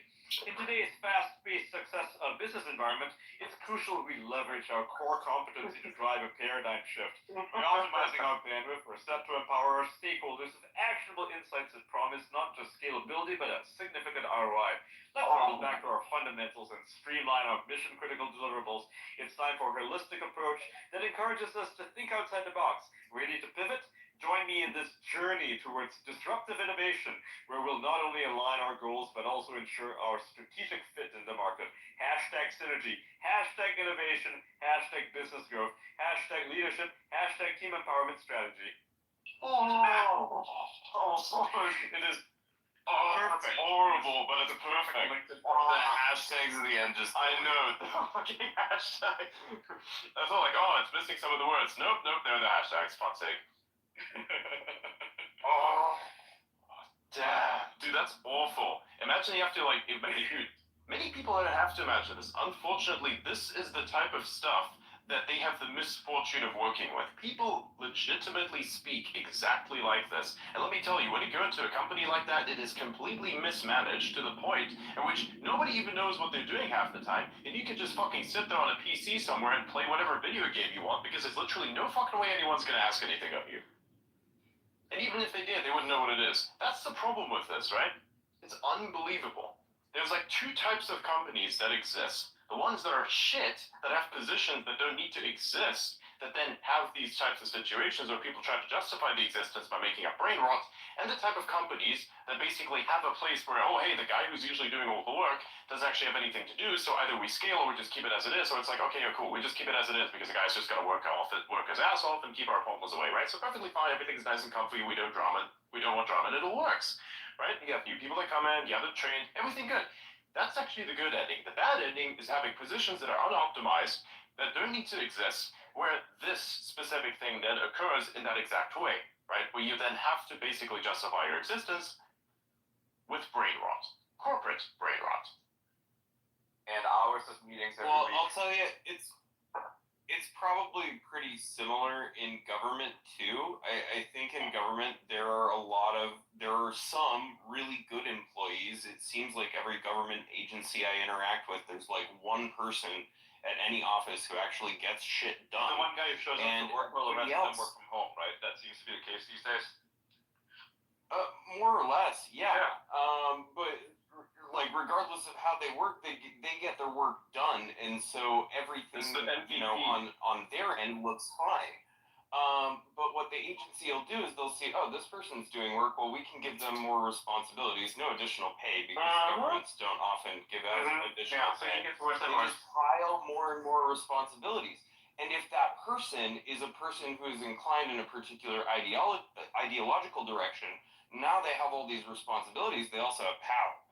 Right? Yeah. And so sometimes individuals who are willing to put in the work at these agencies end up with a lot of power, and then everybody else is fucking off doing nothing most of the time and complaining if they get more than like a minimal workload and because they have unions and because there are classified systems and all of these other things in place, like very little actually gets done about it. Mm-hmm. This is very true. That's very true. They take like the most productive person, we keep giving them more shit. And it never ends. It never fucking ends. It's like at school. It's basically an upscaled version of school. Oh hey, we have this guy who's super smart. Let's put him in with all the dumb ones so that they get smarter. That's not how that works, actually. Gets worse. Group projects, you know, the group projects, you have to like lead the group. I had to be part of a fucking study group project, and it's hilarious, right? They put us in a group, and then we're like wondering, okay, who's gonna be the leader? Everyone fucking unanimously pointed at me. I was like, hey, that's actually kind of cool. Anyways, I looked at these people, I gave them a bunch of these assignments that we were supposed to do. I gave them like a bunch of understanding as to what you could do to make your process more efficient, and many of them didn't even understand what the fuck was going on. And I was like, cool.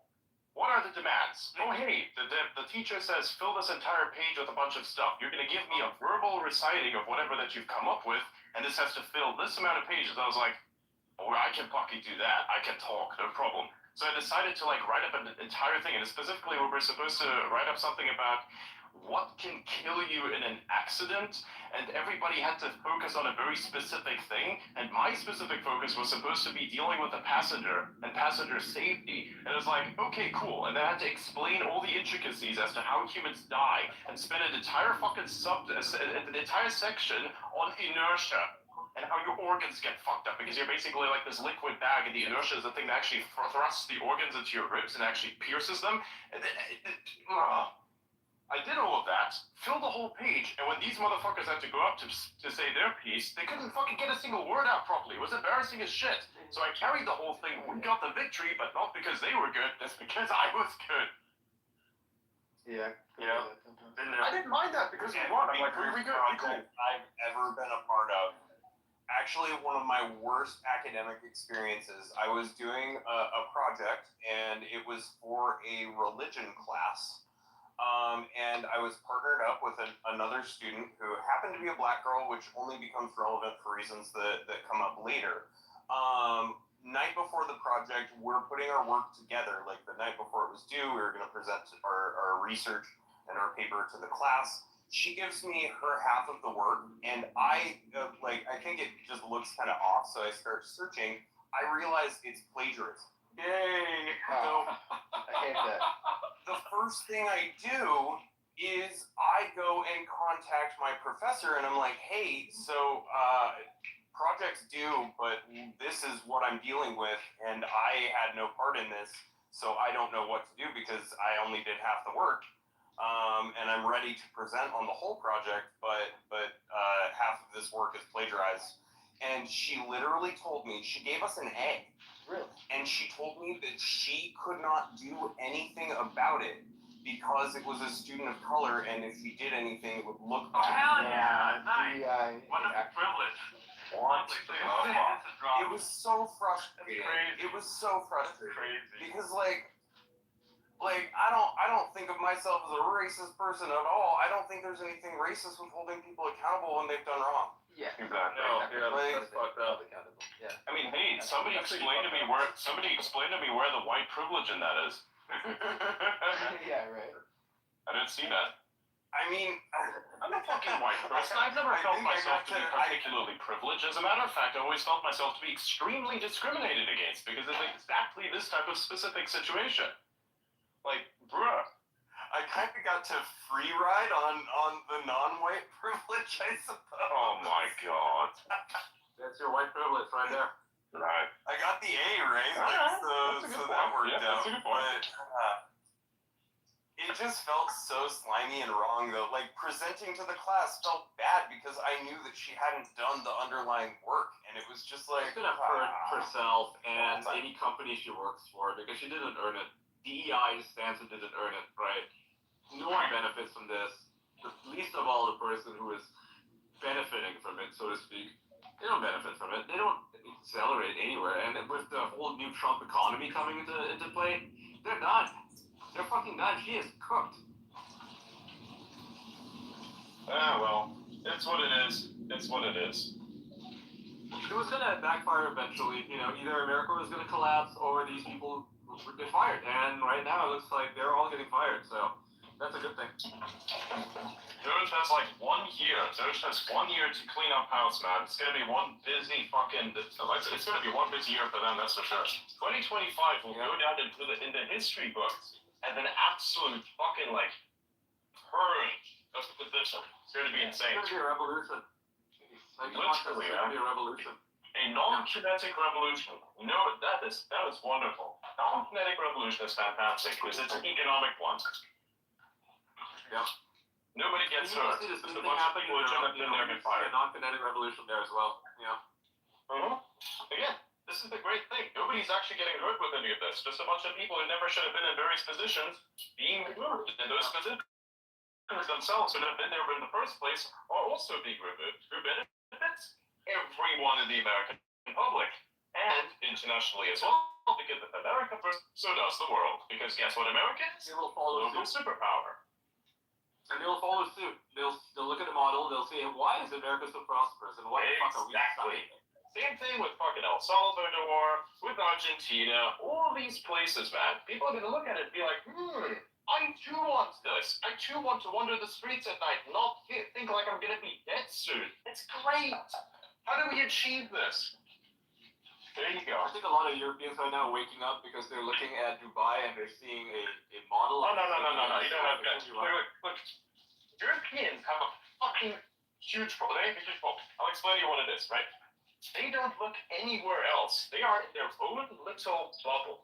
And a very specific bubble at that. Worst of all is Germany. I can tell this because I am in fact German. And I know some people who are German. The only reason why I'm not friends with them is because I literally cannot fucking socialize with something that prefers to be an echo chamber NPC. They don't just know that they're echo chamber NPCs. They want to be echo chamber NPCs. Oh, that's so sad. Well, they'll never prosper like this. It's like there's no single bit of resistance. It's like, what the fuck is with this shit, man? What is your spirit for the nation? It's all gone. It's How do they enjoy, progress, nice things? Because at some, eventually they're gonna be shitting in the streets, and there's gonna be so many homeless people and needles everywhere, and they make up they why into these weird social issues, quote unquote. I'm like, where do you think this came from? There was never an issue before. Yeah. It's so stupid. It's so fucking wake up. insane. So Europe is going to take a long time. Europe has to economically collapse or be on the verge of complete economic collapse before anything changes there. Because look, and even if you wanted to go full set on the AFD, let's imagine if you do in fact go full set on the AFD, there needs to be some cleanup as well. Now they have a pretty good chance. They have a pretty decent arrangement of people, but even in that, there still is a lot of work that needs to be done. And personally, from the sentiment that I've been able to gather, many Germans are not as enthusiastic about this. Although I do see a few on here, for instance, you can tell by the frequency of people on this app how many of them are actually enthusiastic about this, and enthusiastic in general. It may take a while. I still have hope for that place. I think it's good. I think there will be a change in some way, but it has to get a bit worse for things to get better for them, because there is no way that you can live within a delusion until things get so bad that you have to escape that delusion. And it started a couple years ago. It started, no, not even a couple years ago. It actually started about 10, 20 years ago, right? When people became semi-hostile to the idea of somebody else doing something different than all of society, like having kids. You have kids, then society looks on you like, oh, that's a very selfish thing. Like, how is that fucking selfish? You need to repopulate the fucking planet. Like, it doesn't make sense to me. It really does not make sense to me whatsoever. It's fine. It's fine. The individuals will step up and they'll leave the country, and there'll be this massive brain, and they'll come to the Middle East, and they'll build it up like they're already doing over here. And probably all the H-1Bs, you got all the fucking German H-1Bs and shit. You're gonna come over from Europe. You're gonna like have the space industry advance more. This time you're doing it not with Nazis. Oh, that's actually kind of funny. So you had this one brain dead individual. I know I threw the term around the wall. It's actually kind of misplaced. But there was this one person that was posting. I was like, oh my god, I can't, because they misinterpreted, of course, what happened with Elon and the little arm thing that happened there. It was basically the Roman salute. It was him saying, hey, my heart out to all of you guys, right? It was nothing else other than that, realistically. But some people like to be stuck on some sort of political fantasy, and this person ate straight into it and said something like, I don't want the space industry to be built by Nazis. And I'm like, hang on a minute. What is it? Fucking was. Like, who do you think Werner von Braun was thinking? Well, where do you think all this came from? Where do you think the tech was from? Well, what do you think Operation Paperclip was? Do you think that was all American? Right. I was gonna say, we'll just put a paperclip in that one. Literally. I was like, you're not ready for this conversation, are you? No, you're not. Dude, that motherfucker's gonna wake up tomorrow morning, look at that post, and be like, fuck. It's gonna be so funny. It's gonna be so funny, man. It's such a misrepresentation of God. It gets worse Maybe and that's worse. why Neil deGrasse Tyson hates space now. Hates what? Maybe that's why Neil deGrasse Tyson hates space. Like, he says we don't need to go to Mars. Wow. You know, like, maybe he's. I'm just. Wow, I see what you're doing. I see what you're putting down there. I'm picking it up too. Damn. That's crazy. Just cleaned everything up. Very nice. There's something nice about having a super efficient meal, like especially early in the day. I don't understand the people who eat way too fucking like late in the day. Like you can clean up late, that's perfectly fine. But having it like way too late to the point where it's like insanely late, that's a bit of a problem. At that point, you may as well just like have fucking breakfast and that be your entire meal for the day. But like having something towards the evening is actually quite nice. Get a dishwasher. No. We're not getting a dishwasher unless we have like fucking 15 people to cook and clean for. We're not doing dishwasher. Plus, way too much energy consumption. It's really cheap here. Well, that's Dubai. It's not fucking here. Besides, I have a limited amount of energy. I have a limited amount of energy that I can use. So, yeah, because my energy is solar, so I have a limited amount of that I can use. Cheap as hell. I use it every day. It's efficient. Soap is cheap too. Yeah. Again, Dubai, my man. Dubai, boss. Dubai. Yeah.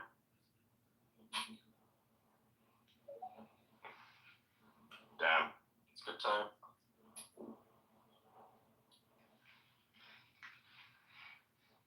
What is this shit?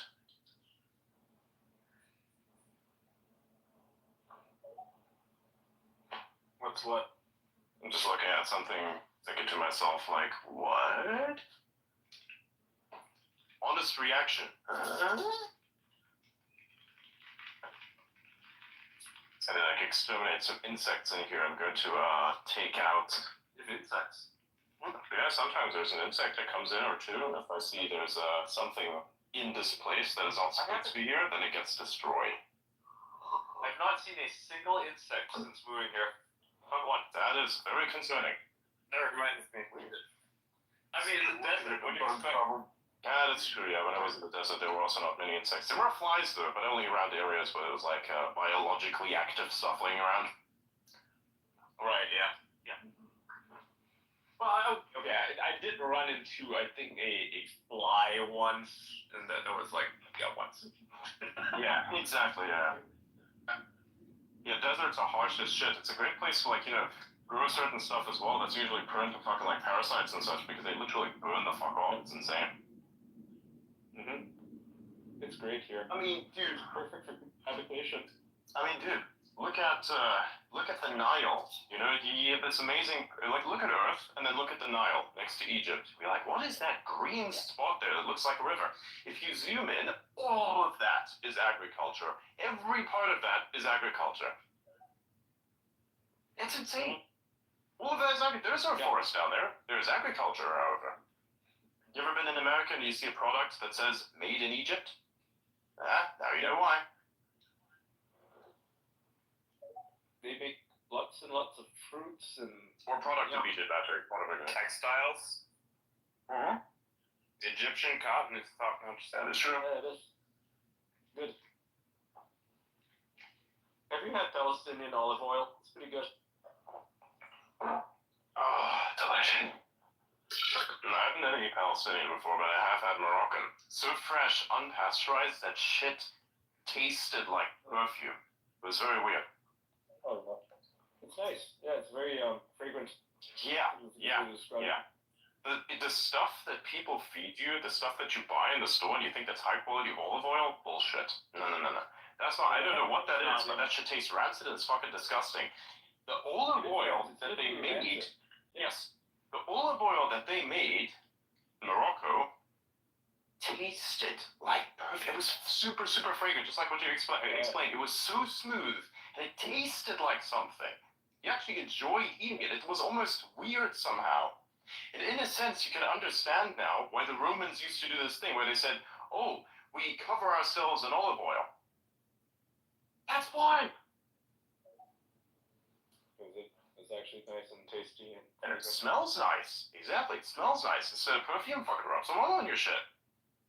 Now we're going to walk around like beautiful, glistening gladiators. Oh yes. I'm gonna bring back Rome. You know, get on the super low-fat diet, get super ripped, like get pumped, and then put oil all over yourself and just walk around. Yes. Bring back Rome. You can buy saffron here. I mean, you've seen what I look like. I'd probably be able to do that and pull it off. Yeah. Yeah. I like some of the stores here. They just sell herbs and nothing else. And it's all these Middle Eastern herbs and they smell so good. They sell teas, which is what I buy. Oh, so good.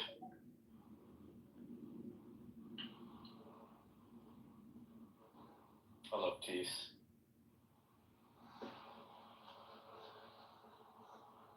Yeah. They have like golden saffron tea. Very nice. And they mix it too with like a bunch of other flowers and stuff, you know, all dried. Yeah. Tastes nothing else like it on earth. You know, normally you're just drinking, you know, if you're drinking British tea, you think, oh, this is really good stuff. And yeah, it's decent, you know. I won't shit on British tea. It's actually good. But it's like, compared to the stuff you can get in the Middle East, it's nothing in comparison. You know, like the tea here is so good. It's next level. Next level. Same thing with the Chinese tea also. It's the same thing, man. It's just next level. Yeah. Dude, Oh, man, if like, your yeah, tea like, comes in little fucking whatever. tea bags, dude, if your tea comes in little fucking tea bags, it's already over. You're already cooked, okay? You're already cooked. Yeah. Like, that's not healthy, that's not an option for you. This is why I don't drink any tea anymore. And if I do, I take it out of the bag first. Because this shit has microplastics all around it. The bag is not made up of actual fucking fabric. It's made up of some weird shit that I can't really identify properly that acts like paper fabric hybrid, whatever that's supposed to be. Doesn't fucking rot in the wild, by the way, which is really fucking weird. And where does all that go? What is that shit? You know, where did all the real cloth go? It's cheaper, of course, right? Of course. Hell, I'm pretty sure it's made out of some sort of waste material. Hell, if I'd actually do some research on it, I'm pretty sure I'll figure out exactly how it's done. It's recycled stuff, yeah, some recycled plastic. Some sort of stuff. It's always some sort of stuff, man. Every manufacturing process has something. Cheaper. Yep. Yeah, because cotton's kind of expensive, right? So you mix it with cotton, and suddenly you have a little quote-unquote textile that's actually polyester. Exactly. Yeah. Disgusting. They have some plastic reinforced, almost microplastic reinforced fucking tea bags, well, textile thingy or whatever that shit is. I don't know what it is. Doesn't make any sense to me. It's annoying. That's all I know it is. It's annoying.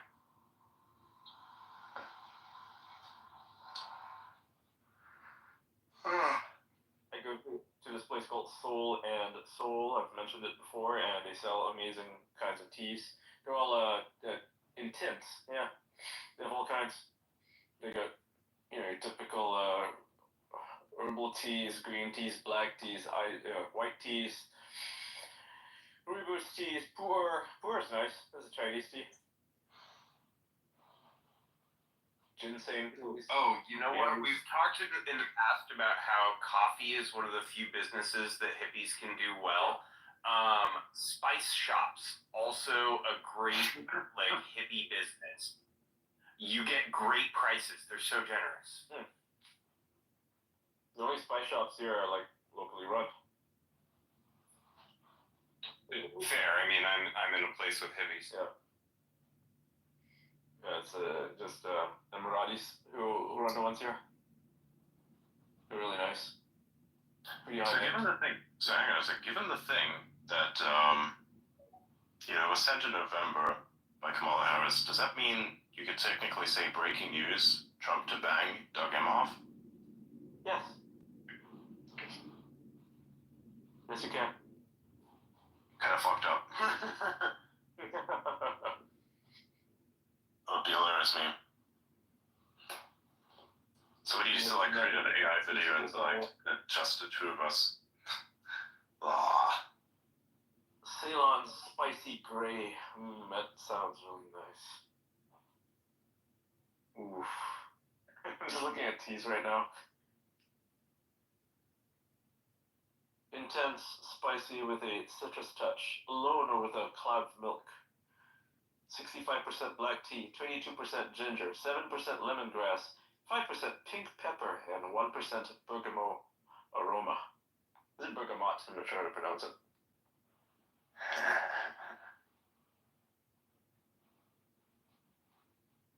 Oh my god.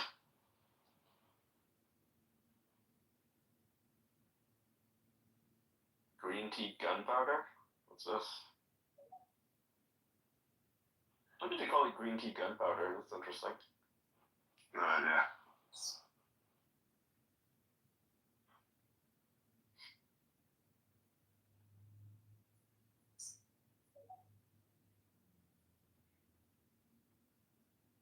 I'm just looking at the wonderful teas that I can buy. Huh.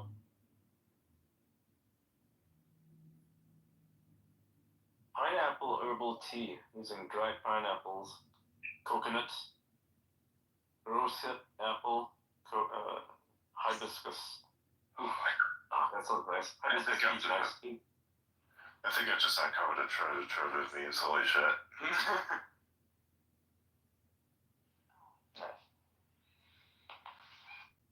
Wild.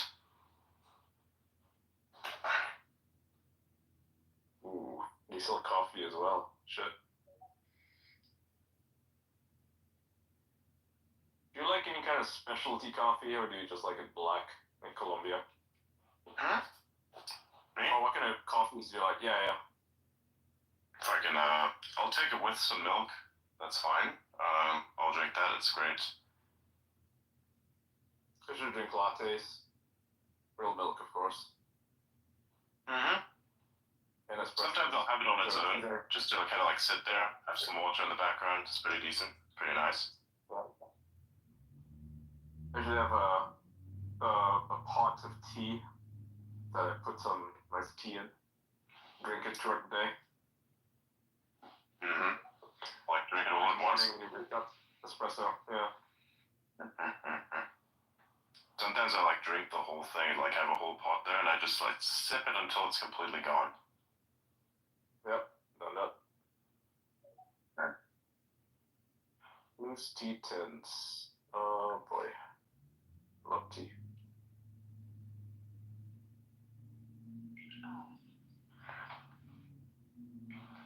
Oh my god.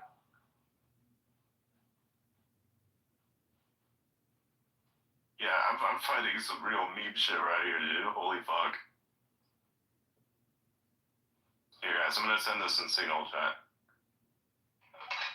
Alright, cool. Let me see. Let's see it.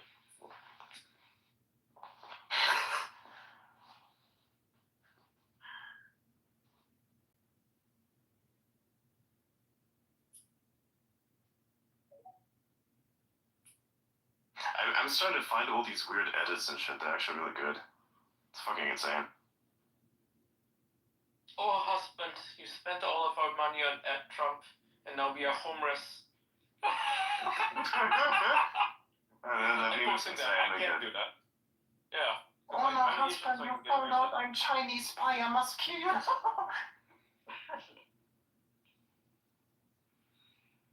I could probably even do like a high-pitched anime sound to match that shit.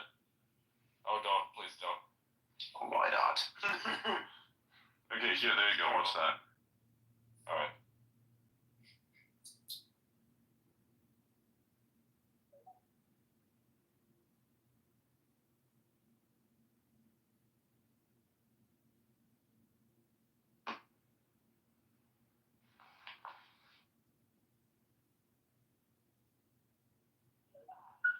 Oh, wow.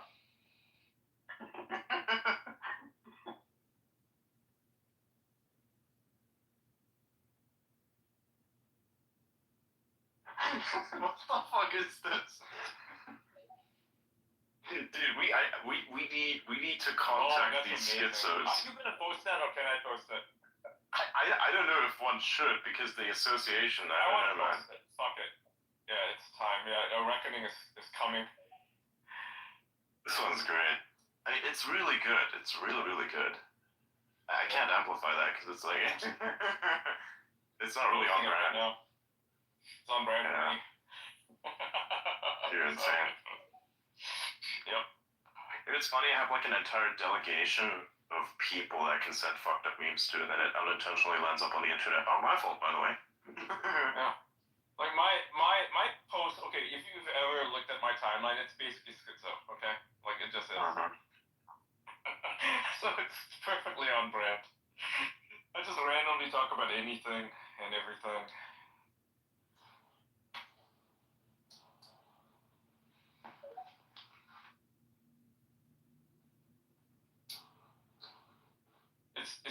It's kind of stupid that I posted a reckoning is coming when a reckoning is already here. Actually, I'll just reword that. So the reckoning is here.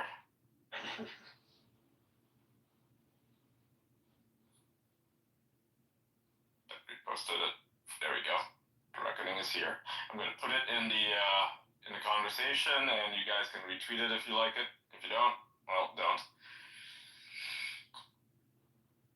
But do. Pretty good. Do.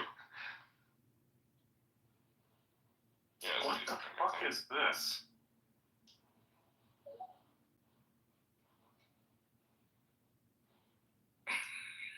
Here, let me send you this. Can somebody explain to me what the nature of this post is?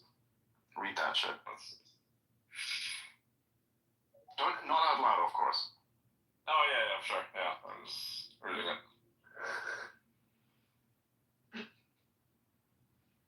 Like, look what the quote post is to. Like, what the fuck is the context here? Yeah, I don't know. Why the fuck? That doesn't make a lot of sense. I don't understand this. I don't get it. What was the point of this? I don't know, but he's got a funny username. I know. He has got a funny username. I mean, I think that kind of says it all. I think it does. But like, why? Why that context? So, like, oh, here's this thing, and then it's that.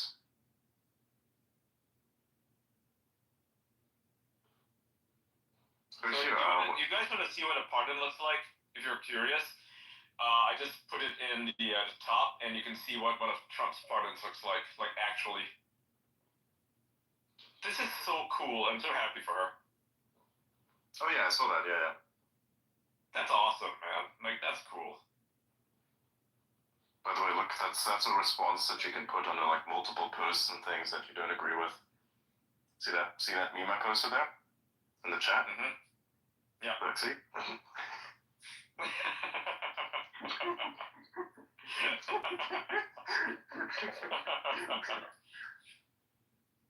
It is pretty good.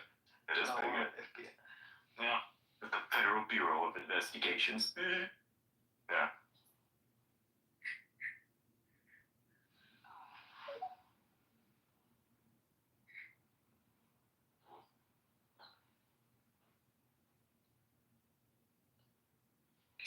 What the fuck? I just read this news story. Jackson Reffitt, who ratted out his own dad, Guy Reffitt, to the FBI for his role in the January 6th protests, says he's now terrified and has bought himself a gun after Donald Trump issued a blanket pardon to all those involved.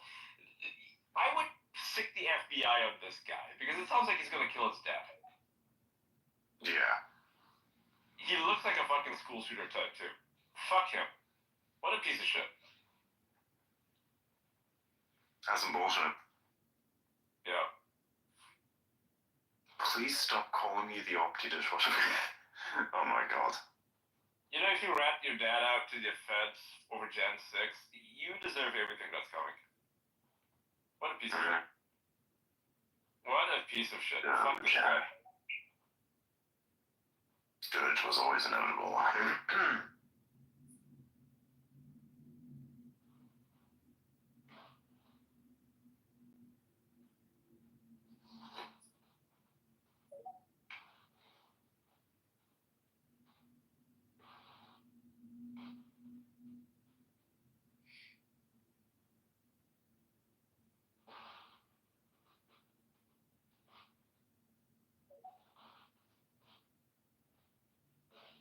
There needs to be like a big tech alert for like when I follow someone.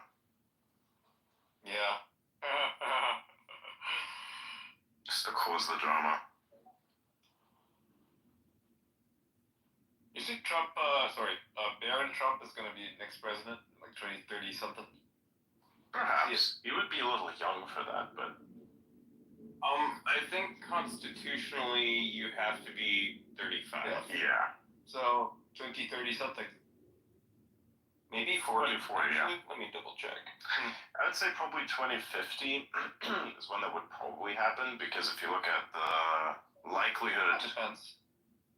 I mean, he's going to be youngest president. This is going to be youngest president, man, like 100%. Insane. Oh, I know. I mean, like, DeSantis almost got it, though, you know? He almost got it. If Trump didn't run, DeSantis would be president right now. Would probably be seeing the same stuff that's going on right now. They're pretty similar. And he would have been the youngest at, 42, 43? The guy's not very old. Yeah. So, Barron could very easily be the youngest U.S. president, after DeSantis wins in 28 or something. Yeah, it's 35. Yeah. Barron looks just so much like his dad. If you've ever seen Donald Trump when he was younger, when he was like 30 something, identical faces. He's got an aura. Yeah, he does. It's just It's something else, man. Like looking at him, it's like, yeah, this guy's a leader. Something has happened over the last few years. Like I remember seeing him at some point in his early to mid teens and thinking, wow, just kind of awkward and like, not sure of himself maybe. And definitely has changed a lot. My opinion has changed.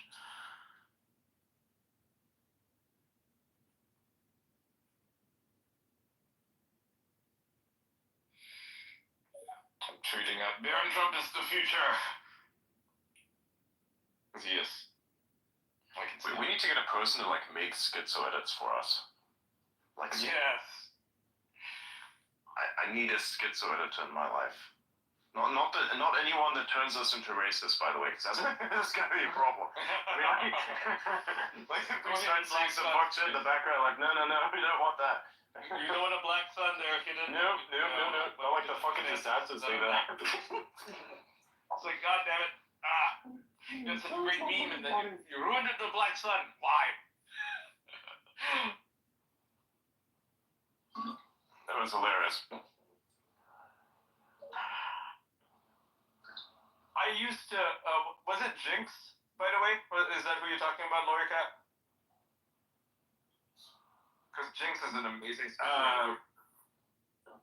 No, this is a different individual who is producing like probably 2 or 3 schizo video edits a day at least for just like blockchain stuff that we don't need to talk about. But he makes incredible videos, like just adds music to them. I mean, most of them were just like totally irrelevant to like blockchain bullshit. He just like added music and like dancers or whatever the hell he wanted, whatever schizo bullshit he could think of that day. He's the one that did that AOC AI meme that I sent you, that I sent in Discord at one point. Yeah. He's really good with the AI like video. I don't know how you feel about that, but he's done a lot of like AI like personality memes with like people's heads on different bodies dancing and saying different things with their voice. Pretty capable. You know who I'd love to have as, making memes for us are those guys who do those Floyd edits, as in George Floyd. Like no way. No. Yes. Yeah, they're so good. They're so good. No. They're so good. Jesus Christ. No. On that, dude. Like they're so fucking funny. Oh no. We don't do that. Yeah. No. They're so schizo. They're so schizo. Again, there's like a schizo crackhead to utility ratio, and I do not wish to upset the balance with something like that.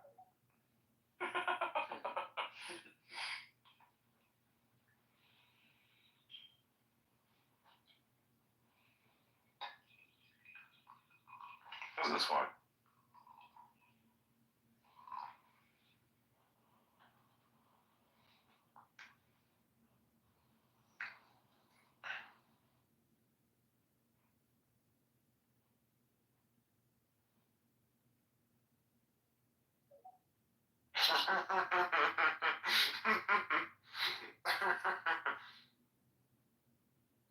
Yeah, that's great.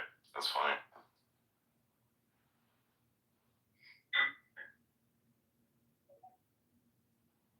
Oh man, I hope he's okay.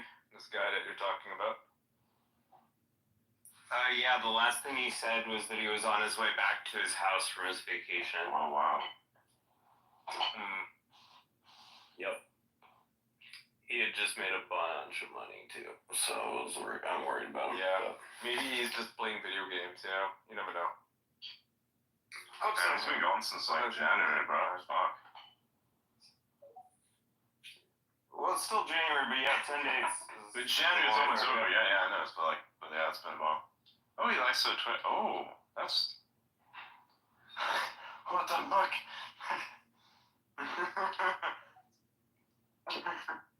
I got sucked into this stupid token because of all these videos. Like, the content was incredible. Like, his What is videos this shit? What is this shit? These memes are good. I can send you. I'll send you a link to Oh man. a Telegram memes channel.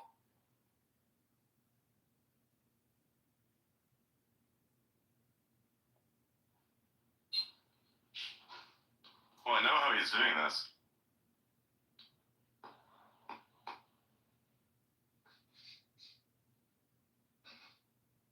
I know this guy actually. I recognize him somewhere. Story isn't true. It's not a story. I can't verify it, but there's a video of a man being taken out with a stretcher of a hospital. And it says someone being carried out of DC jail, or it's not a hospital, it's a jail, on a stretcher to a waiting ambulance. There have been reports of violence by the guards against the J6 inmates. I have read those reports, they're pretty legit. I hope some guards did decide to take it out on the prisoners that they're supposed to fucking release tonight. That would be so fucked. Yeah, I don't know how true it is, but that jail is pretty notorious. It's the one in DC. They have been putting them in solitary confinement when they shouldn't be. That's pretty cruel. There should be an investigation into it, if anything, if that is the case.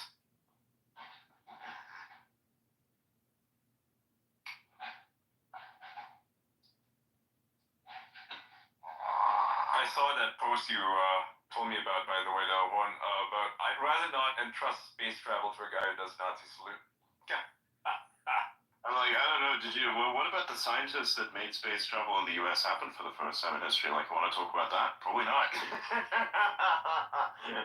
First of all, it's not applicable in that sense because it's not that. And then second of all, Jesus Christ, are you this? Like, are you like this ignorant to history? Come on. Yeah. Yeah. Oh, people. It's a thing of beauty. It's always gonna happen. It's wild, you know?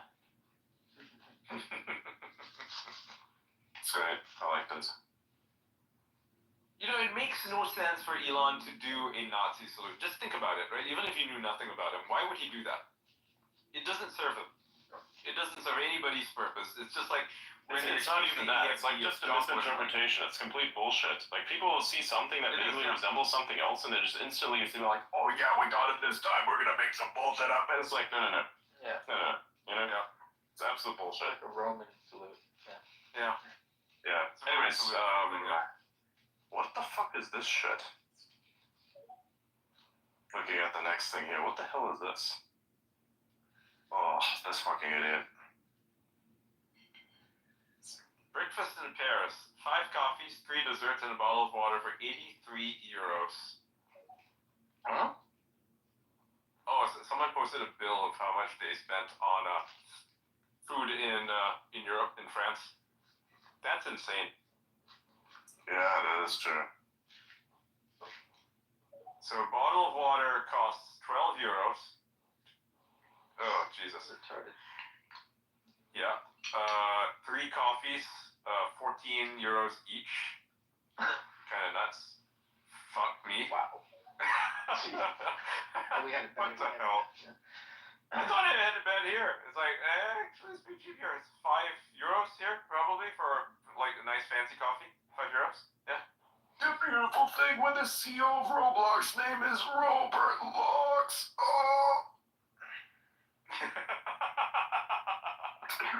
Overlocked. Yeah, it's like that.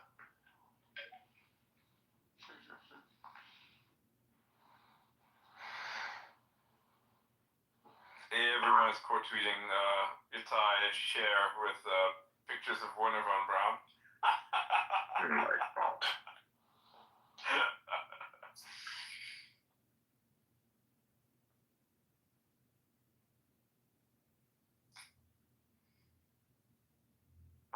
I hate these fucking quote unquote historians. They're all coming out and saying that it was a Hitler salute. Come on. Historian offends. No historian needs to state that they are one. And if they were one, they would notice how retarded they actually sound. It's like, wow. These are. I mean, it's just like science. A lot of these like liberal artsy professions have been dominated by ideologues. Like they come in to preach an ideology, so they're going to use their education to further the ideology, regardless of whether it's actually factually based. You just have to tell them it's not real. It's all gonna go away. Infinite. Robert Sterling quote tweeted them and said, "Historian of retardation here. I've studied retards my entire career. People like this are retarded." Jesus Christ.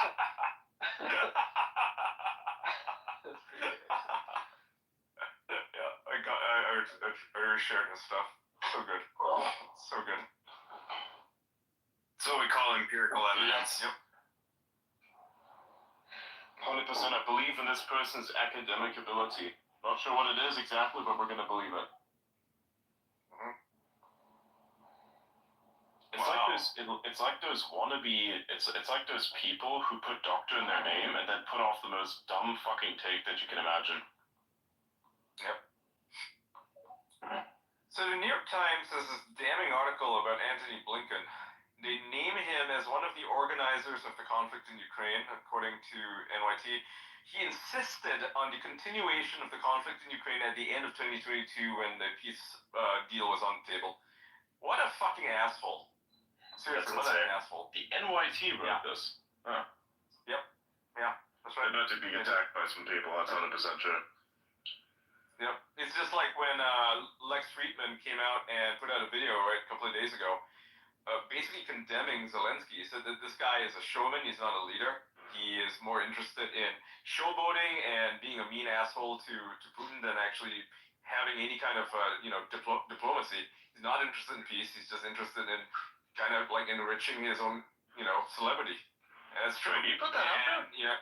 Where did he put this out? It's a video. It's in a video. Yeah. I posted it earlier. In the video, or did he actually post this as a video? Like, what's the context of this? I'm not certain. It was clipped maybe by someone who hates him. They were like attacking him, calling him a Putin shill, because of course they do. But I took the video and I reposted it myself, so I'll share it. Interesting. I'll put it in the what do you call it? This thing here, so you can all see it. It's in the conversations. You can take a look at it. It's a minute and 24 minutes long. Let me see. Yeah.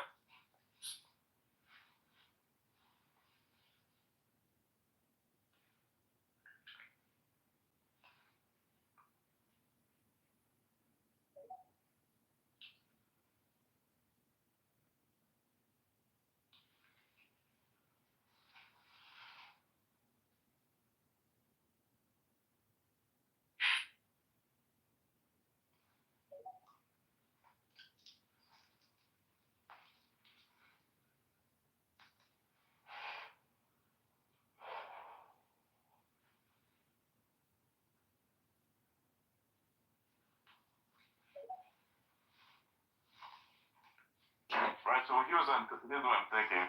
I'm going to end this space, and I will continue tomorrow. Actually, no, we'll do a live stream after this. Okay. Go for it.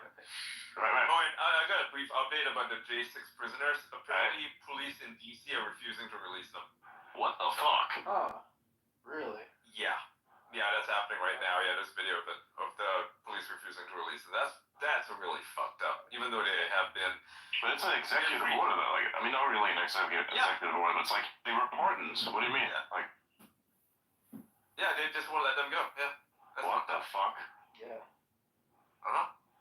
Jesus Christ. Trump to step in or something.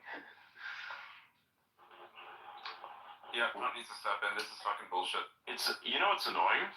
We do not know anyone. I mean, we may know someone who's in law enforcement, but it's like, what happens now? What do you even do in a case like this? Yep. Jesus Christ, This is insane. This is kind of cooked. Yeah. Yep. Yeah. Wait, what happened? DC police is refusing to let the J6ers out. What? Yeah. Yeah, it's wild. Well, this could get bad quickly. Yes. Hopefully they see reason, right? Yeah. It sounds like there's some sort of miscommunication.